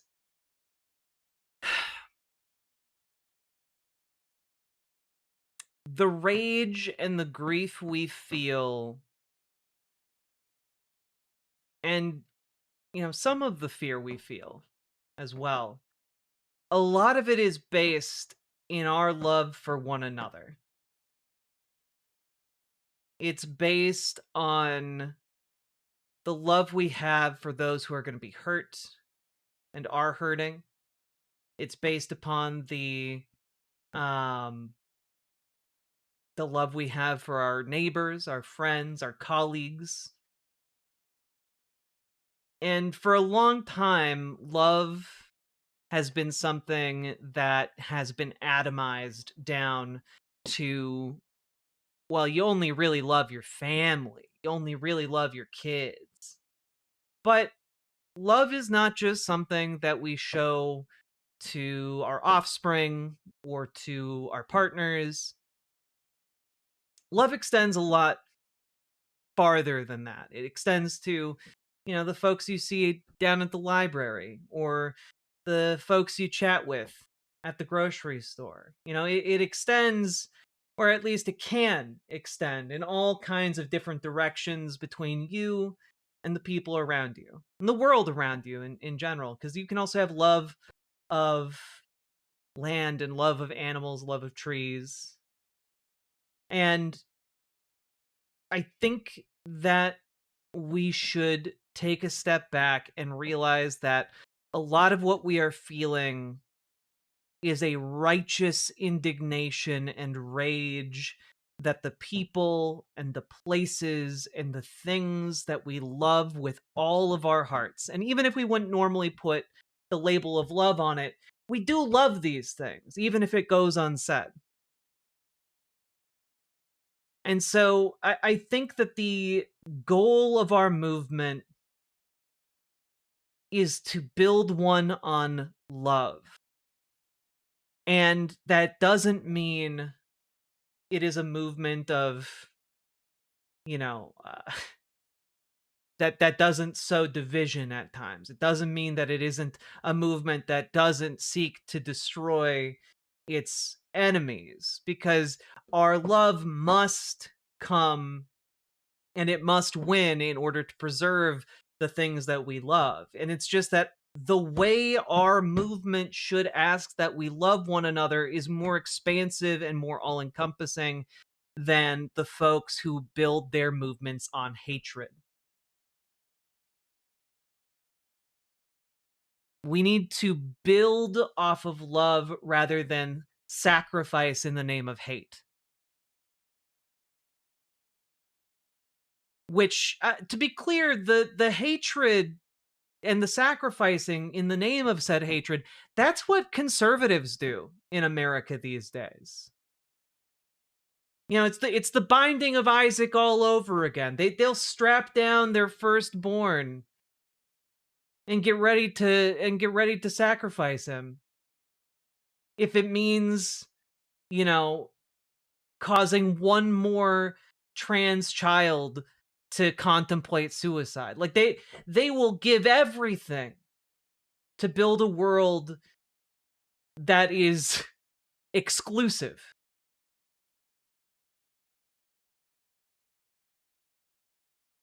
And I think that one of the things that makes our movement special and makes our movement different, or at least can, is that we build a movement based on love.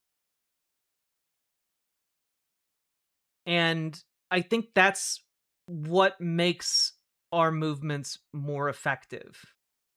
It's recognizing it and putting that name on it, love. And, it doesn't have, I know some people might be like, oh, that kind of has some religious overtones to it. But, like, it doesn't have to, you know?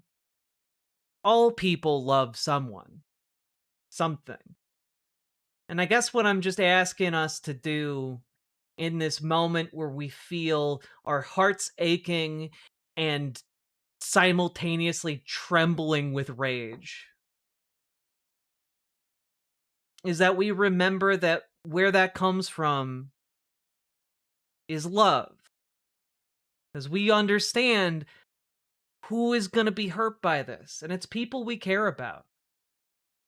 Even if they live half a nation away, like you know someone that this is going to hurt. If you're walking around in your community and you're making eye contact with folks on the street corner or in the grocery store or in the library, you know someone who's going to get hurt by this. I thought fiber was what made movements consistent and smooth. Well, that too. Fiber is very important, Sake Tanuki. But I'm also not talking about a consistent or smooth movement, but rather a movement that is going to be imperfect and a movement that is going to be fucking up sometimes, but one that is always moving towards ending this authoritarian cloud that hangs over us and winning. Okay? And we will win and build a world where trans people can be safe and breathe free and use the bathroom. We will win and we will build a world that values diversity, equity, and inclusion, that values the differences among us that make us stronger when brought together. We'll build a world that is kinder, that is less cruel, a world that is accessible to everyone. And we will do so with kindness and empathy, wielded not as like some hippy dippy nonsense, but as a sword. Because we have a very real enemy allied against us, and we need to band together and make this movement something that is capable of building up a valid political movement that no Chuck Schumer, no Angus King, no Cortez Masto, no sellouts from the Democratic Party or shills for the Republican Party can bring to an end. Our blade of love will cut through all of that, and we will win. And we'll win not just for ourselves, but for our brothers, our sisters, our siblings, both those that make it through, and we will also fight for those who came before us and honored us with the progress they made. Here and now, we are alive. We are able to breathe free. We are able to meet together, converse together, hope together, love together.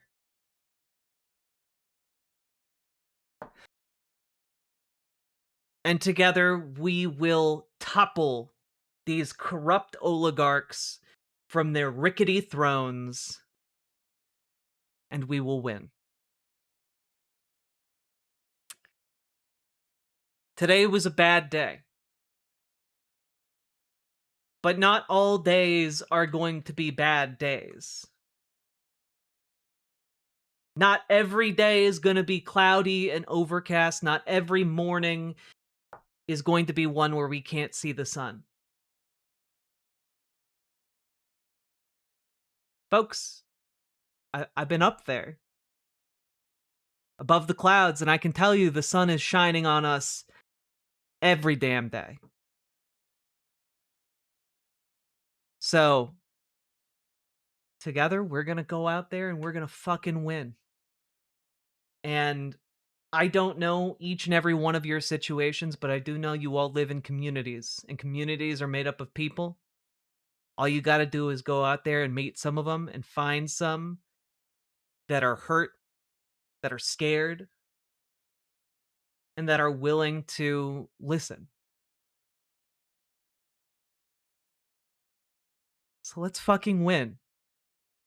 Because when we all get together, we can't lose. Thanks for letting me blather a bit. I do appreciate it.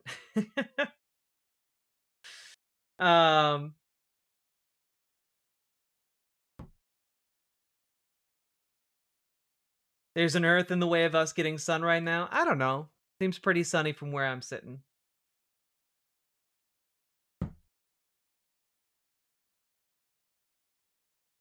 People together strong are an unstoppable force. It's true. Shimps together strong, people together strong, all kinds of creatures together strong. Together we will be like that unstoppable ball of androids from the Bollywood film that I can't recall the name of. But I'm pretty sure you all know which film I'm talking about.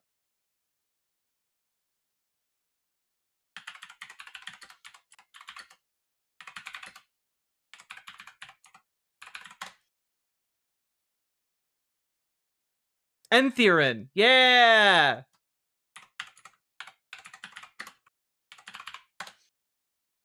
Can I just play you just a small snippet of this?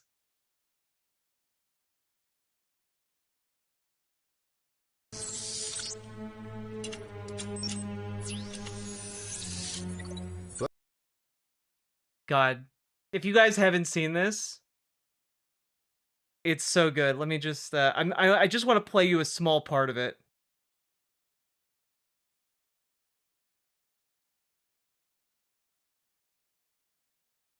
Yeah, here we go.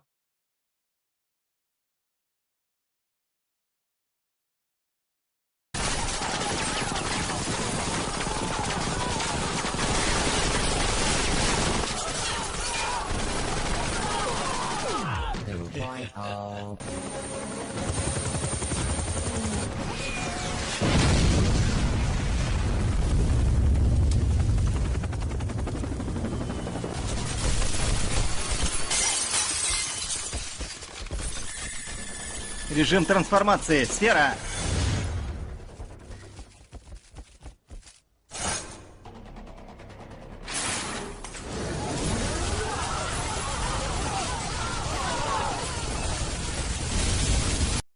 Anyway, it's a movie about robots. It's basically Bollywood's version of Terminator. It's pretty great. In case you wanted to find out what happens in Phase 3 of Sansfield. Happens in Phase 3? I was curious.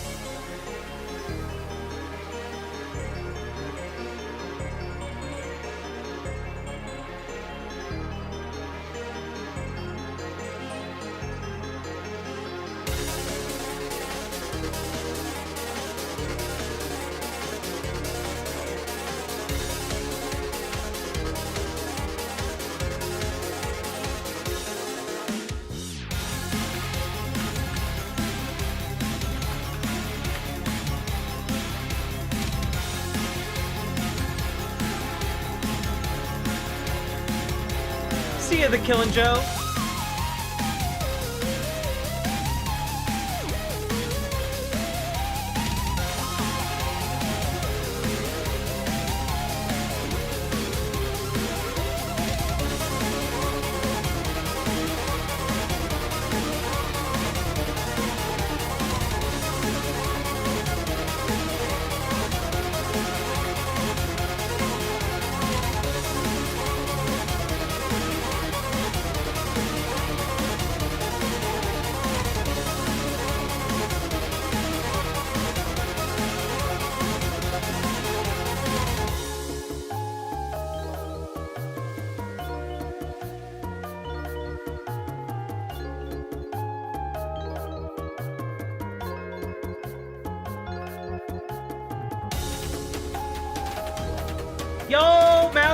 reading Cold Shadow. I literally have the box for it sitting right there.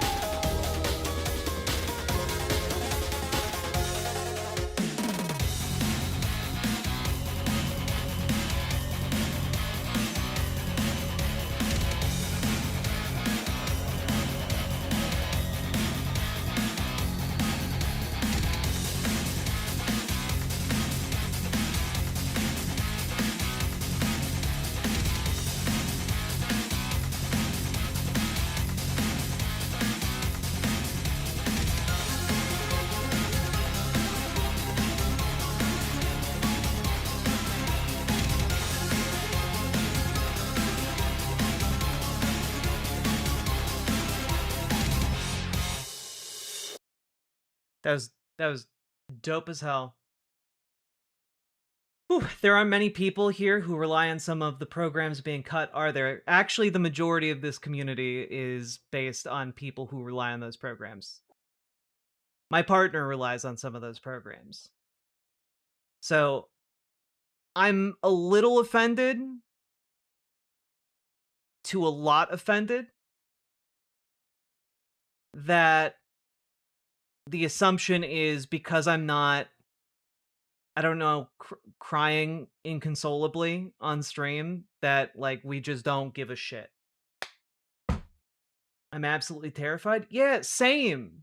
Everyone is. That's why I'm playing music and, like, introducing chat to fun, weird things. 'Cause a lot of people are fucking scared. And, like, I don't know what else to do. I'm not a fucking therapist. I can't, like, sit down and, like, have a heart-to-heart with each one of you individually and figure out what the hell is wrong. I can't do that. So, like, what do you want me to fucking do? Like, what can I do realistically right now? Like, I'm trying. I'm trying real fucking hard to hold it together because I know you guys on some level need me to do that. And so, like, what am I to do? Because everyone is fucking angry and upset. And I've been trying to make that clear today, but, like, I don't know. I'm just a lady trying to do my best.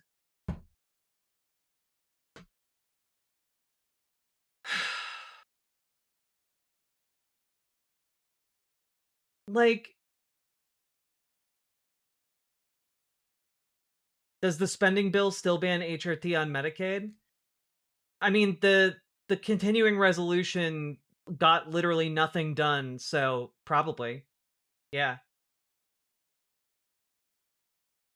I mean, chat's not being weird, like it's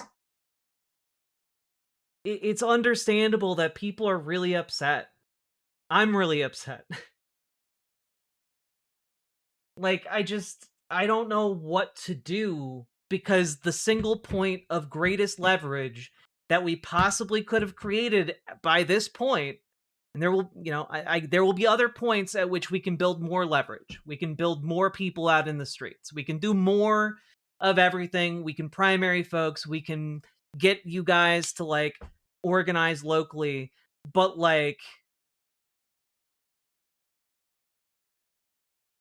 there's nothing we can do right now about what just happened. And, like, tomorrow we'll be able to fight and do other things. Tomorrow we'll be able to, like, do some things. I thought the court orders said they couldn't dictate that to the states. Alex Markle, unfortunately, things have been going ping-ponging back and forth through the courts, so we'll see. Is HRT going to be banned? That's way too premature. I'm sure the Trump administration would like to ban it, but remains to be seen if they can or will.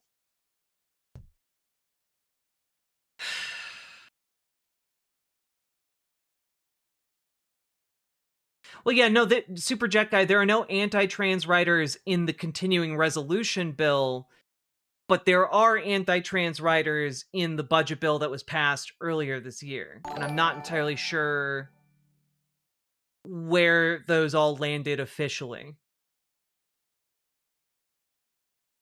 Zisu, thank you very much for being a member.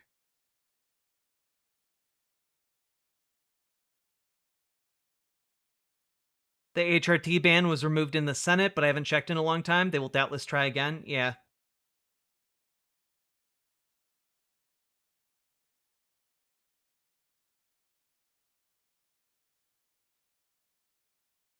Like, it's okay to feel bad. It's okay to feel sad. It's okay to feel your feelings.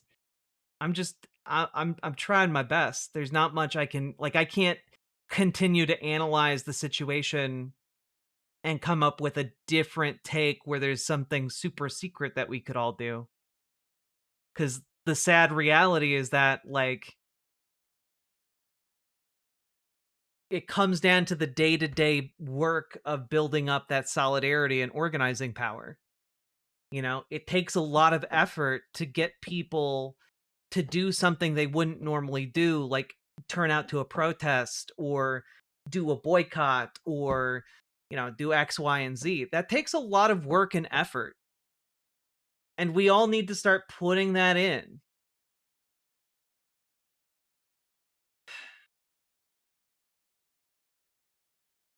But, like, it's not a very satisfying answer because it doesn't quickly resolve our problem.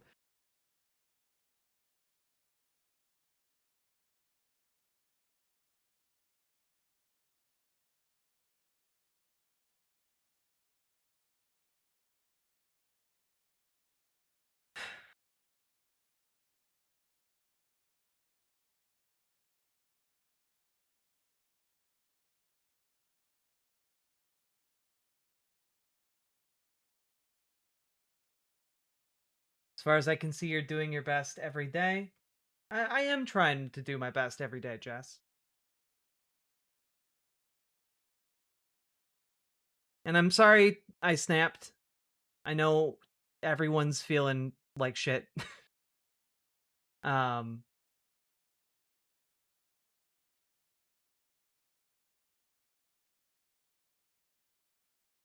Alex MZ, thanks for saying hello from Germany.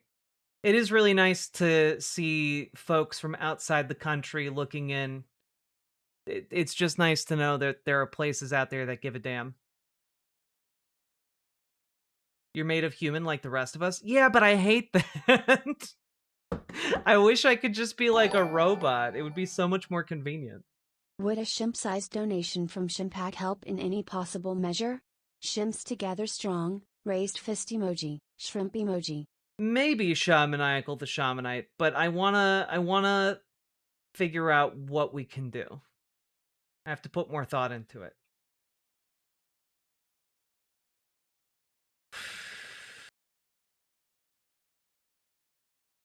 Our hands are as tied as yours, sadly. Yeah.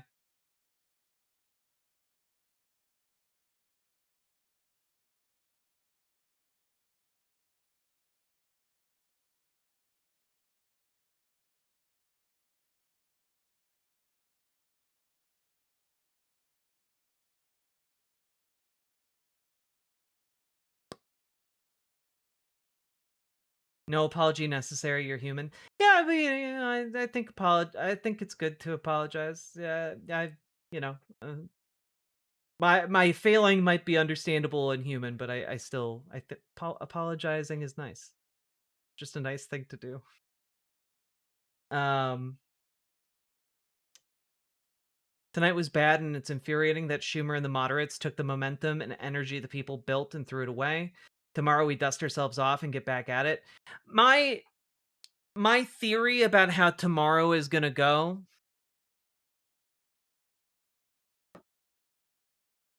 If you guys are interested, just one last little theory.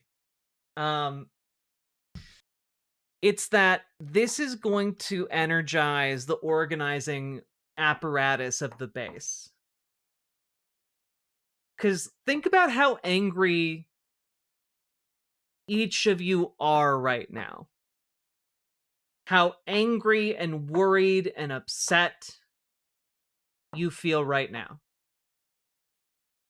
And understand that the wine moms who are talking about like how it's time for the guillotines and it's time, like who are liberal, who like were like, I would have voted for Hillary. She would have been the best. Like, they're out there talking about, like, French Revolution shit. How angry and upset are they going to be? How angry and upset are the people of the United States going to be when they start getting hit with those premiums for real? When they start seeing the effects of that come through for real?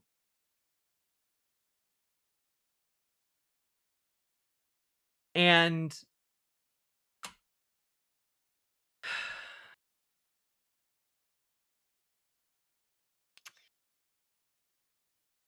understand that already before we reached this point, there were 8 million people ready to hit the streets to protest this administration.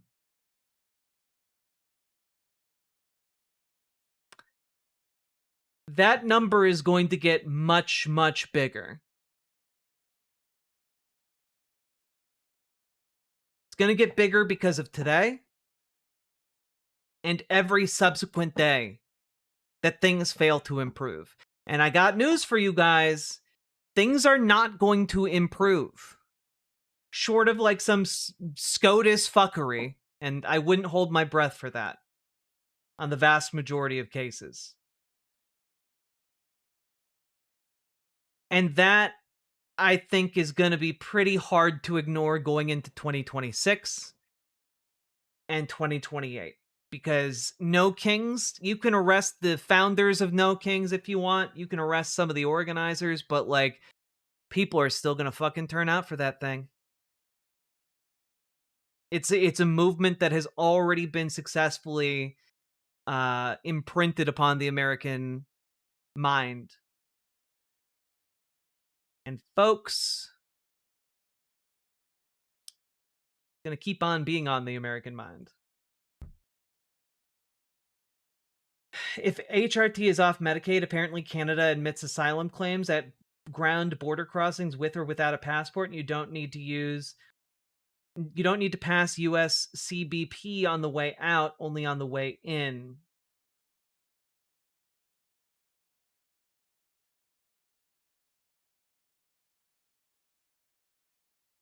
Interesting.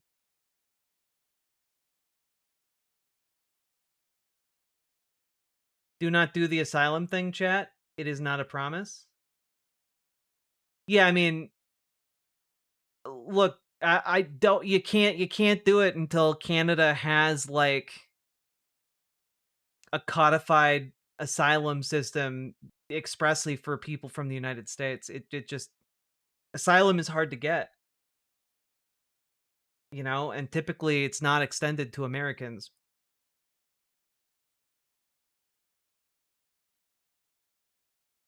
But if things do get bad enough, I guess that's an option.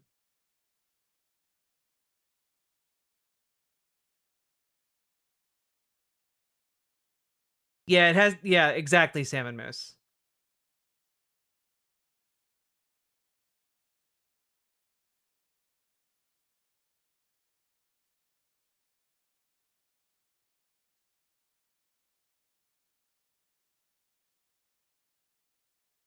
Good girls don't get the YouTube channel subpoenaed. True! When is the next No Kings? Do we have a date? We don't have a date yet.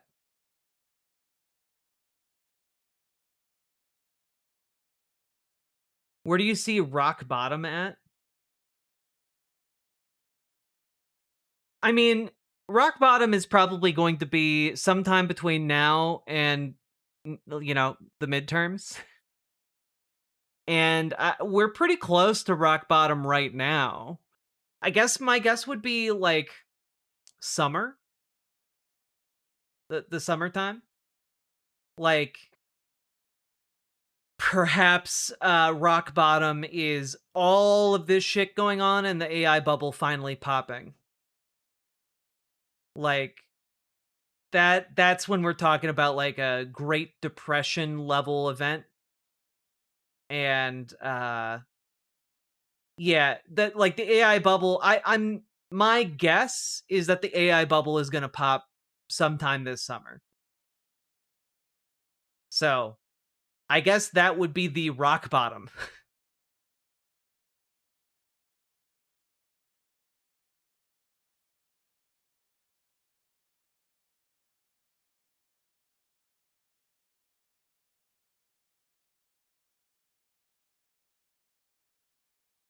Would even be that long? I genuinely have no idea. It like it. Let me put it this way: from what I've read and what I understand, by sometime this summer, it would take the entire combined investment capital on Earth in order to keep these AI data companies running. And then there's just no more money to put into AI. At which point people start looking at, well, wait a minute, which of these companies is profitable? And I think at that point they find out none of them are. And actually, it's all worthless garbage bullshit.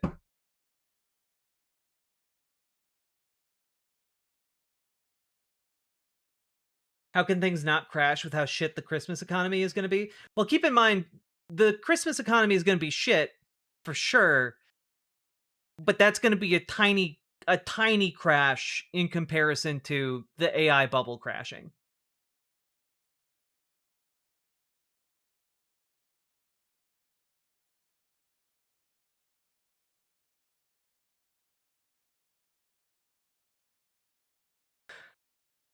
So, yeah. AI bubble collapse plus healthcare woes plus tariffs or whatever the hell's going on. Like we're already in a recession.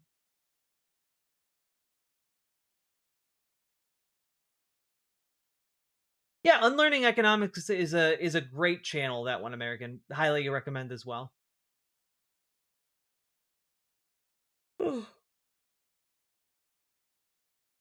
I don't think there is a floor on how bad things can get. No, there isn't, but like hypothetically, how bad could things be? Or what is the lowest we're going to be during Trump's term here? I would guess we're going to bottom out sometime this summer. What that bottom looks like, I don't know. Well, the issue is, P-Cheeks, like AI is taking the jobs, but also if all the money dries up for AI and the AI bubble pops, there's not going to be money to continue keeping those data centers open. So the AI that would replace the jobs isn't going to work.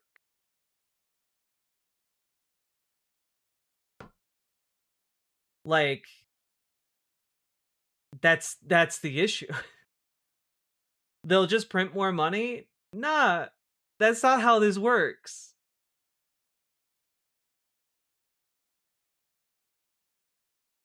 Like, quantitative easing is useful to get the money to circulate, right? The issue is that the venture capitalists aren't circulating the money. Right? Like, the money gets circulated by like working class people who are buying and selling and all the time. Right? So the reason quantitative easing works is because it's injected into the economy specifically to working class people. It's not just like handed out. We don't just bail out the AI companies that are losing money.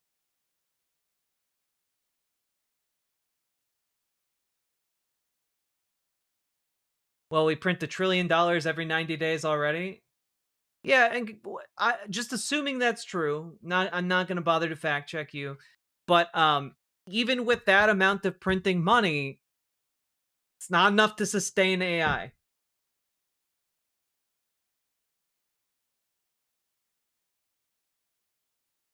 You really think they give the money to working class people? When I'm okay, if you're not talking about quantitative easing, I don't know what you're talking about. Quantitative easing is the printing of money to inject it into the economy in order to make money flow. And typically that is done at to banks to make loans more available, etc. But the idea is that the loans are made more available so that workers get paid and that money circulates. They will just print more. No, there are limits to how much you can print with quantitative easing. And like the idea that like you can just print your way out, that's literally already been tried before in the medieval times and it doesn't work. Where I just explained, the injection of money goes to the banks so that they can offer loans without like threatening their bottom lines. It's to make loans easier to do.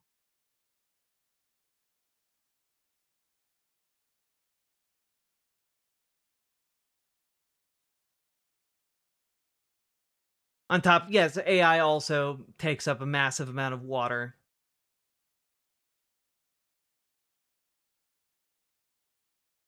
Yes, rich people take out the loans. What do you think the loans pay for? What do the rich people just like have a big company and like it's just the big company is just a big empty building? Just big empty building with like machinery? No. The biggest cost to any one of those startups is labor. It's fucking labor. They're printing their way out right now? They're not, dude. Why do you think everyone has to spend twice as much on the basic necessities of life compared to 5 years ago? Because the President of the United States has placed an arbitrary tax on all goods. Like, that the universal tariffs that he imposed have made everything exponentially more expensive because that increases the prices that middlemen operate on. And then where it comes down for here, like, it comes down to the fucking tariffs and trade policies. Like, yeah, inflation has a role as well, but the inflation rate is higher because of the tariffs.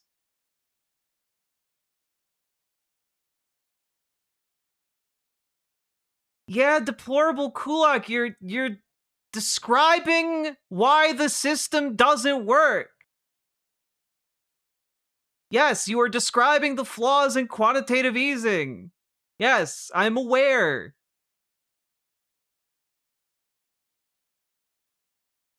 But also understand that, like, if the solution is just print more money and the companies are just burning said money on useless infrastructure for technology that doesn't work, that doesn't actually save the economy and is going to cause it to collapse harder, not like not easier. It's not going to perpetually prop up the AI industry.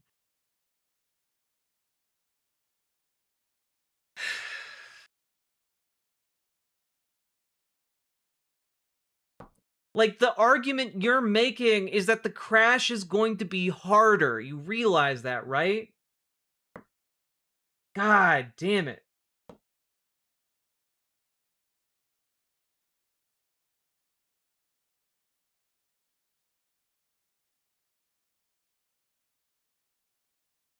Another open source model, this stuff devalues other AI significantly. Yep.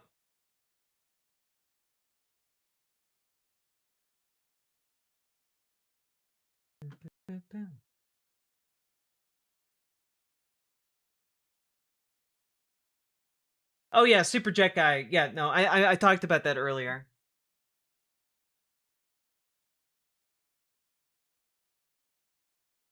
So Trump doubled the price of everything since 2019? Yeah, Donald Trump's tariffs have fucked up the entire supply chain. Yes. Number 1, yes. Number 2, inflation exists. Inflation got out of control under Biden because the policies of printing money and cash infusions, etc., that the Trump administration pursued during COVID caught up with the economy, led to a spike in inflation. The Fed got it under control. Instead of by taxing the wealthy, which would free up money to circulate, they instead put more people out of work on purpose and restricted the flow of money via loans. So you said working class are the ones taking out loans? Are you fucking stupid? Are you...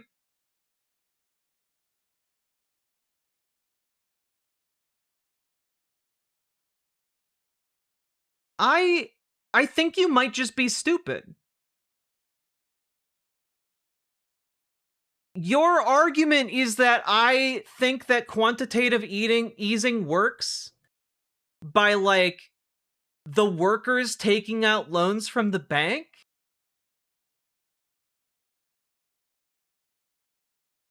Did you think that my argument was that workers are the ones taking out the loans at the bank?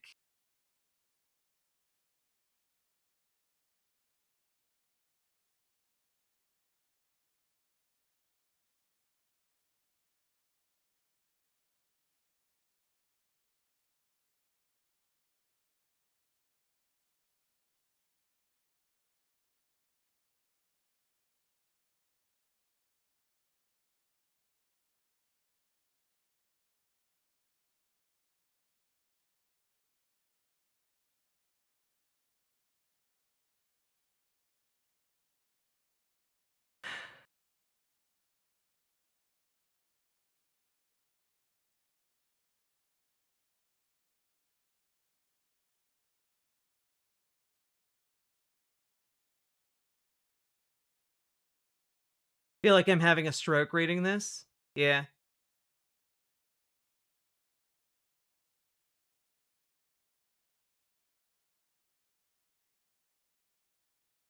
Okay, deplorable Kulak. You need to answer my fucking question. If the next thing you post in chat isn't answering my question, I'm just gonna ban you. I don't care what your politics are, because you need to be able to engage in a conversation. If you're just like talking to talk, like that's another thing. You got to answer the question.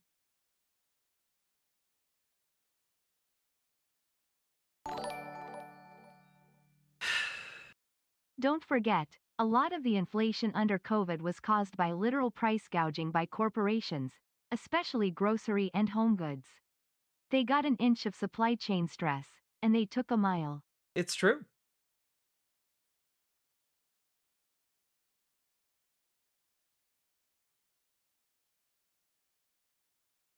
The libertarians and the grippers, and you all see the problem, so what are we going to do about it? I need you to answer my question. I'm going to give you one more chance. Did you think that my argument was that workers are going to the bank and taking out the loans made possible by the quantitative easing? Was that your argument?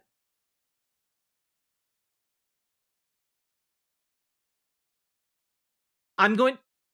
One more chance. It's a simple yes or no. Did you think my argument was that workers were going to the bank and taking out the loans made possible by quantitative easing?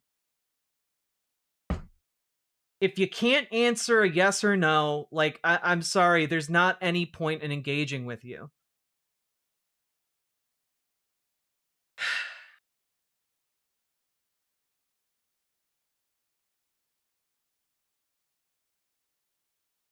I've been accused of being stupid before. One last chance. Yes or no?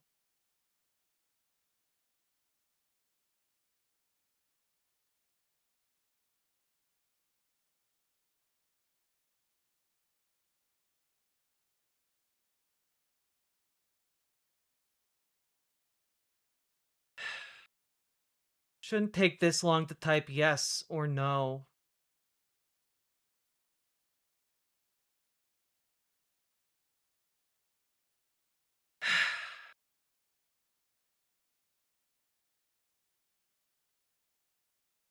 Yeah, this is like the fourth last chance, so it's the actual last one. You said the working class.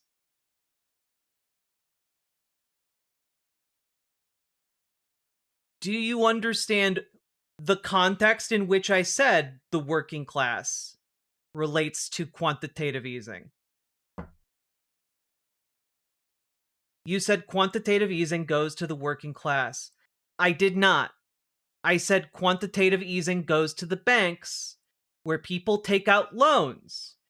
And typically, how it works is that the business people take out the loans, they make the factory or whatever, and then they hire labor. The traditional economic idea of quantitative easing is that the business owners get the low-priced, low-interest loan made available by the massive influx of money, and that allows them to hire labor.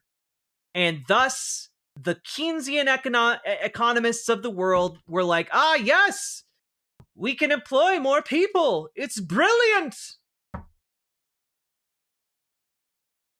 And dude, you don't ask the questions anymore. You don't ask the questions anymore. I need you, like, you became the main character of chat. We're gonna have this conversation. So, do you disagree with what I was saying? Because the way a traditional Keynesian economist would argue for quantitative easing would be essentially it allows capital to take out more loans. I didn't hear the question. I was 3 minutes behind. I'm done. I'm done. I'm fucking done with you.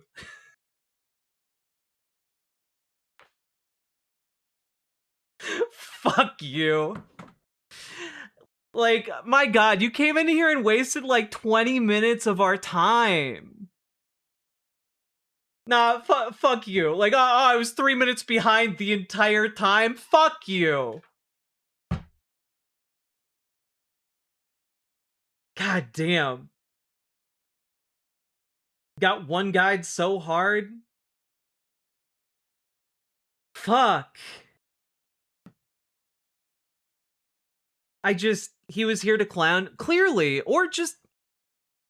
There's also a certain type of guy who comes into spaces like this with a preconceived notion of what he believes someone like me believes, and will just argue against and shadowbox against that straw man. You know? Like, it just turns into, like, we're not talking with each other, we're talking across each other. And my attempt to reorient the conversation so we're actually engaging with each other's points did not work. Like, my attempt there was to try and explain, like, a basic bitch, here is intro to quantitative easing, and the wild accusations that came along with that were crazy to me. And so I tried to get him to narrow it down because he said something that didn't make sense based on what I had said. So I don't think that person was actually engaging either in good faith, or if they were engaging in good faith, were just like so far up their own ass they couldn't see me, you know?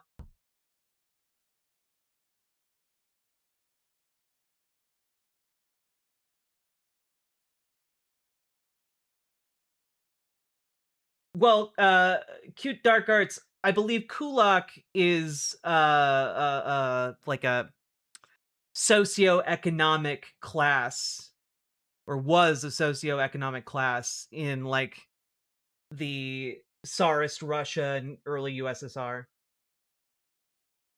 Kind of like a minor landowner type.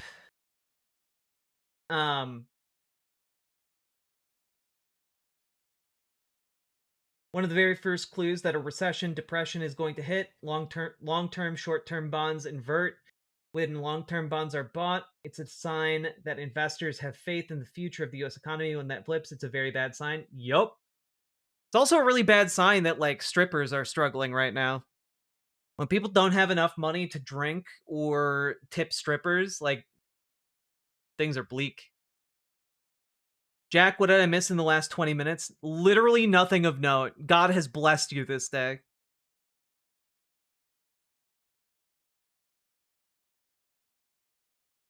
Progressives don't understand political strategy. They are flawed in that department. No, I think progressives understand political strategy quite well.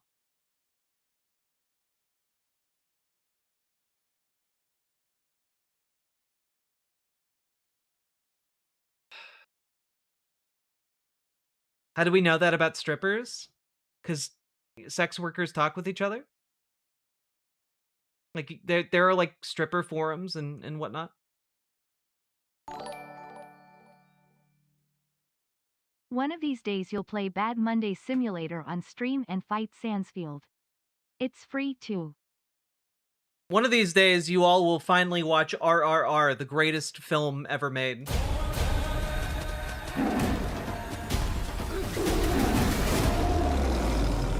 Jesus. Cool.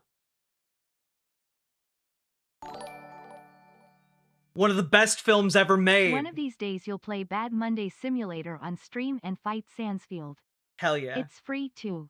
Let's go.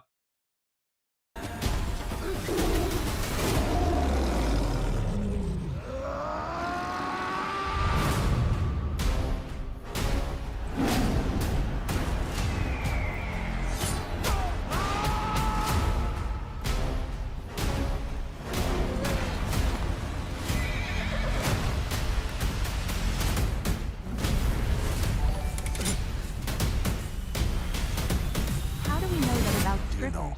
How do we know anything about anyone? Do we not do stripper polls? Pokemon Go to the polls has a very different connotation in that scenario. Not to.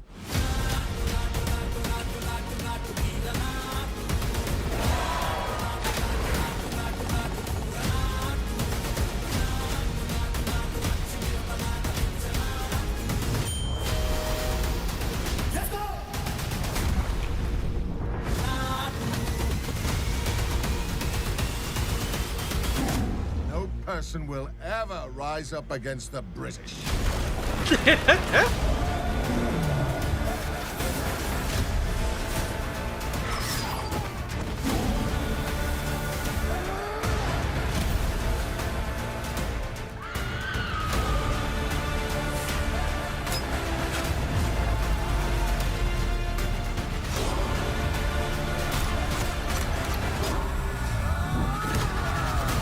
This is legitimately one of the coolest movies I've ever seen in my life.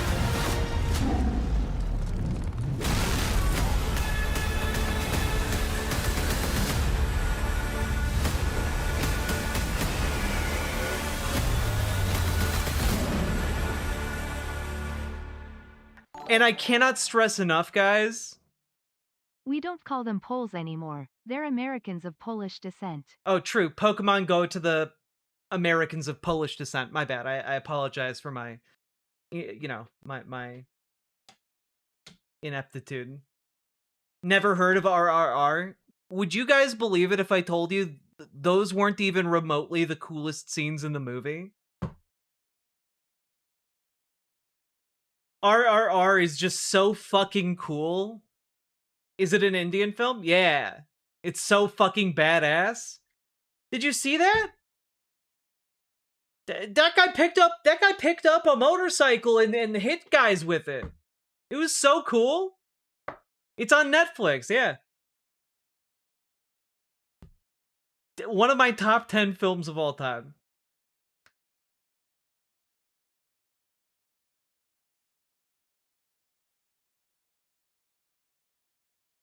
I do apologize for my microaggression. It's just called RRR. Discord movie night. It is like 3 hours long. But You know, I'm not mad at the idea of doing something like that. Maybe we'll do it tomorrow. How good is the dialogue?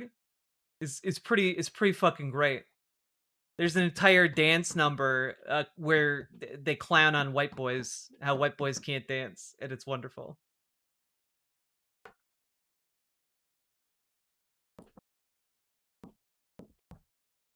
Yeah, it's very anti-colonialism.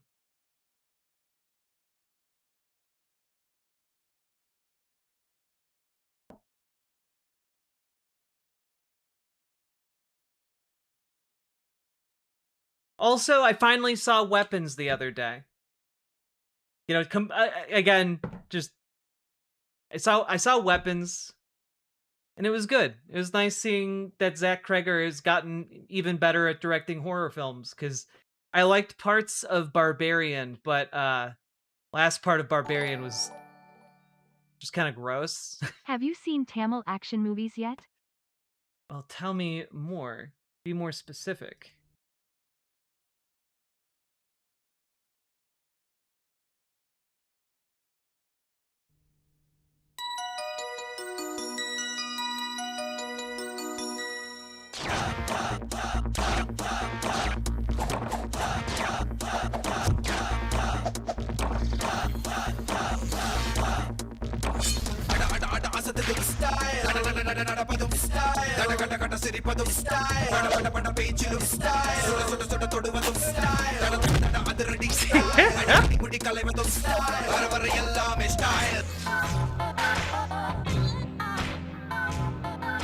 அம்மா எனக்கு தேவை தமிழ் கலாச்சாரத்தோட ஒரு பொண்ணு. பணம் போனா வரும், உயிர் வருமாங்க. இனிமே என்ன தேடி வராதீங்க. சாகர நாள் தெரிஞ்சு போச்சுன்னா வாழ்ற நாள் நரகம் ஆயிடும். சந்தோஷம் தாங்க முக்கியம். What the fuck? நான் என்ன பிசினஸ் பண்ணதுக்கு பர்மிஷன் கேட்டேன். I'm sorry.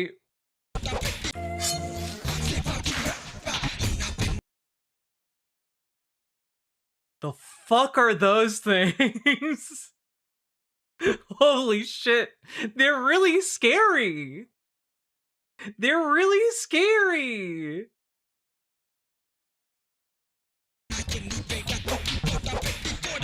Also, wait.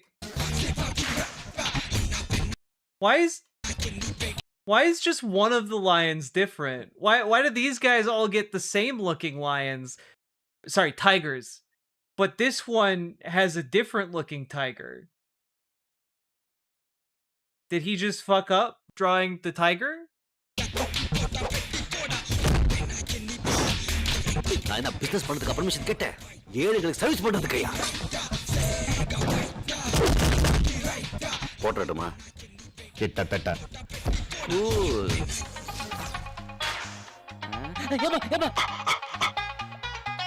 Oh no. என்ன கருப்பா பெத்த. வெள்ளையா இருந்தா அழுக்காயிடுவன் தான் பா கருப்பா பெத்த.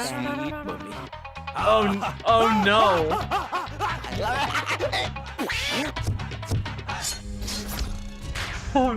நாட்டுல ஒடுமை இன்னும் ஒழியல. Rich get richer, poor get poorer. இதான் என் ஊரு. இதுக்கு நல்லது செய்யாம விட மாட்டேன். எங்க மாவட்டத்துல விட்டு 10,000 பேருக்கு மேல வேலை கொடுத்திருக்காங்க. நான் சொல்றபடி செஞ்சீங்கன்னா இப்படி இருக்கிற உங்க கிராமம் இப்படி ஆயிடும். சிவாஜி எவ்வளவு பெரிய குற்றங்கள் செஞ்சிட்டு இருக்காருன்னு உங்களுக்கு தெரியுமா?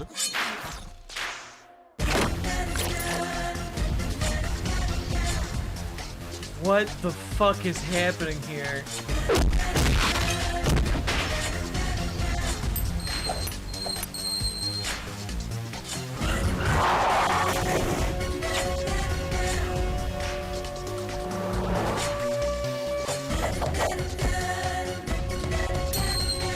Why does he know so many glasses tricks?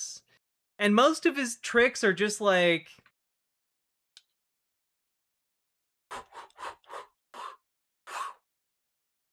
Like...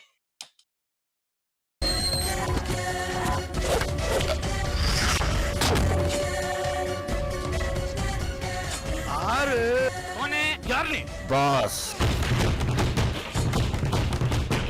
Bachelor of Social Service. பேரை கேட்ட உடனே சும்மா அதறதில்ல.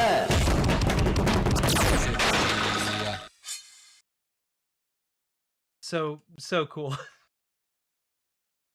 What am I turning into? You know, I couldn't even begin to tell you. Oh God.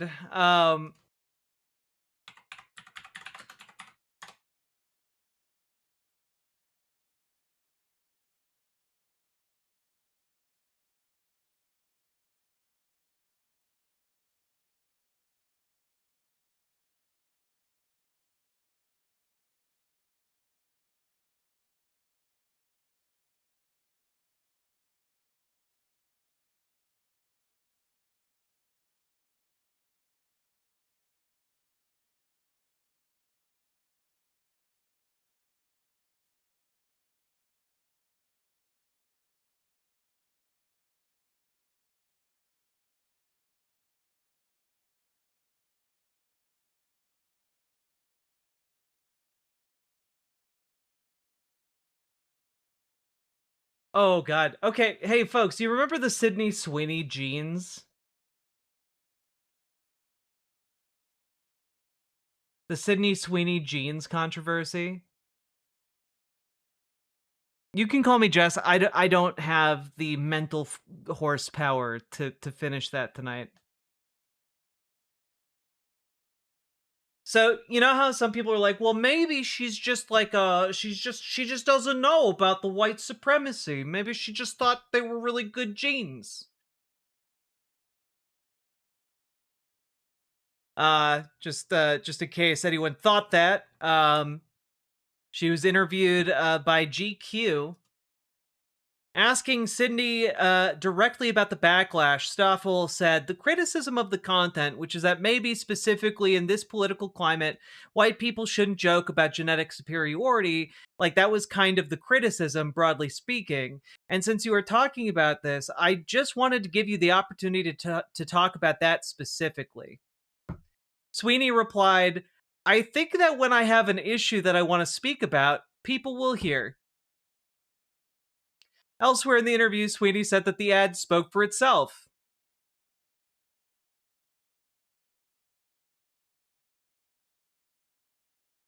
So, you know, when confronted with the idea of, you know, white supremacy in the ad, she was just like, yeah, you know, is what it is.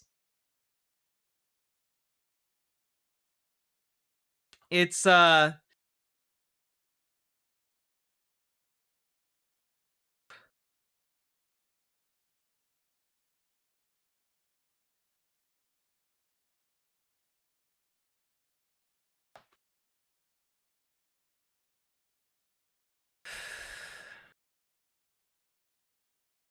don't know, like, I feel like if I was confronted with being in an ad that was pushing white supremacy and someone interviewed me on the national level about it, I'd be like, holy shit, I did not make that connection and I am so, like, just, yeah, just dude, just denounce it. But, like, nah, I think she's lost in the sauce. I think she believes in this superiority bullshit, you know? Like, damn. Can I introduce you to Indian Chuck Norris? Is this what I think it is? Is this Bahubali?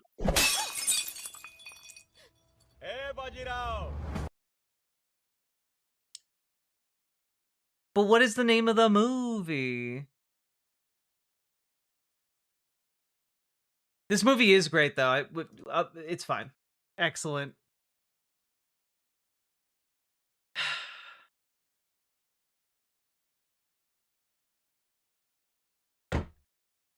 That was some good shit. Singham. That's giftable. God, guys, your homework assignments are to watch Singham and RRR, okay? Especially in our current moment, RRR might be politically relevant.